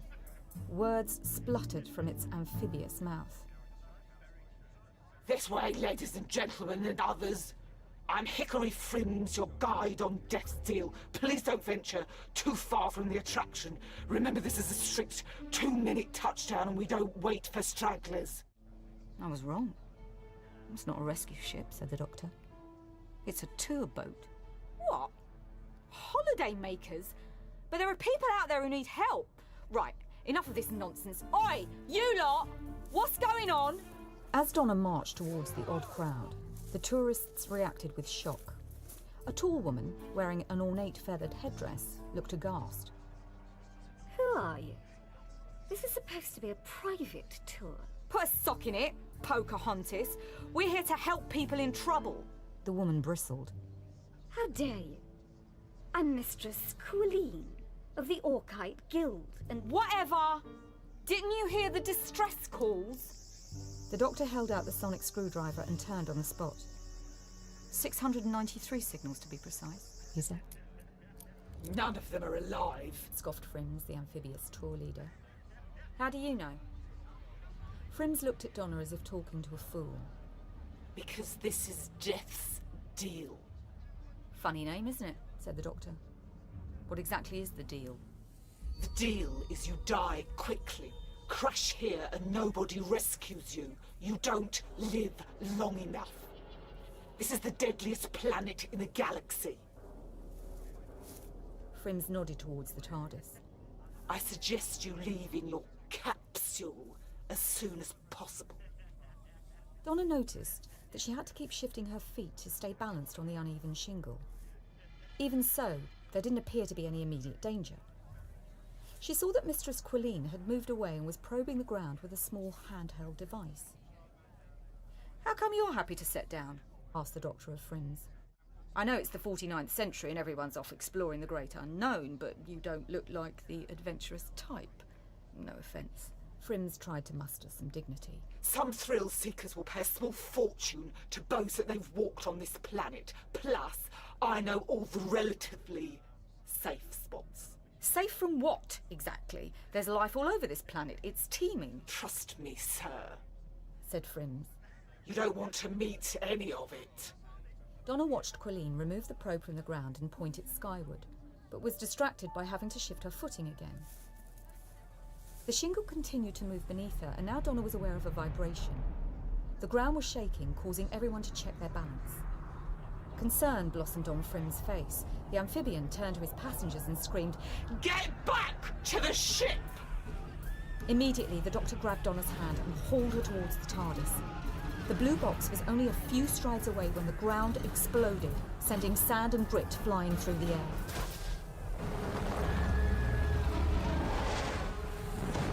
The doctor and Donna used their arms to shield themselves from the debris. Where the TARDIS had stood, there was now a huge disembodied throat soaring into the sky, ending in a three-tusked maw that gripped the time machine. Chowing down, it suddenly gulped and swallowed the TARDIS whole.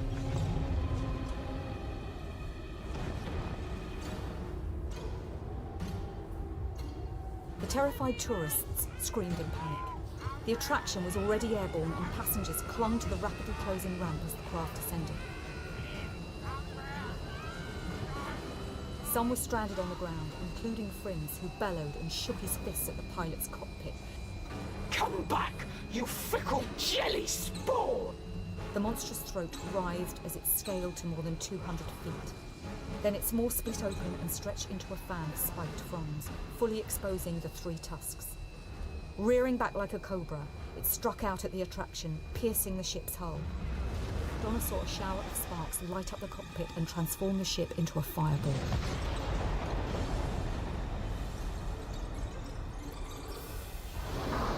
Seared by the flames, the creature howled and shook off the craft, which span across the sky and disintegrated before it could hit the ground. The monster thrashed from side to side and then plunged back beneath the surface with such force that Donna fell forward, sprawling into the grit. The creature had gone, but the shingle rolled towards the sinkhole it had created, and Donna found that she was rushing down with it. Doctor! The doctor grasped her hand and dug his rubber-clad heels into the ground. I've got you, he said, but despite his efforts, they were both slipping to